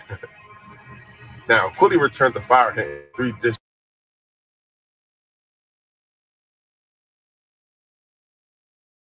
tracks on the Hain Street City. On the second verse, he talked about Quilly coming home from a rape case. Now, Quilly returned to fire him and Meek with 3 diss tracks on the Hain Street Hustler 3 mixtape. Now, AR-Ab was on both mixtapes, but he got the most recognition for his legendary verse on Meek Mill's Goons Gone Wild, which led his rap career to go up from there. Dream, make it to the NBA, that's a pipe dream. They end up smoking rock at a pipe screen. I play the night scene, hard rock pitching, 44 with the long nose, Scott Pippen. Now, just like I said, AR-Ab was on both mixtapes. Now, Fire at Will with Quilly Mills didn't really do anything, even though Quilly Mills' verse was fire. And that's one thing you can't take away from Quilly, is that boy could spit. At the end of the song, AR-Ab shouted out Quilly Mills' Goonie Gun Club. Say our nigga, Archie family, baby. Goonie Gun Club. Now, no one was signed yet. Meek was the only one close to getting signed. He was rolling with T.I. at the time, and he was about to get signed to Grand Hustle, but T.I. legal issues got in the way of that. Now, Meek was the hottest thing in Philly, so every party, every event, the hoes came out. Other rappers that were signed came out to support Meek. So with AR being cool with Meek, he will be hanging around Meek. Now, this is a good opportunity for AR to network and be in the mix. If Meek was there, it was popping. You ain't really see on any flyers. If you did, no one cared. Meek Wills was getting that show money. He had something Quilly didn't have, and that was those club records. Quilly didn't have a In My Bag or Getting It In or Make It Say. Quilly was just a rapper with bars. Now, during that time, it wasn't really the right time to be around Quilly. You know, him and Joey Jihad used to roll together, but you kind of saw Joey Jihad fall back a little bit. Quilly Mills dissed Cosmic Kev, and AR was one of the people that started to question the moves he was making. Like, why would you diss the #1 DJ in Philly? You need that radio playing connections. So Quilly saw AR hanging around Meek, and AR disagreed on how Quilly was moving. Now, Quilly already had 1,000 videos coming at Meek and everyone around him. But he made a video saying the same people that was on Hain Street Hustler 3 taking Meek Mill's whole side. He mocked AR for shot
Yes. We Analyze call detail those. records, phones, you name it, we collected it on this list. And did you analyze those records? We did. And what did you do to analyze? I use a software called PinLink or DLX, which just makes it one to create reports and then analyze the records. Generally in just bring it because they all come in UTC. You can kind of get the records in more of a coordinated time. But we also analyze the actual raw records too, just to verify. And did you prepare a PowerPoint presentation to help explain to the jury what you looked at when you analyzed it? Yes, it's called detail records and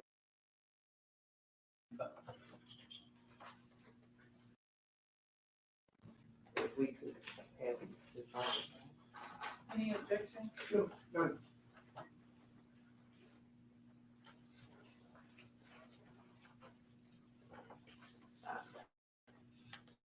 She looked at that and see the contents of the envelope. Yes. And what does that depict? It's just a thumb drive. It's got my PowerPoint on it. It's got my initials.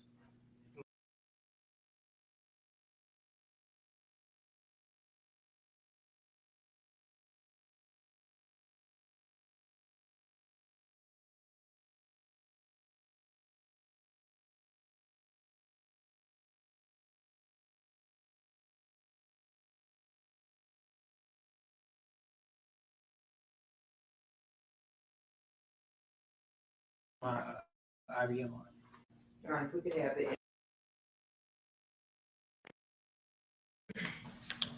We just asked when the PowerPoint was created for completion sake of the exhibit. What do you say? When was the PowerPoint completed completed? The final parts of it with the specifically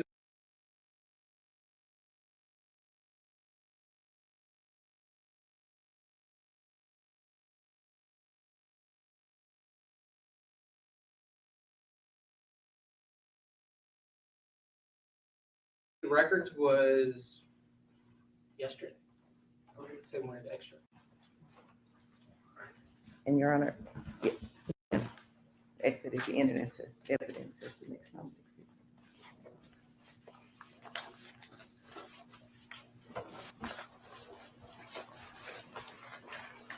This is an envelope containing what's being described as a thumb drive. It has Sergeant Brown's name on it, PPT. Red thumb drive on the inside. We'll mark this as exhibit 25.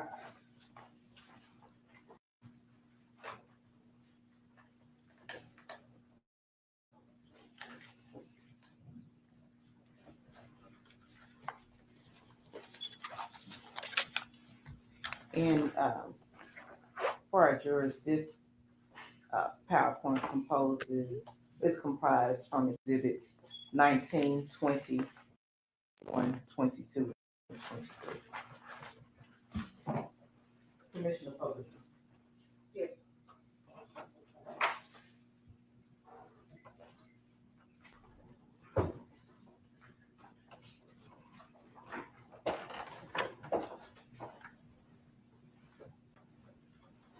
This is your presentation, is that correct? That's correct. All right, we will go through it. No, it is small. Could you tell us, or if it would be better if with the court's permission, you can get down and explain what we are working with here.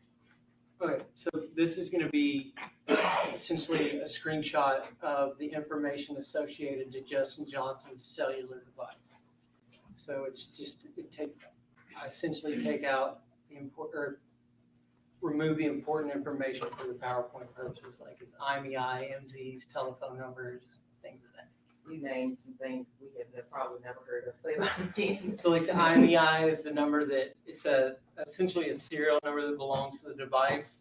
And then an MZ is generally a serial number that belongs to like your SIM card or your network. So we use those things to compare. And then telephone numbers. As you can see, I think on Justin Johnson that has like his email address, which has maybe a partial of his name.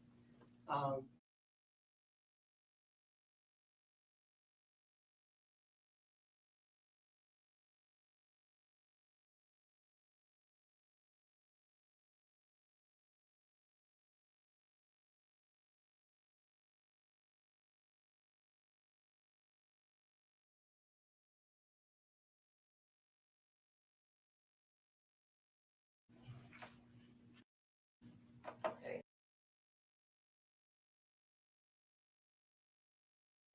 We have another.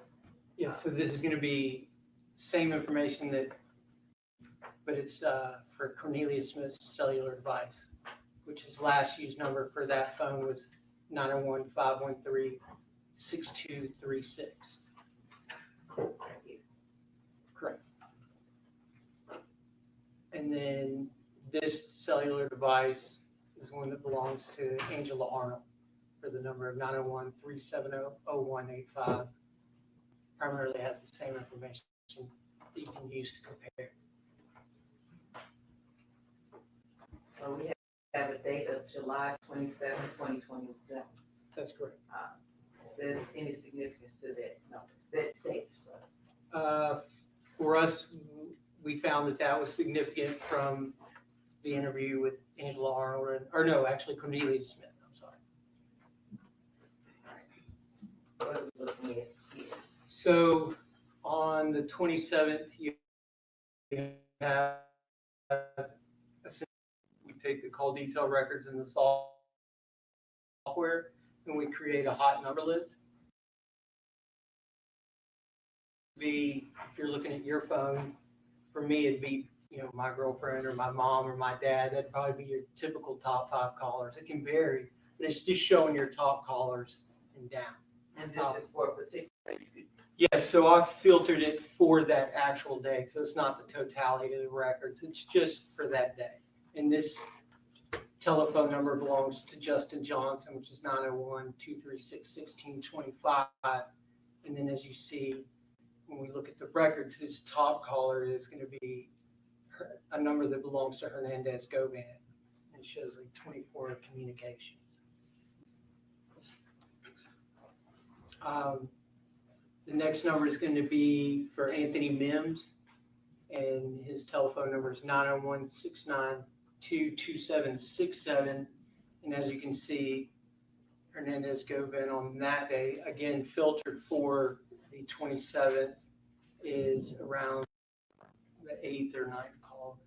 So it's 7 communications. So the significance for this is that on July 27, 2021, we look at Justin Johnson's cellular device. We find Hernandez GOVAN's telephone number. As you say, it's labeled Big Bruh Quet, and that was an incoming text message to Justin Johnson, and it's just an address of 4641 Bowenshire, which is still smoking Memphis. It's a shop owned by Anthony Mims and his business partner, Mr. Lambert.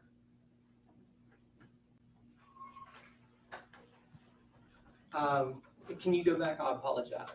And just to note, that time was 1937-21, and it shows significance because he's getting the text from GOVAN, and then on the next slide, you'll see Justin Johnson actually sends an outgoing iMessage to an individual we identified as Harry Lockhart. It just says he's talking to Joe, indicating that maybe he's at the smoke shop and he's talking to Joe. And then you see at 21:08, 43 hours, Anthony Mims creates a phone contact for Justin Johnson, and that contact he labeled as Drop, which is an alias.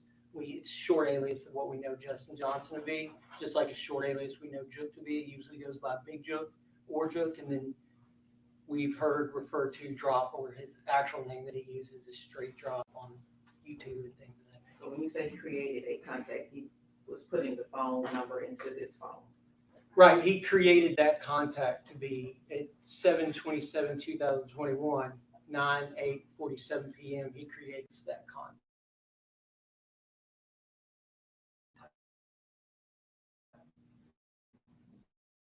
And then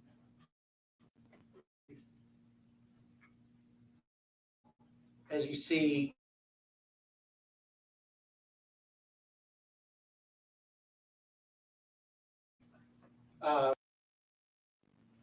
both these individuals in relatively in the same time frame created contacts for each other. Again, indicating that they're probably within communication distance or in the same vicinity. So this is the following day, July 28th. So after that, and as you see here, so Justin Johnson, his cellular device shows an outgoing, so it's an iMessage to Jermaine Sears with the address of 3641 Allendale Lane. And then that same day at 17:24,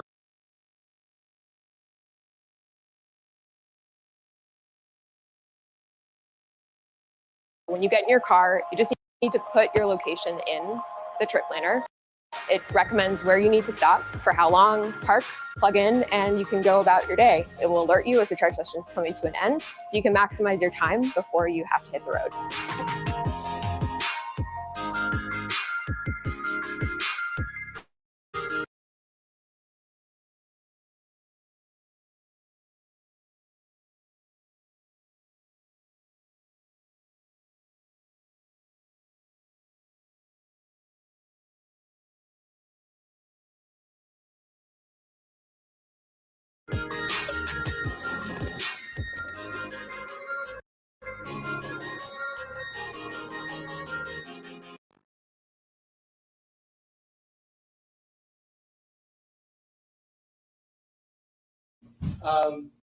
and as you see here, it's 17:24 hours. That address, the address at the shop, the 820, what is it, 821 or 823 South Highland? I think 8. It's Okay. it's approximately, I have it on there, I can't read it because it's kind of far, 0.49 miles away, so it's not that far away. You're talking about this address here, the 30. So that address is actually 3645 Allendale. He sent a different address. If you go to the next slide. Before we go to the next slide, you've indicated that the victim of the shooting was Terrence Baker. Correct. Does he go by any other name? Yes, he goes by Wu, or Paper Route Wu. And as part of your investigation, if you determine him to be a artist on Yes, PRE? he's an artist. Sorry, he's an artist on PRE.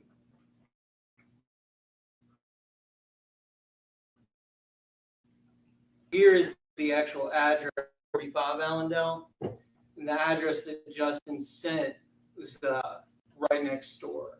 So it was actually 3641.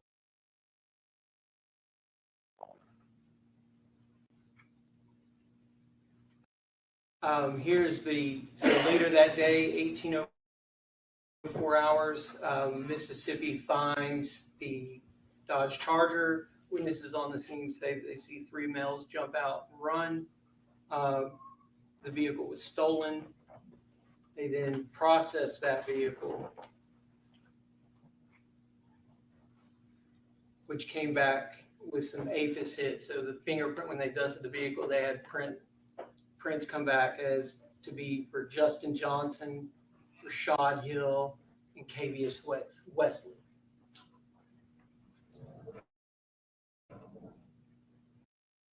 And also they located a spent .40 caliber cartridge casing on the driver's side floorboard. And that spent cartridge casing showed to correlate with the cartridge casing found on the scene at the Double R shop over on South Highland Street. And then this is August 13th, so we get to this date from, again, Cornelius's interview.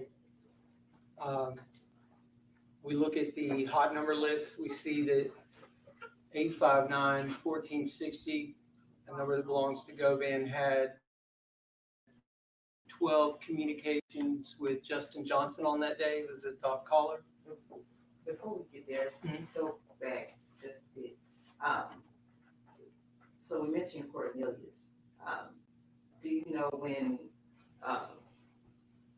Mr. Govan or Justin Johnson or Juke's number appeared with Cornelius?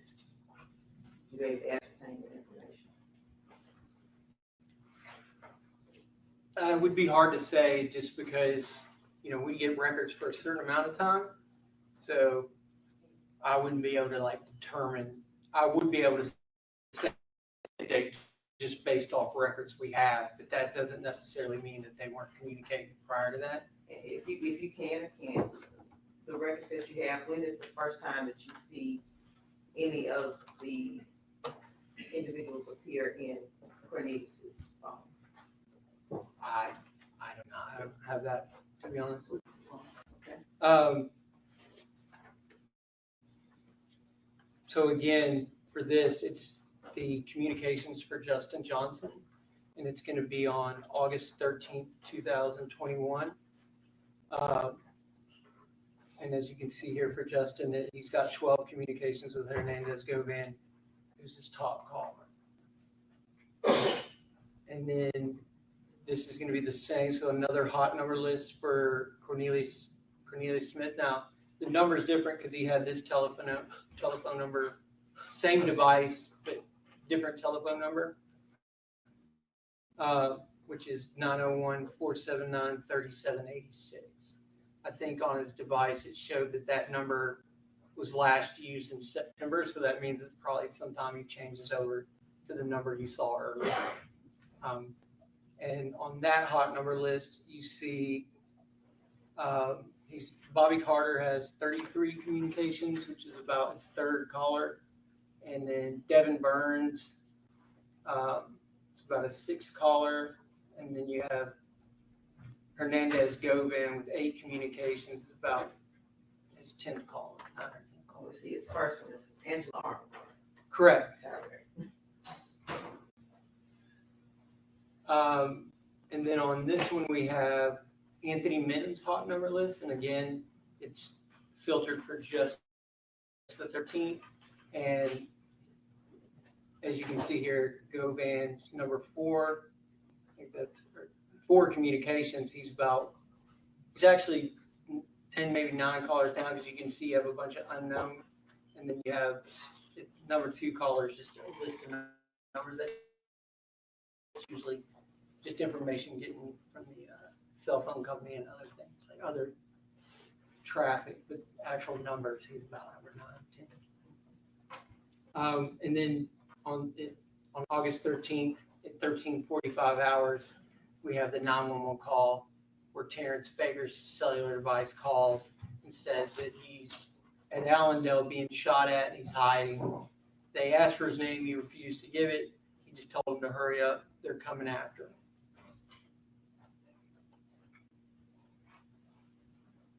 And then this will be communications with the conspirators that have been with Justin Johnson and Cornelius Smith, and then the other individuals, Anthony Mims, Hernandez Govan, and any variation of their other numbers at that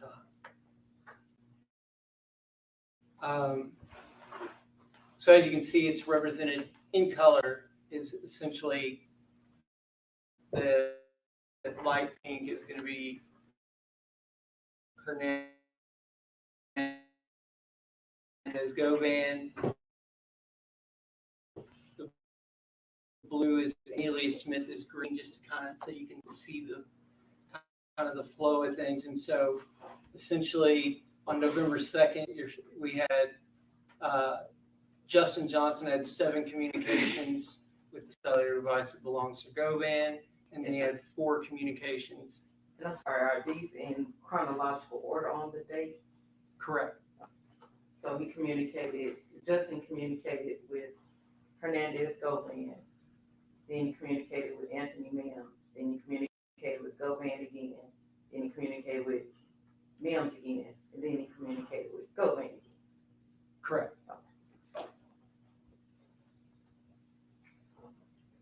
And then essentially this is just those call detail records, but the actual call detail records, it's got like service codes, tower information. You'll see it has a version of the IMEI. It won't give you the actual IMEI. They kind of do some equation where they change the last 2 digits so people can't steal the IMEI off the records and create their own kind of their own service or their own account. So, but it just gives you a little bit more information. It can tell you call voicemail if there's multiple users on one call, if they're doing three-way, and things of that nature. And then again, as you can see, you have Justin Johnson in the yellows, Cornelius Smith in the green, and essentially it just kind of shows the way they're cut, like who they're communicating with, and the kind of the flow in chronological order, how they're talking. So as you can see, Justin Johnson had 7 with Hernandez GOVAN. Justin Johnson had 4 with Anthony Mims, and then he had 0 with Cornelius. And then Cornelius had 20 communications with Hernandez GOVAN, but he had 0 with Justin and 0 with Anthony.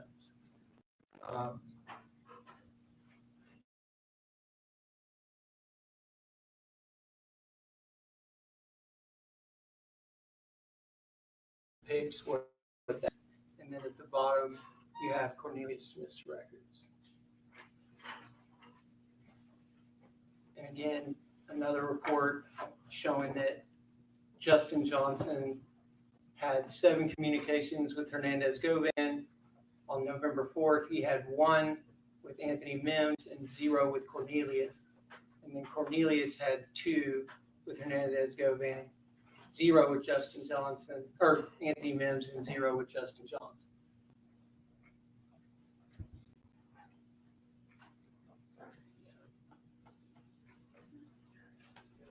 And then these are just the, again, you have Justin Johnson's records that you get from the cell phone company, and then you have Cornelius Smith's records that come with the cell phone company.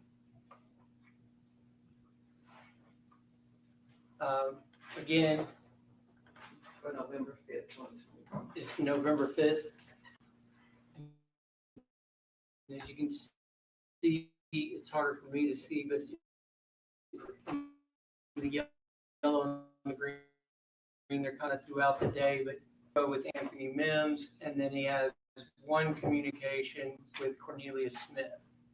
And then if you look on this side, it's Cornelius Smith has 4 communications with Hernandez GOVAN.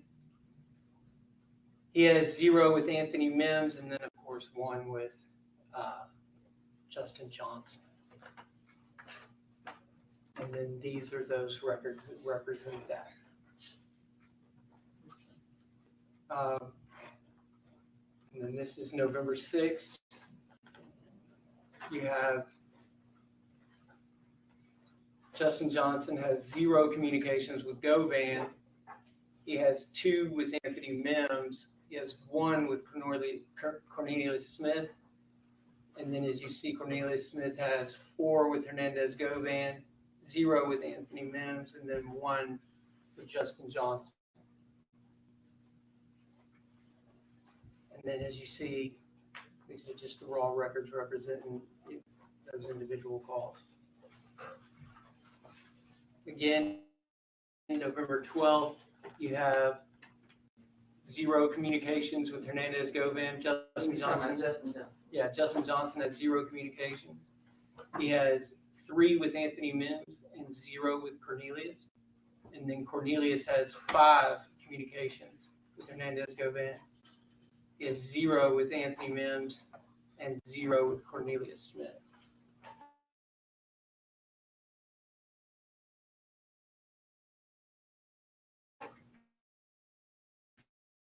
Records that represent that report. For 15th, 2021, you have Justin Johnson has 0 communication with Hernandez Govan, 0 communication with Anthony Mims, but he has 14 communications with Cornelius Smith. And then on Cornelius Smith, he has 2 communications with Hernandez Govan. And it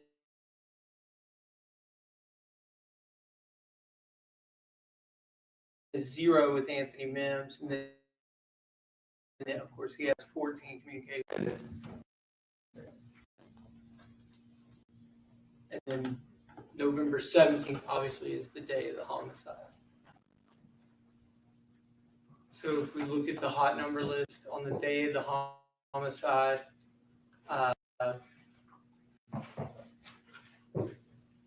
Cornelius Smith hot number list has 12 communications with Justin Johnson. It's about his fourth top caller.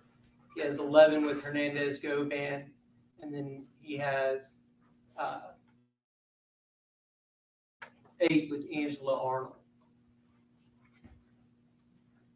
And then if you look at Justin Johnson's, it's harder for me to read that, to be honest, because it's a little far if you don't mind me. Yeah, because I can't see that far, I guess, because of the glass. So on the 17th, Justin Johnson has 15 communications with Govan. It's like his third down if you remove the voicemail. And then you have 12 with Cornelius Smith. You have 11 with Angela Arnold. And then on down, he has 3 with Hernandez Govan and only 1 communication over here on the right with Anthony Mims. So that's just further down the list.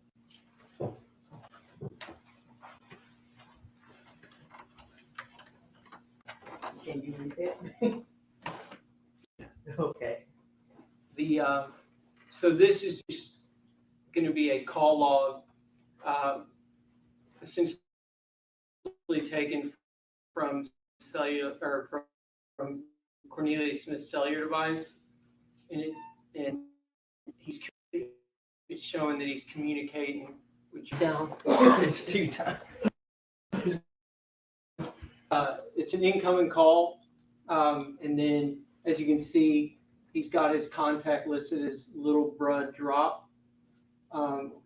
Interesting. This is an incoming call just prior to the murder, and as you can see, when you look at their raw records, both of their call detail records show their cellular devices on a cellular tower at 1731 Cherokee Boulevard, and they both have the same tower azimuth, which is just essentially a direction on the tower of like a sector. So it'd be like a compass. So 290 would be like, we have cones. And so they're both pointing on the same sector of the same tower, which is approximately 3.9 miles away from 1766 Wild Rose Street, which is where Cornelius lives. And then this is surveillance video of the homicide with Cornelius and Justin Johnson in the photos. And you can see that's at 12:23:01 hours. And Justin will be on the left and Cornelius is on the right. And then Dolph's brother shooting at that vehicle. Here we're showing Cornelius Smith's physical phone extraction, showing that there was no outgoing communications during that time frame. So his last outgoing communication, and before the homicide, was essentially, we had that incoming at 12:04, and then you see from that time period, it's all missed calls, and then he has an outgoing to Uncle Ron. Let me stop you. The date On the top of this is Oh, August the 13th. my bad. Should that be November 17, 2021? Yes, I apologize. It should be November 17th.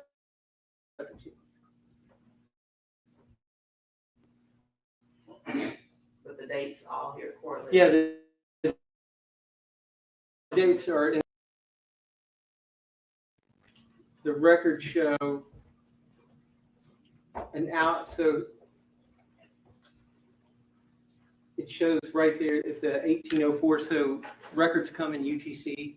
So it is UTC. It's basically like universal time coordinated. So like they send the records, it's always going to be in that universal time coordinate. So we're in central time. So that would be at this time period would be 6 hours back. Right now it'd be like 5 hours back. So it just compensates for daylight savings and things of that nature. So because they're going to send those records all over whoever needs them. And so it's just easier for the companies to send them out as one format. And so like you'll see on the phone, we've got it -6 on, and that's when I create those reports. I'm actually -6, and so it just makes more sense fluidly. And then with the records, you'll see they're going to just stay the same. So that's going to be the universal time coordinate. And so at 1804, which really was the 1204, it shows the incoming call. And then after that, you see just a list of incoming calls, but then you also see that some outgoing calls. But those outgoing calls are actually just the forwarding service to his voicemail. And you can see that with like the codes on the far right, which is like, I guess, so 02A would be like forwarding no reply, which means the phone is on, it got forwarded. It's just after no reply means after a couple rings, the phone forwards that call. There's other anomalies, like if the phone's off, it does something different, or if it's busy, it'll have a different code or a different service. And then on November 17th at 12:26, you have Justin Johnson has a FaceTime interaction with Anthony Mims at 12:26:50. So that was 3 or 4 minutes after the homicide. And then right here, November 17th, 12:39:07 hours, you have 3 communications at 12:39:07. One is an outgoing call. At 12:39:56, you have an incoming text. And then at 12:40:53, another outgoing call. And then you can see that indicated on the records below. And then if you look at the text, 12:39:56, you go to the next slide. And as you can see, 12:39:57 is that text, which is just Kiona Hooper is sending 4752 Haven Court, the address to her apartment.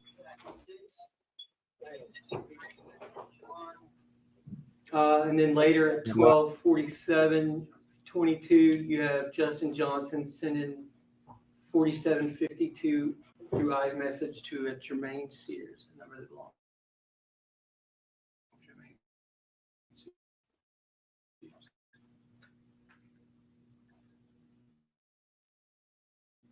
And at 12:47:30.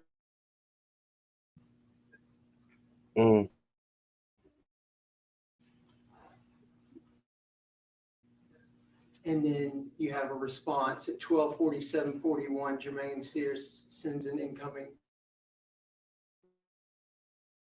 text iMessage. The 802 is when it begins, but you see Justin Johnson's SUV pull in to the 2-lane apartments, or they got another name, the Gospel Garden Apartments. Like, share, and subscribe, Then man. you No, see Justin Johnson like, but hey, next to Kiana Hooper, and then you see I ain't gonna. Cornelius Smith, who has the hoodie kind of draped over his shoulder. And they're going into Kiana Hooper's apartment. So this is going to be from Angela Arnold's cellular device, and this is going to be at 13:26, 30 hours. And as you see, she has an incoming call from Justin Johnson, 901-236-1625. It's a 19-second call. And then you have another incoming call at 13:28, 16 hours. The 12-second.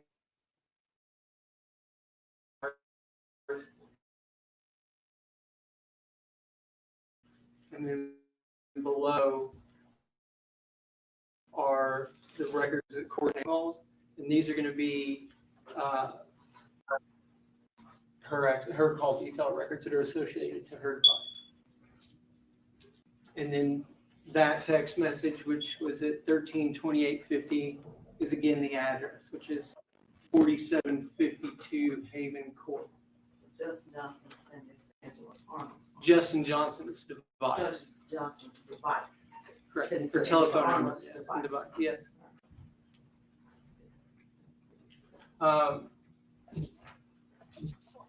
Again, here you see Angela Arnold's phone extraction. She gets another incoming call at 13:55:11, and it's a 29-second call for her call detail records. And then, as you see, 13:56, Angela Arnold arrives in the black SUV at 47:52.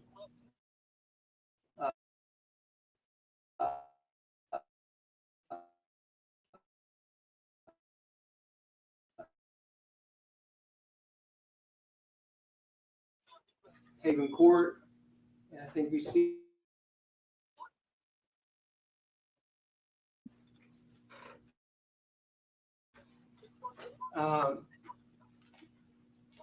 so now it's November 17 at 14:07 hours and 15 seconds. Angela Arnold's cellular device showed an outgoing SMS message to a telephone number that belonged to Justin Johnson. That SMS message stated, "This is C, bruh. Send me bruh number so I can get my phone."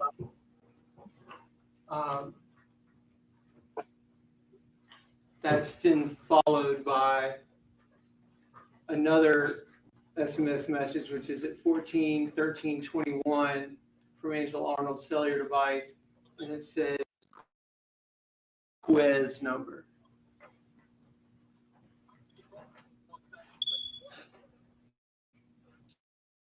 One or 19th, I'm sorry. And this is just showing that Justin Johnson at 12 in the morning was searching, I'm sorry, Cornelius Smith, was doing a Google search for 24-hour AutoZone. So this is what, like 12:17 in the morning. Correct. Or no, 12:17 seconds. So at 12 in the morning. And then at 12:01 in the morning, you see Justin Johnson shows an outgoing call to a number or Cornelius, I'm sorry. Cornelius shows an outgoing call to AutoZone Auto Parts. That comes back to the AutoZone Auto Parts at 5945 Winchester Road. Again, you'll see 0900 hours. Device showed an incoming call that belonged to Justin Johnson. and he has a contact name labeled Little Broad Drop. It's a 33-second duration call.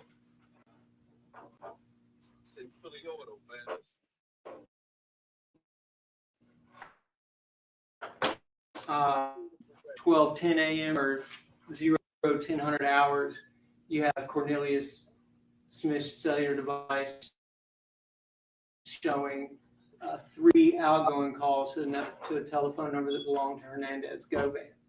And you can see again that's labeled the 901-618-3848 telephone number. And it's an outgoing call. It shows 2 minutes and 40-second duration. You have another outgoing call at 12:18. So the first one was at 12:10. The next one's at 12:18 a.m. It's a 1 minute, 9-second call. And then you have at 12:35 a.m., you have a 7-second duration call. It's an outgoing call. And then below are just the records that correlate with what was on a cellular device. Then on, so 06:47 hours, 6:47 a.m., Cornelius Smith's cellular device showed an incoming call from a number that belonged to Hernandez GOVAN, and that was 18 seconds long. And then those are the records that correlate with that communication. And then at 07:01 hours or 7 a.m., Cornelius Smith's cellular device. Oh, so they did look for AutoZone. Then it. They did look for AutoZone.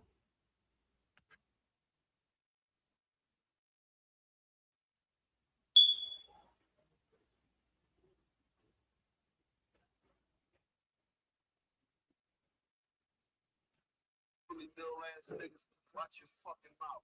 I dare you speak my motherfucking name. I swear on everything, nigga. I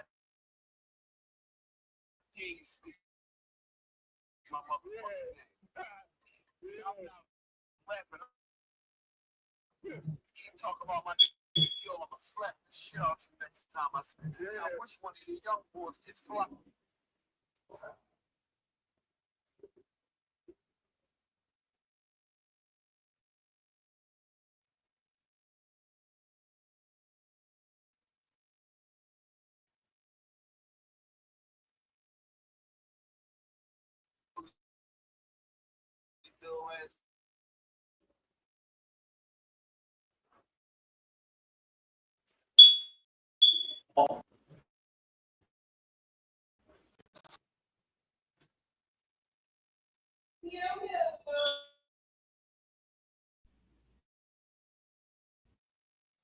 Interruptions or problems that just correlates with that call.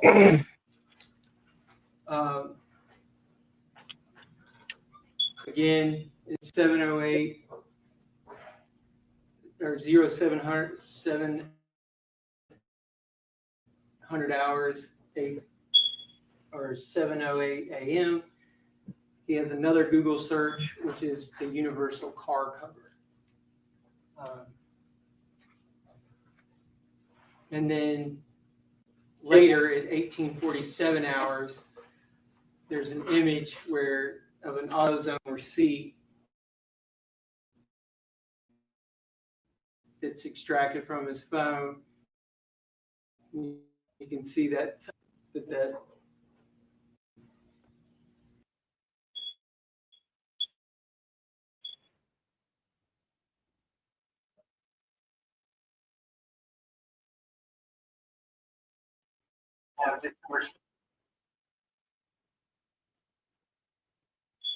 cellular device showed an outgoing Instagram chat to Anthony Mims.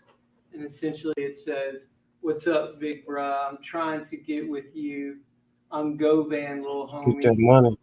You met me before. I'm trying to let you hear my music. If you don't mind giving me a call."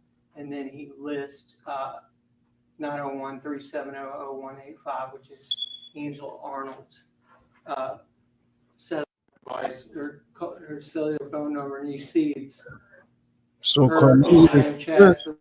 for participants, and then So, at above that is just the so Cornelius Smith was a rapper too.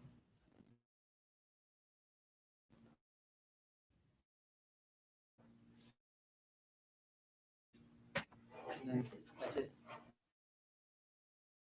Relation of the phones. That's just exposed. Would you say the conspirators or the individuals listed, Justin Johnson,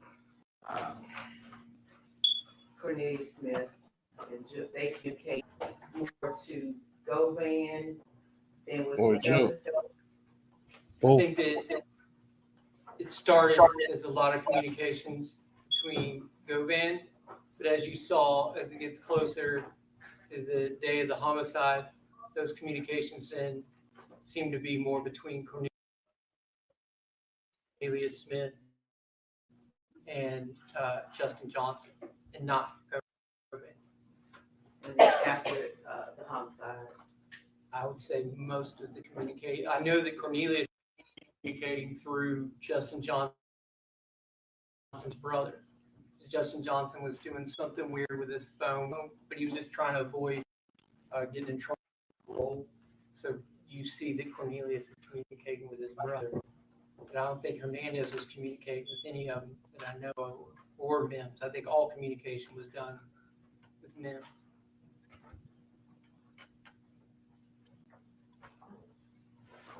When phones got hot.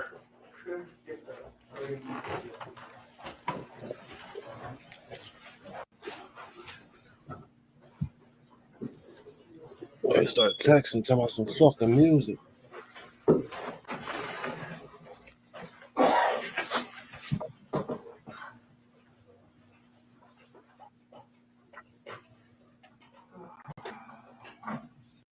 Just give me a second. We're gonna have them switch off.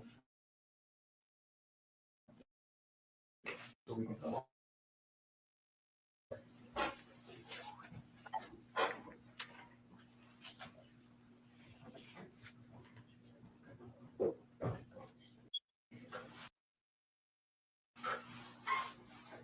Niggas laugh.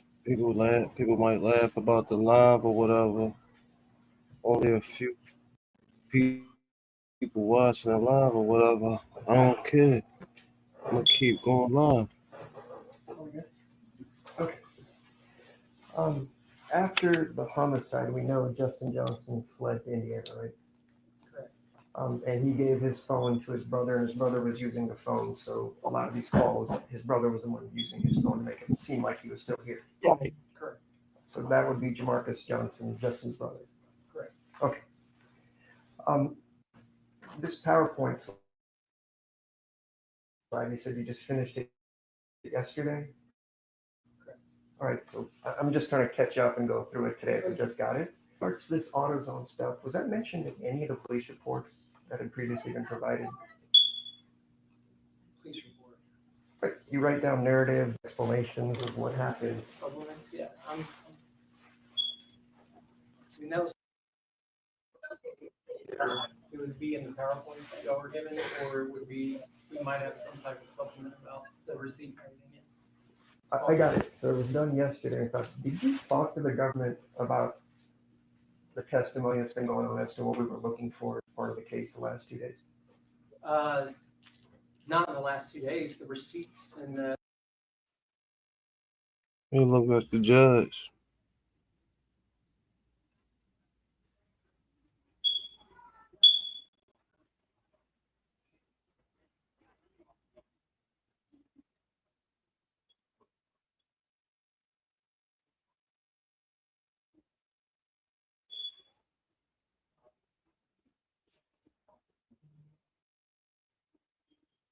Nothing. You know this, you're prepared for it, it's your co-investigator on it. Do you remember ever seeing a supplement or a note anywhere that said we have an AutoZone receipt?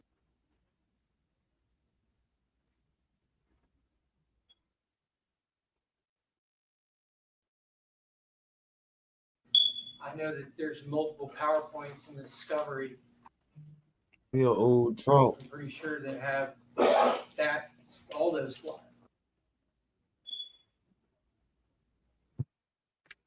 Look like your old drunk.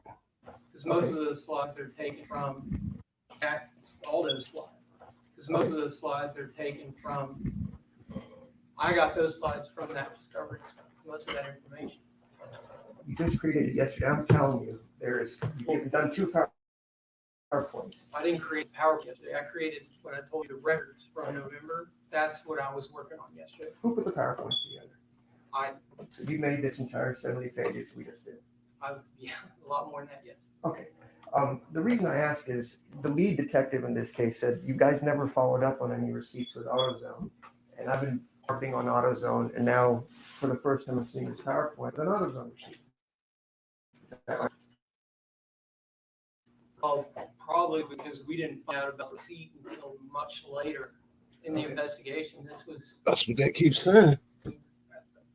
after Cornelius and then actually getting in his phone and actually finding it. So it just took a long time to find that. We all know You guys that's when they told the truth in later. January of 2022, less than 2 months after this murder happened. Right. Yeah, I don't think we interviewed him until later. Well, you interviewed him December 9th. You do know that, right? Well, that was an interview where he was not. Well, did you do that or did you not do that? Okay. I was not a part of that interview.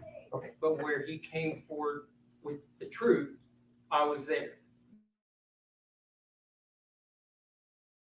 The On truth. Two different interviews. So he came forward with the truth when you were there. The truth. I would, yes. Okay. You remember him making a statement to you in August? And you were there. It's recorded, so I'm going to play it. Do you remember it? You were the second He detective. made a lot of statements, so you hadn't played it yet for me to remember.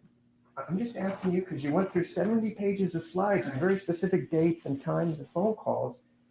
Do you remember how many times Cornelius Smith made statements to the police? At least like 6 times. I mean, I sat in on, I think, 2 interviews. All right. How many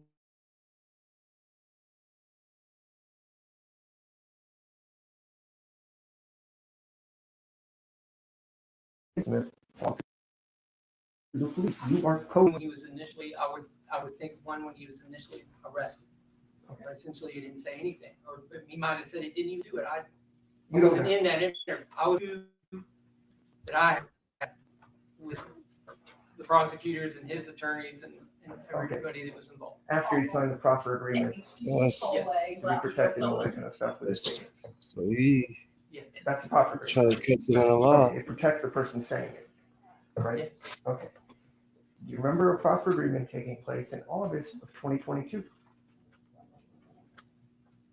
It's possible, yes.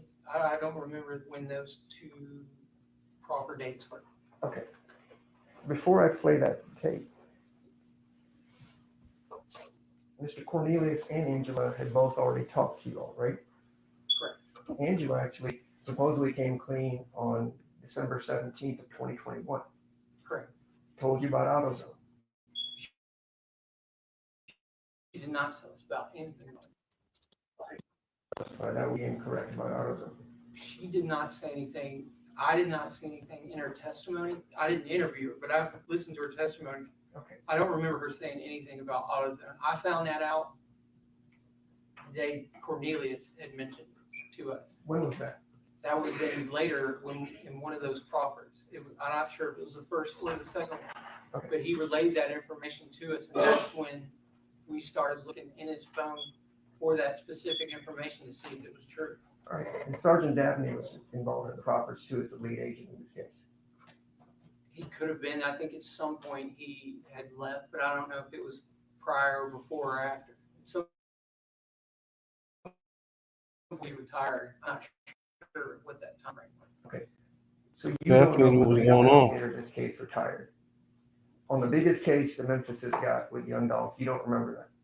He's got his own homicides that he's working.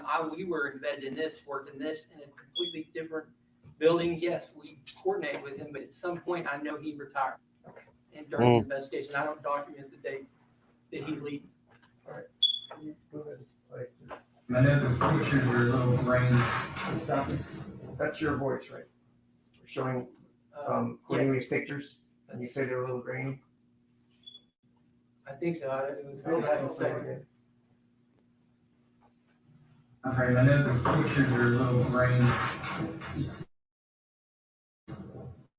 Yeah, that's all. That's you, right? Okay, let's keep going. This is from your phone.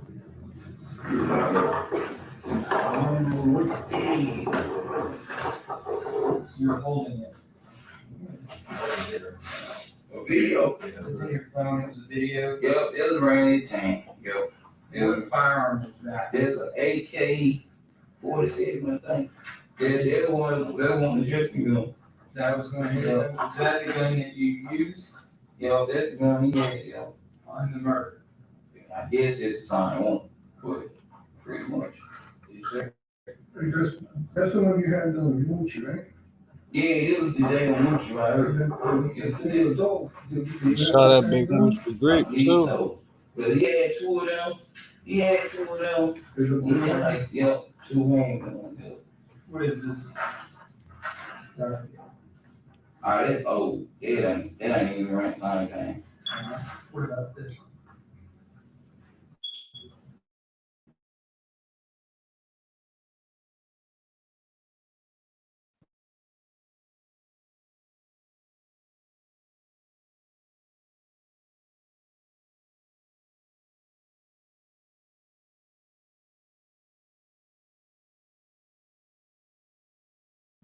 This old. This gun.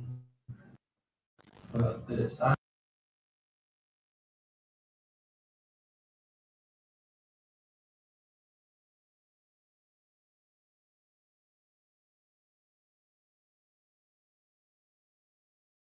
Talks about AK-47s, about when he was shooting Moochie or Wu or whoever many people he shot. Well, he didn't shoot Moochie. He said they went up there to attempt to, but Justin Johnson was holding an assault rifle and was laying down back where they didn't do anything, but we're showing him the different parts we found in his. We were trying to find the firearm. Pardon me for being naive. I know he may not have shot anybody, but when I'm going there with guns and they jam or whatever, and we don't use them, still is pretty scary to me. So you show him the photos in his phone, right? That's the AK-47. Then you go through the photo, that's Angela's handgun, right? I think he said it was Angela's handgun, but it was photos of guns Okay. in his phone. And the next thing you say is, I don't know how this photo got in here. It looks like it's a car park. You remember that? Play it again. I mean, I heard it, but I don't know what it's in reference to. Unless we saw some car park. I heard Play it something again. with auto. That's old. It ain't even right sign thing. What about this one? This old. This else gun. What about this? I don't even know what that is, but it was in the gun section. It's a pop up. So what this is in the gun section.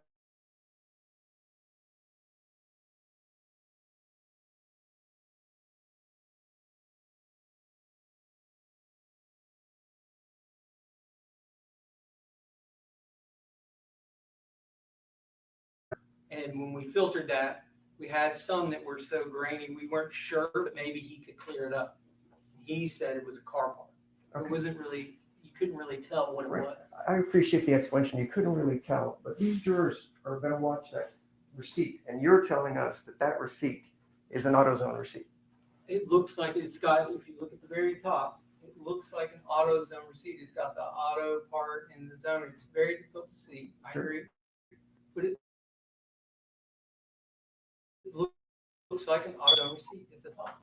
So that is a great point. You said as part of your investigation, you name it, we collected it, right? You said that to the government when you're talking about how thorough we were? Correct. All right. So it sort of kind of looks like an AutoZone receipt. Did you happen to go about 6 blocks that way to the AutoZone headquarters and just say, could you pull the receipts from that very specific location that you told the jurors about to see if anybody purchased anything? Again, if you look at the receipt in the PowerPoint, you can't, I don't think I was able to tell where it came from.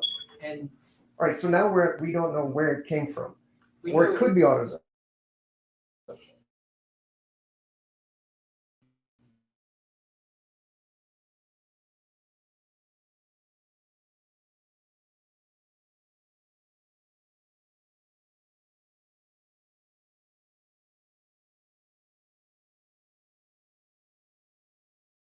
presumptions based on a complete receipt. You're saying that I don't know it's an AutoZone receipt. That's what it looked like. Top, you can see the AutoZone part.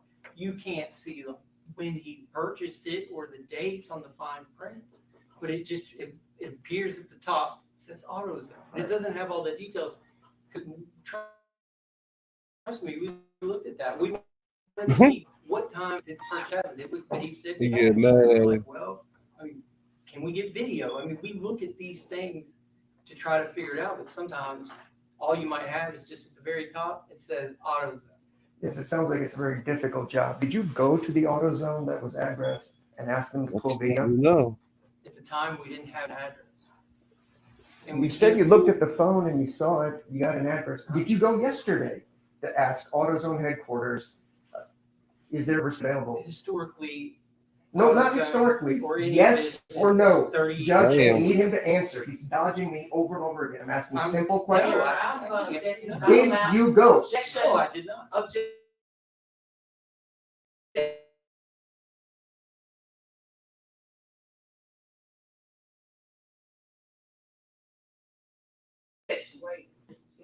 Damn. Allow the witness to actually answer the 15 questions he's asked.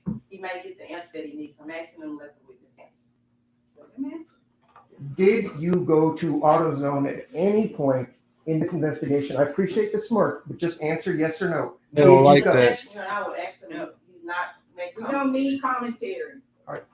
Just ask the question. No, Answer the question. I've said no 4 times now. No, 5. Okay, so we never went to AutoZone to confirm what this receipt might be. Did you go to Pressure World to look They through all the getting mad cameras at that they had me. at Pressure World? I did not. Okay, did anybody that magically be on a phone somewhere? I did not. I was not a part of that first part of the investigation. I did not see anything that had where they went to Pressure World. Okay. So I'm not sure. All right.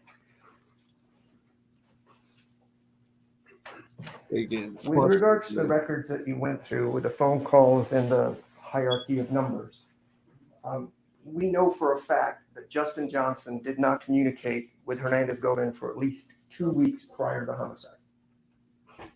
The last call was on November 5th, about 8 seconds. Do you remember that? There's hundreds of records. Are you saying they didn't communicate on the phone? You went through a PowerPoint slide and you put up November 5th, so there may have been a call, it was like 8 or 10 seconds. Then through the rest of it, and there was a single call between Justin Johnson and Hernandez Govan until after the homicide took place. Do you remember that? Okay.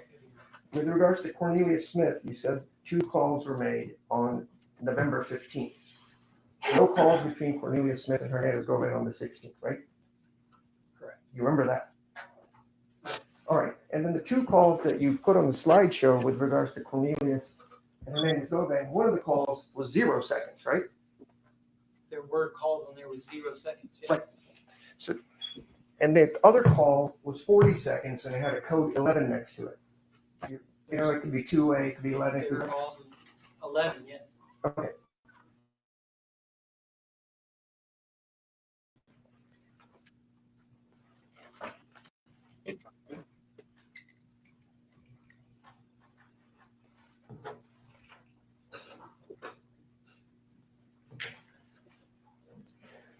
With regards to an individual that you had up there that was communicating with Mr. Johnson, Jermaine Sears, during the course of the investigation, remember that? I did. Okay. And he helped them after the shooting get the medical supplies and things. He brought clothes. Okay. Did he bring bandages and such? I don't know exactly what he brought. Okay. What I saw Justin give was a bag of clothes.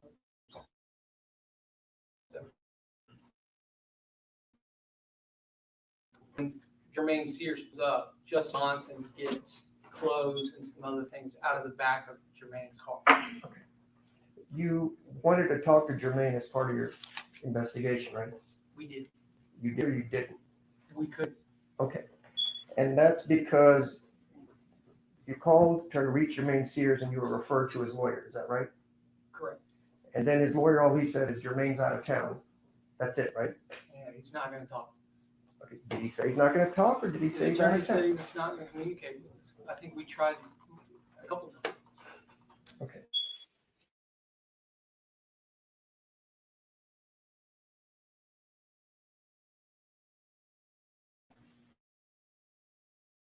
Yeah, we're all frustrated. You could tell. Yeah, let's go with this, please.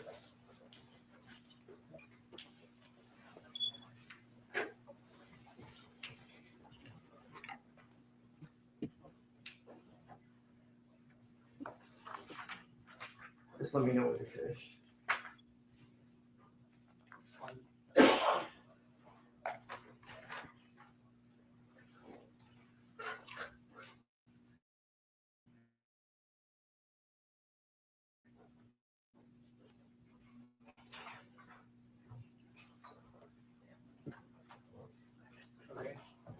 Could I get it back?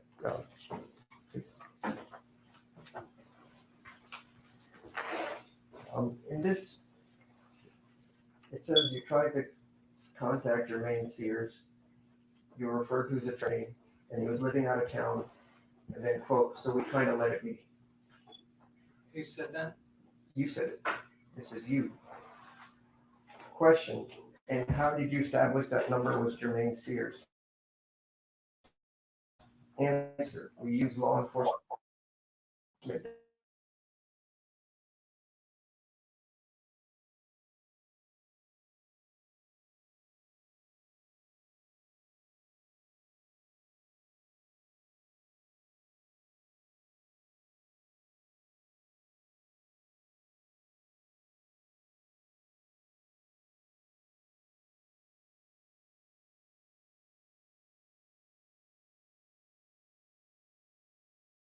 For that question and answer, but I do remember. What is that a transcript of? That is a transcript of his testimony from What? When? last year's trial. Okay, well, if you just tell me it's a, yeah.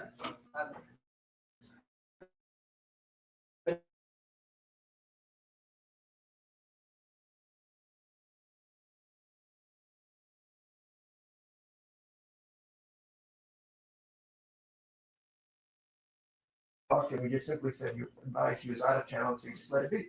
I'm assuming that sufficed in the trial. I mean, I'm telling you now what happened. We can't kidnap somebody and say you're coming with us because we think you committed a crime. We contacted him. He referred us to his attorney. We contacted his attorney. He said he didn't want to talk to us. At that So point, it's, we you can't didn't do anything. You didn't say that here, but now you're saying that you remember the attorney said, I'm not going to talk to you. I'm gonna check again. I can only tell you what And happened. ask, when she was, he's asked and been answered to the best of his abilities. Several times. We protecting it. What different do you expect him to say? Just repeat what you said under oath, but okay, we'll move on. With regards to these, the receipt that's on We Mr. protecting something. Cornelius's phone that may be an AutoZone receipt. Does he have any other receipts on his phone that you found? Not that you see the receipt that I found. Okay, Damn. you looked through all of it. You said you worked really But hard. you see it too. Irrelevant We getting receipts on smart with There it. was relevant receipts I might have seen. There are thousands of photos in most of these photos. So usually we find this on timeline. When we're looking through a timeline at a certain time, which would have been after the homicide, but around the time frame before the car is discovered, then on that timeline we're looking. And if we see him searching on the internet, right, for the covers, then we see at some point like a photos captured, then we are like, oh, well, that might be important. But to go through thousands and thousands of photos, okay, we're just not going to do that. So if it's thousands and thousands of photos, you name it, Yeah, we see collect it. it. It's not worth it. We just target on certain dates and certain things, right? That's what we're saying. He just I said mean, there that. could be something relevant in there, but we don't know that. We only pick a certain date.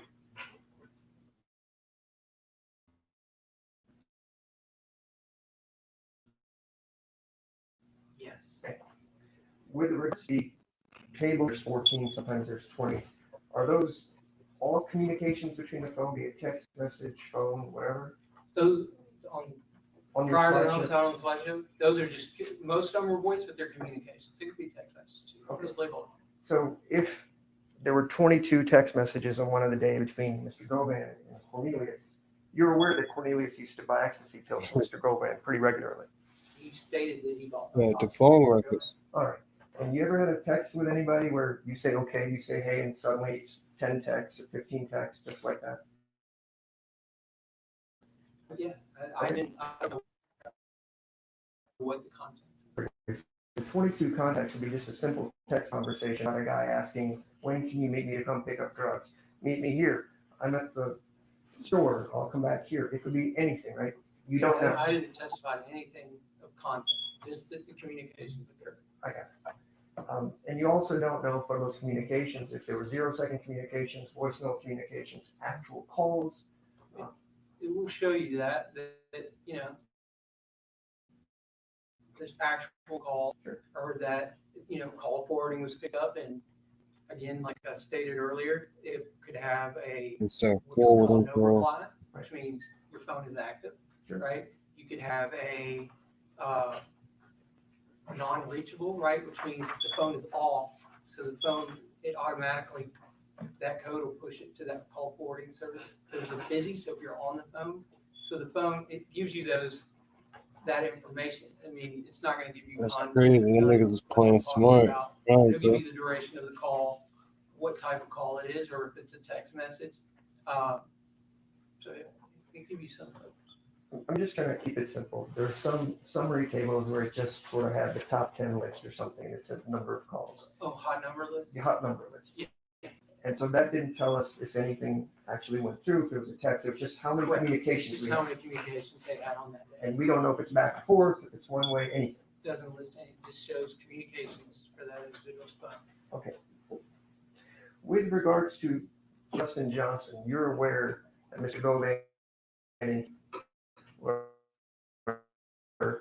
doing music together, music business type stuff together.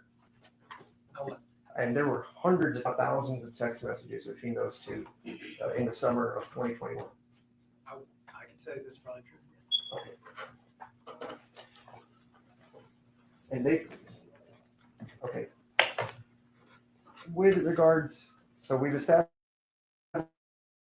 that music was probably true. I would argue there were thousands of text messages about music with them. And with Cornelius, you know, there was almost daily contact, even if it didn't make a Cornelius was around too. Cornelius would call Govan to go hang out at his house or come get pills. I don't know what he was doing. Right, but he did speak to you and said, I hung out with Cornelius and Govan a lot. I used to hang out at his house and stuff. He said that he hung out at the house, yeah, and then he bought drugs from him.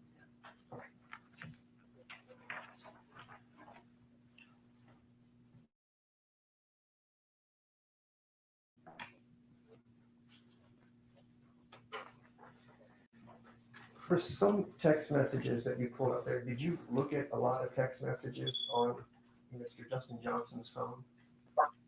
I'm sure a lot of it did, yes. All right, did you go before July 27th, I think was the first date you went into? I'm sure we did. Okay, it showed you text messages from before that day. Would you remember them? I'd have to see him to tell you that, but if you show them to me and I do remember them, I'll do that. let you know.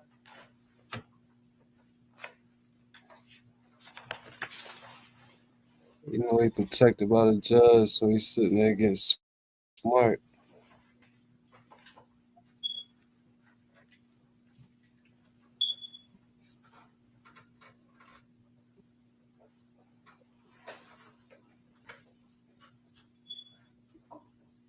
Man, he peeped this morning when he was trying to talk to the jury. He wasn't gonna have a good day.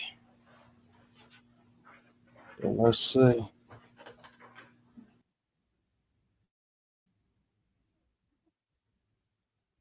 Okay, if there's one AI site builder you need to meet, it's this dope tech from Wix.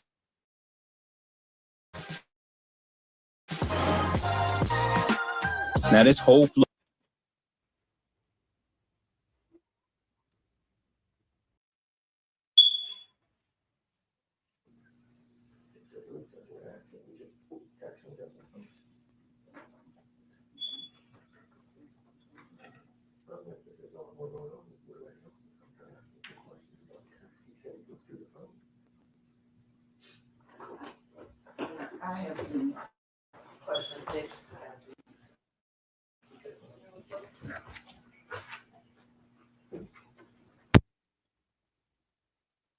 There you go again.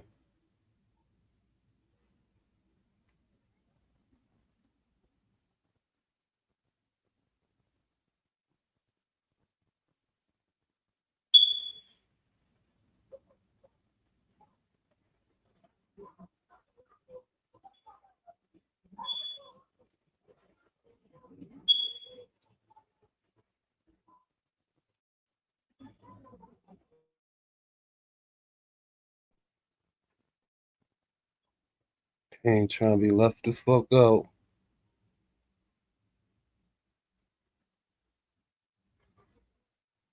They just keep having these fucking meetings.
I mean, I vaguely remember something about the studio.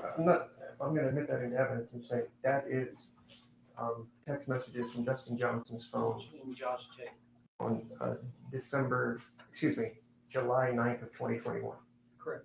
Okay, does that appear to be true and accurate based on what you specifically yourself downloaded your software on the phone? That's where it would come from. Yeah, this looks. Okay, I'll offer that as an next exhibit. It's just that page or? Just that page. And it's two-sided. It's two-sided. The front side is what matters, but it's two-sided because I was trying to say paper. I don't know which one is the front. The front one is the one that's at the bottom, dated 7/9/2021, 12/36/46. Does your honor see that? 12/30, 46. Yeah, 12/30/56. If you flip it around, your honor, the top one in the blue says 12/30/46. Yes. Okay, that's what I'm So talking about. this is first page. Yes, your honor. I'm just gonna put a one. Yes, ma'am.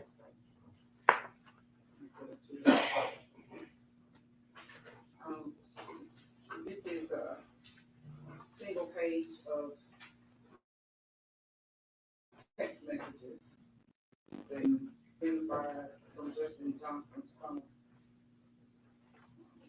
2 pages, it's a double-sided page, front and back. We'll mark this as exhibit number 26.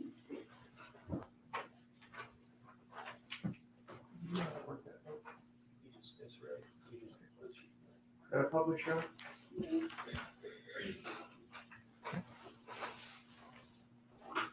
see this. Okay, that's great.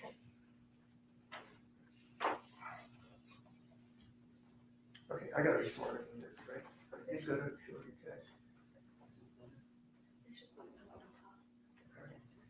Sorry, can you give me Robert, oh,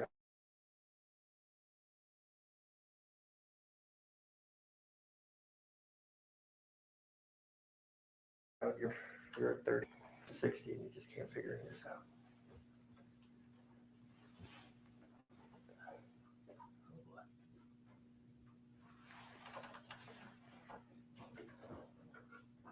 Okay, I'll just need you to scooch it as we go.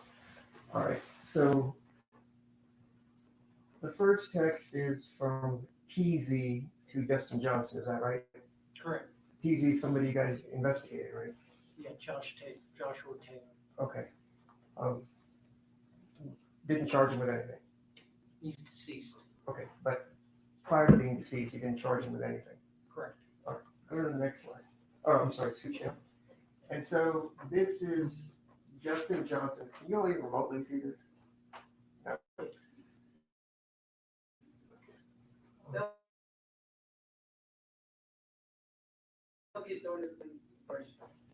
So on July 9th of 2021,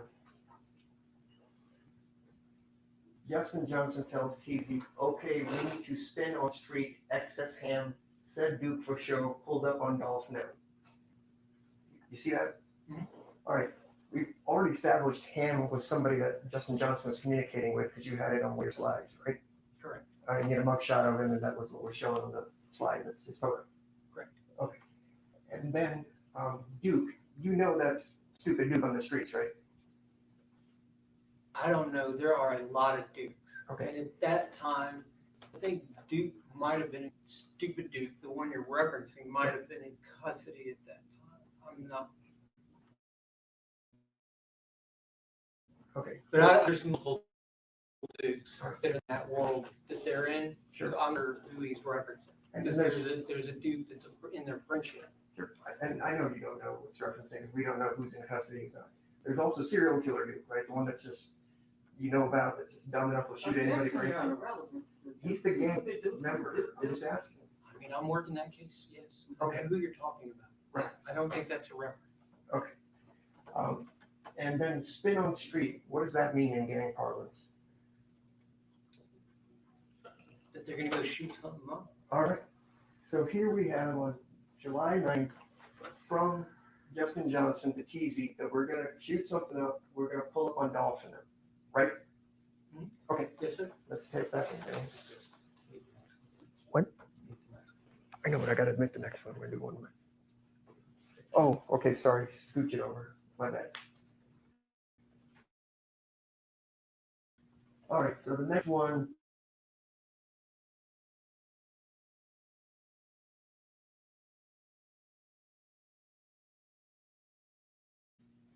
That's what it says? And that's July 9th, right? Correct.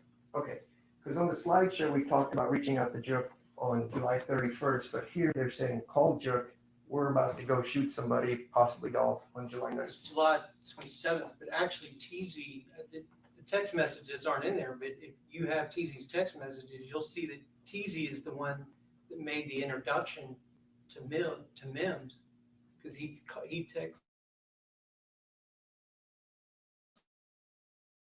TZ has a text with straight drop, and you need to meet him. So you remember that specifically now?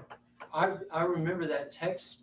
That it was probably in Anthony Mims' cellular devices, where I would think you could look, but there's an actual introduction there.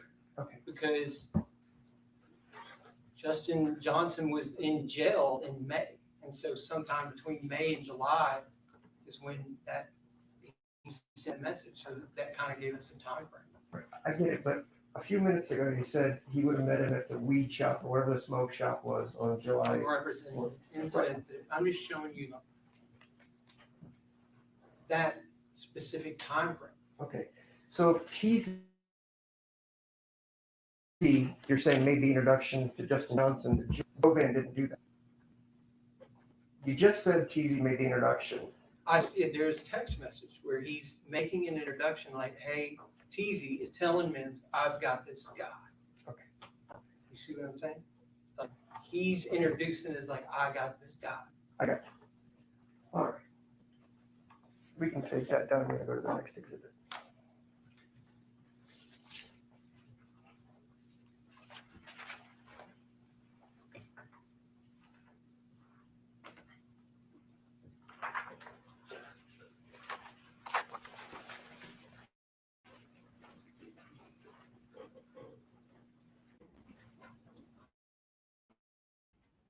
Like Dolph was messing with Teasy.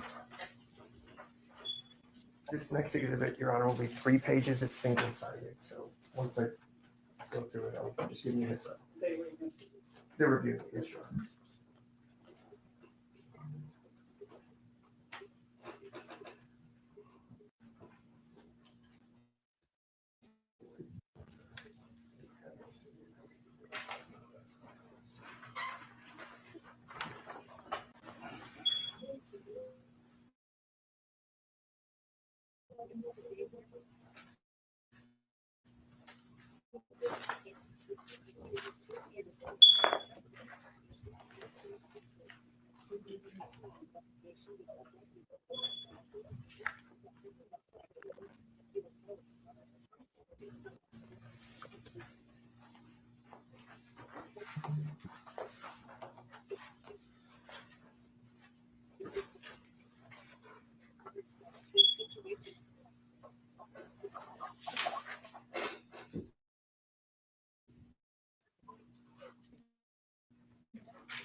That's what it really seemed like, yo. It seemed like Dolph was messing with Teasy. He found out Dolph rented the studio out, so he let him know that. So they had eyes on Dolph every time he came to Memphis, and they knew he was going to be in the studio. I said 3. I'm sorry. It's 4 pages, Your Honor. I'm just going to hand you a 4-page exhibit for the witness. ¿Qué pasa?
They silencing it. It's gonna come make one. So I ain't. Your browser was They blocked. silencing it. So I ain't. Your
All right, I'm now going to show without tripping the witness a 3-page text message chain, if you could, please.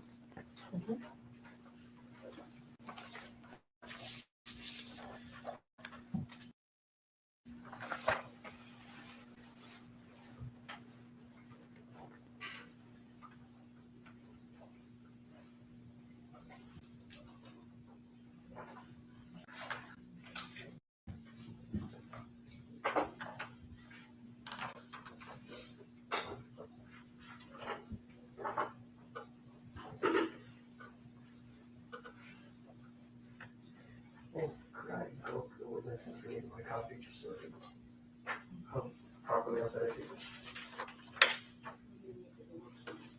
So I can go over the text messages.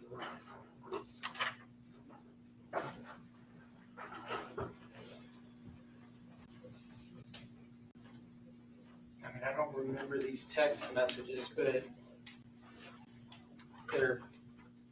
they're in Justin's phone. So yeah. I'm not being aggressive, I'm just gonna come up here since I don't have another copy.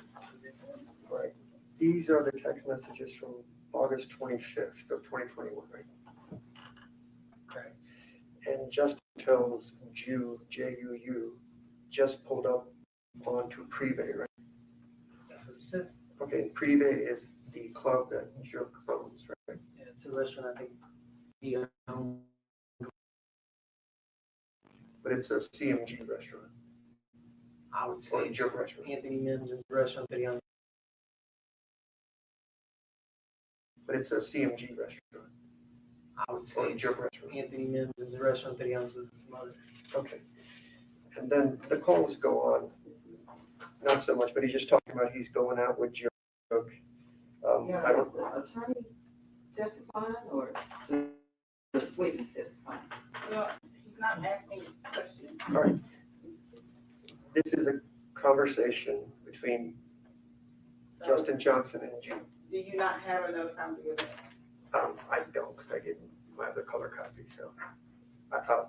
Here. What's the next one? Just go to the next page, talked about going to. Are we entering this in evidence? Was it already in evidence? Is it a We're question? testifying about it, so it can be entered in the evidence, I assume. But he's Correct. reading it, so the jury's hearing that. He's identified them as text messages from Justin Johnson. He said he didn't remember the text messages themselves, but you knew that they were text messages from Justin Johnson, correct? That's correct, Your Honor. So, I'm looking to offer that into evidence, Your Honor. okay. And so should be testifying about what's in the message. And that's what I was doing. I just need you to enter it into evidence. I'm gonna move into it, or if you want to go over what. I want you to go over what's in there. Okay. So he's talking to Jew, maybe it's, and it's not a racial slurs, JUU is what it says. And he's Why don't talking. you get them to explain what they say? What Get them does to this read say? it and explain it. All right, read it. I'm here to FW Jook. I ain't here to go out. What is tell us what that means in English. I would assume that means fuck with. Okay, that means hang out with. Yes. Okay, what's the next text message say? The next text message says, I ain't have on no clothes. Okay, the next one. Bring your ass home. Okay, go to the next one. And then it's a response from Jew, which is need to take your ass home with 2 explanations. All right.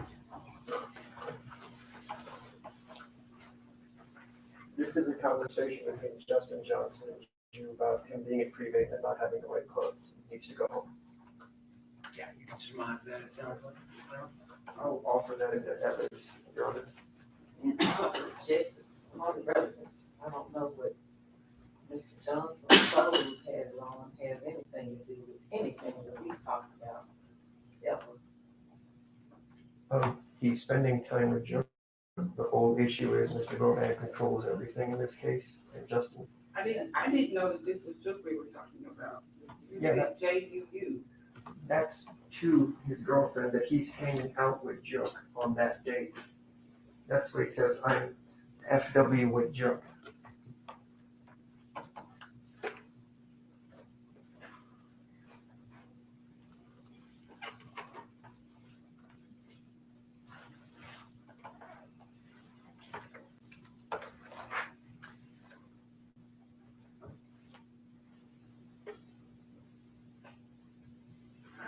I don't know that. And see, the part of the problem is that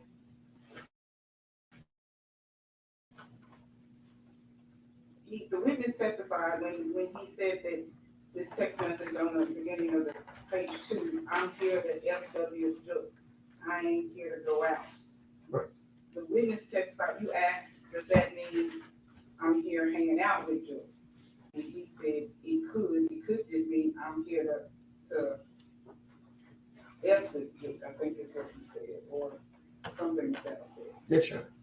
That's 2 separate things. Okay, I'm misinterpreting what the slang means on there. My whole point is he's spending time with Jook on his own back in August. So if it's FW, if I'm mistaken about what it means, or just spending time with. I don't necessarily know that that's what this means. Okay. I don't either. That's why I asked the witness, and he said that's just essentially what fuck with means, right? Yeah. And that is next exhibit 28. 29.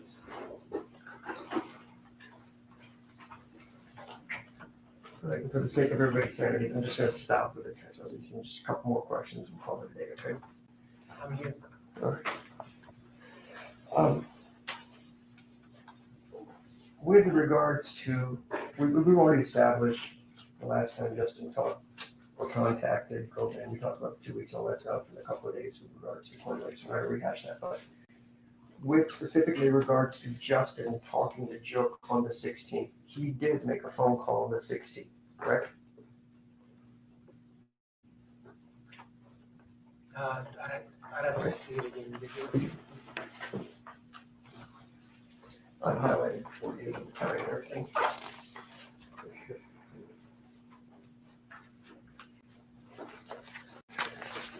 I just pulled the actual page.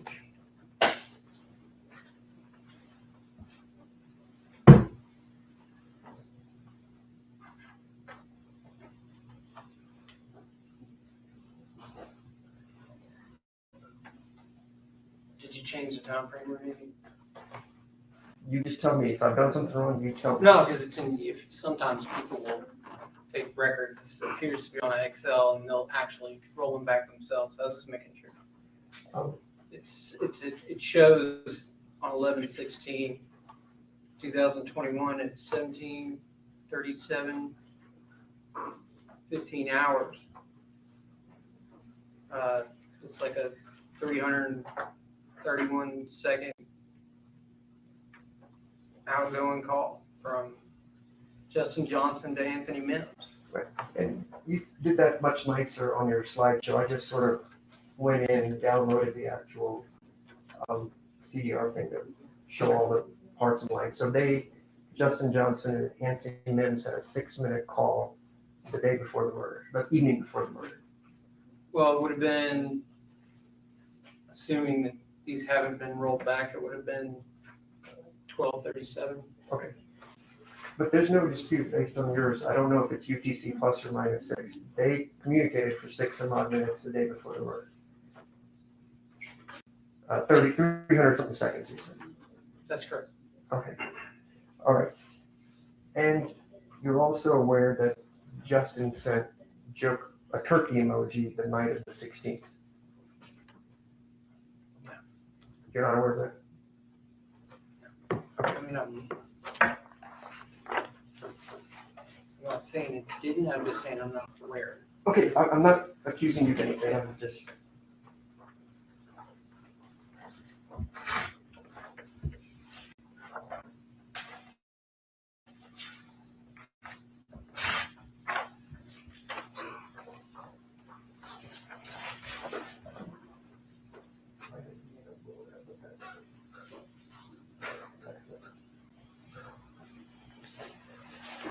If we could approach the witness, please.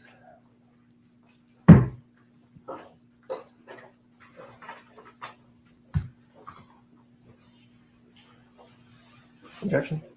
I don't know what I'm looking at. It's a text message from Justin to Juk the night before the murder.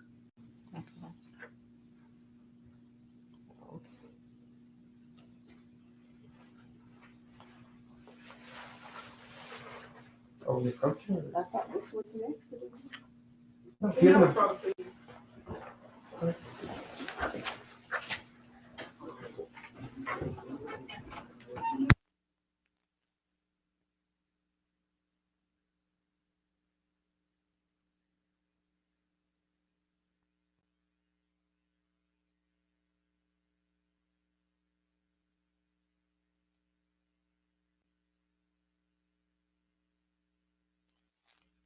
Okay, documents. Thank you.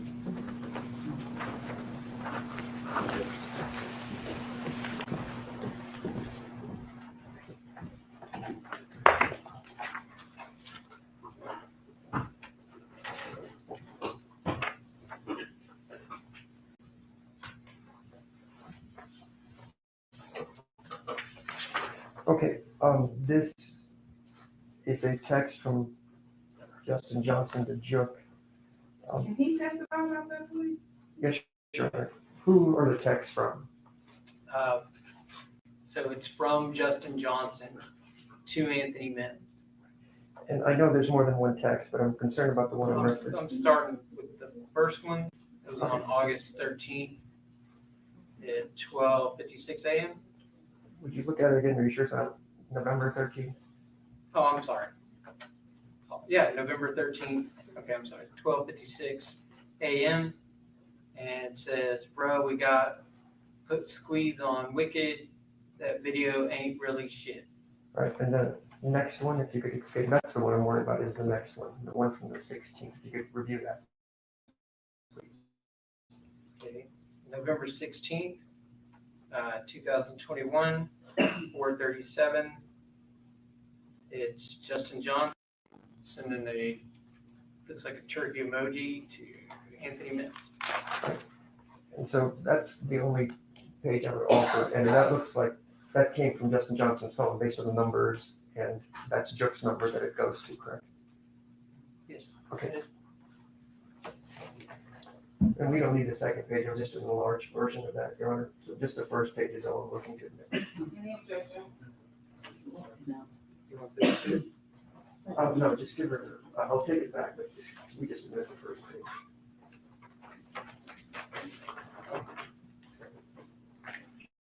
Get that back to you, please.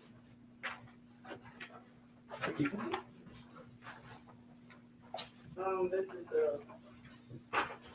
text messages from Justin Johnson to Jook's phone. And the second message on the page appears to be what you sent on November 16th, 2021. We'll mark this as Exhibit 30. Hey, could I publish that, Your Honor?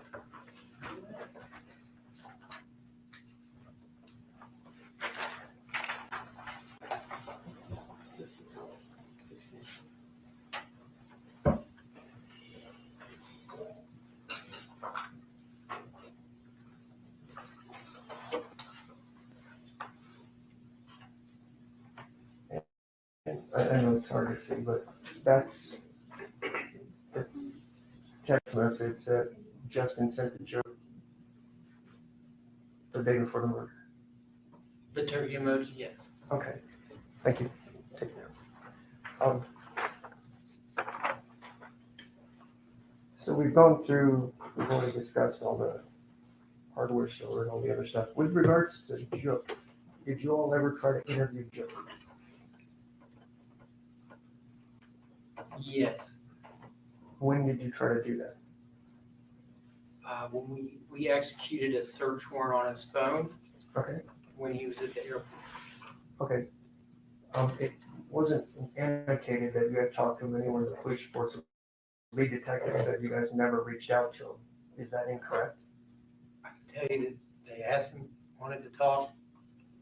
Obviously, he said he had nothing to talk. Okay, and did we do anything else after that? We wrote a search warrant and we did the phone extract. Okay. So the suspect that Mr. Cornelius said he had paid for his legal fees, all this other testimony we've heard, you went, even though the lead detective didn't know, you specifically went to talk to him and he said, no, I don't want to make a statement. That's just my Fifth Amendment right. Yeah, we executed a search warrant at the airport. I forget who it was, but somebody, either Friot or someone communicated with him to say, hey, you want to come talk? We knew what his response was going to be, and we knew what attorney he was going to tell us to talk to. Okay. I get all that. Do defendants occasionally exercise their Fifth Amendment rights and keep their mouth shut? 100%. So you don't quit on the investigation just because they won't talk to you. You continue, right? 100%. And in this case, Cornelius is giving you specifics about what Jook did. You've got text messages from Justin Johnson about what Jook did. But there was no follow-up, not being mean or anything else. That whoever went to the airport, that was it with regards to Jook. I don't get to make the decisions Okay. on what happens to him. I'm not asking who makes the decision. They're saying that was it. There's nothing else done with regards to Jook. Yes, there was a lot of stuff. I mean, that's what we were doing. Okay. I'll let it be. I think I get it.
you guys go enjoy your evening. Don't talk about any of the testimony. And we'll be back here in the morning at 9:30 and we will work all day. Okay? So enjoy your evening. Thank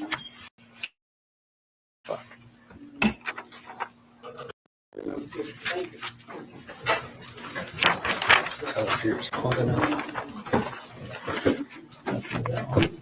Board remains in session.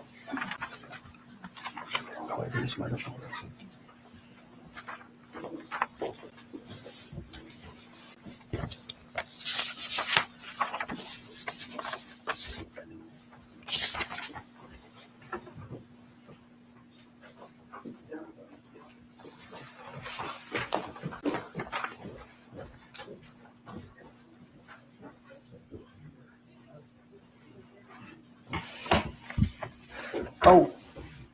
Court's in session, remain seated. Can we excuse the witness? Say again? Could we excuse the witness for this moment? So are you trying to clarify something? Yes, I'm trying to clarify something. Okay. We're still in session. Robert, we're in session. We're trying to clarify. What I was saying is, yes, we talked about Ham, and Ham is Rashad Hill's brother? No? Okay. Here are the ones we've admitted. I'm trying to look for that one. I know we mentioned it, but I don't know if we admitted that. So here, we're going to give you all the exhibits, Robert.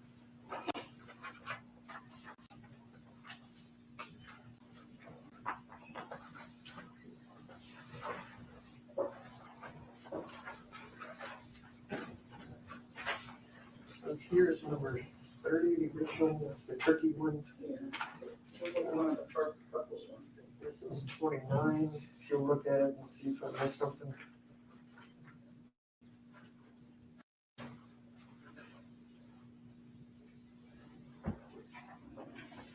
I see it now, yeah. It'll be, I'll take those back, so just place them. It is on exhibit 27. It is a text from Kazariski to Justin Johnson on July 28th.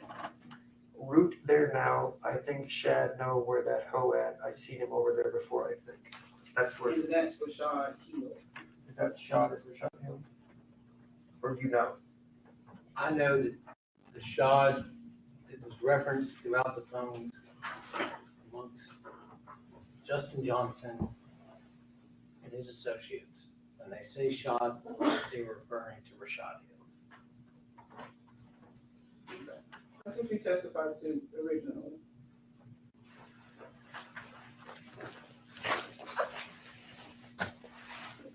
So there's no text message to Shad or Rashad Hill. This is just saying who's there when they're talking about shooting somebody.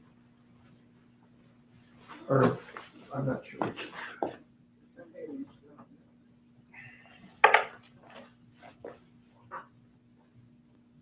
So Ms. Taylor, this is a reference to Rashad. We think.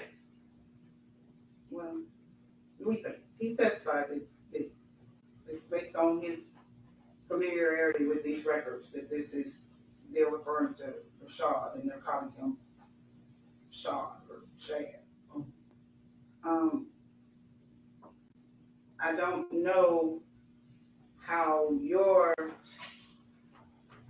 what you're trying to enter into evidence now is relevant to this, because this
said, I'm here, so.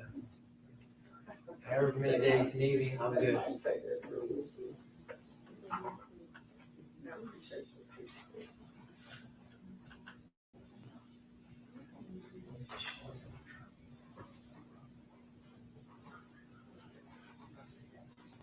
Yes, ma'am. The state's contention is that the defense attorney argued for these to be admitted into evidence, this particular text message to be in evidence to show that there was maybe a separate conspiracy, but this had nothing to do with Hernandez GOVAN. This text message references a shot that Sergeant Brown has testified he believes to be Rashad Hill. The state asserts that there are messages, or at least communication between Rashad Hill and the Hernandez GOVAN at the same time that all of this is going on the same day.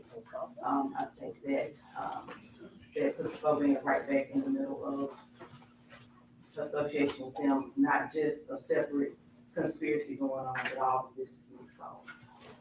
So it's your contention that it's all a part of the same conspiracy that GOVAN is involved in, it's just not a part of these communications? Yes. I don't even know what it is that we're objecting to. I mean, the text message just says shots there. If that opens up the door, then everything comes in, you know, as far as that goes. He's talking to somebody else about a PRE member. Who is he?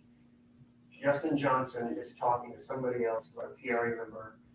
PRE member says shot there. Something, other names or other people. So I don't know how that opens up anything to relevance. Just, he's referring to half a dozen people in there. It's not even his phone. Not even whose phone? Shots. Or chat.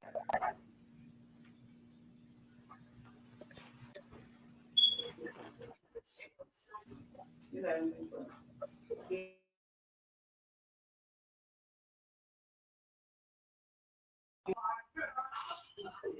This text message referenced several different people. They do. That was his point. They referenced several different people. It would, your argument would be a lot more cogent if those went from Justin Johnson to Shay or Rashad. But that's just a reference of him. Oh, that's different. So, I don't know that we have an objection. Big mooch. I'm not gonna allow my question. So, although we excuse the jury for the day, you are on redirect. Other than that, do you have any other redirect? We're done with the jury. We're done. I just excuse the jury. But if you don't have any other redirect, then this officer doesn't have to come back in the morning. Because that was your, if you, when I said, Ms. Taylor, you have some redirect, that's how you. I asked it to come back in the morning. We may have. I'm trying to. No problem. No problem. I'm good to go? Okay. All right. Any other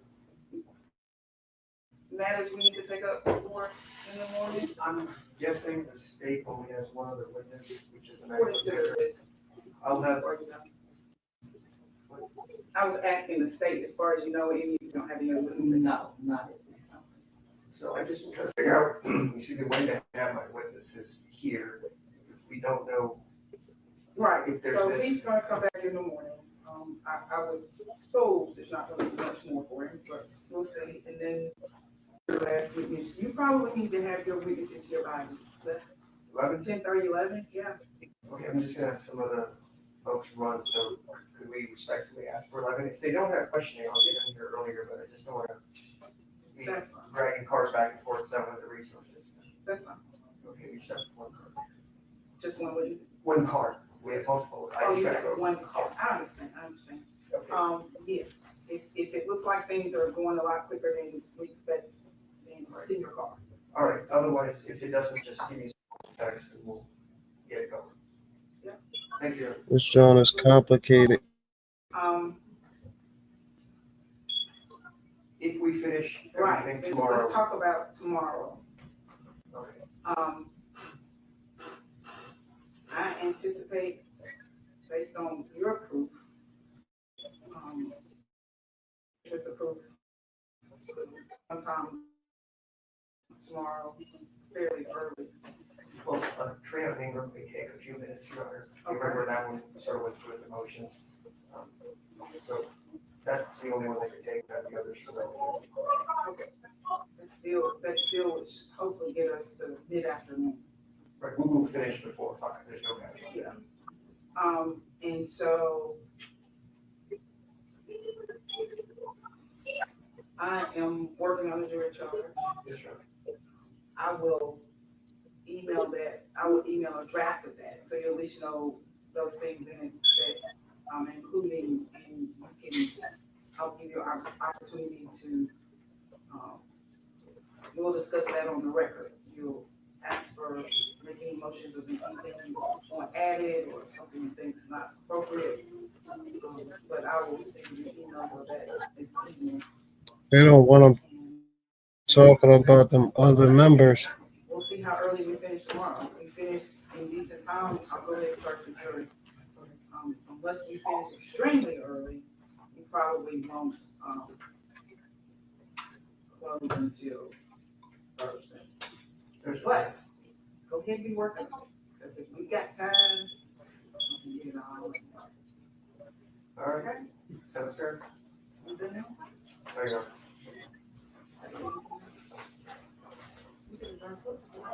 All rise.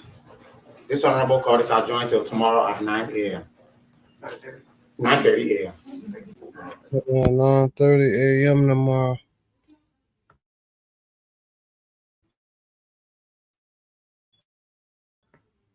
Like I told y'all, that DOLPH case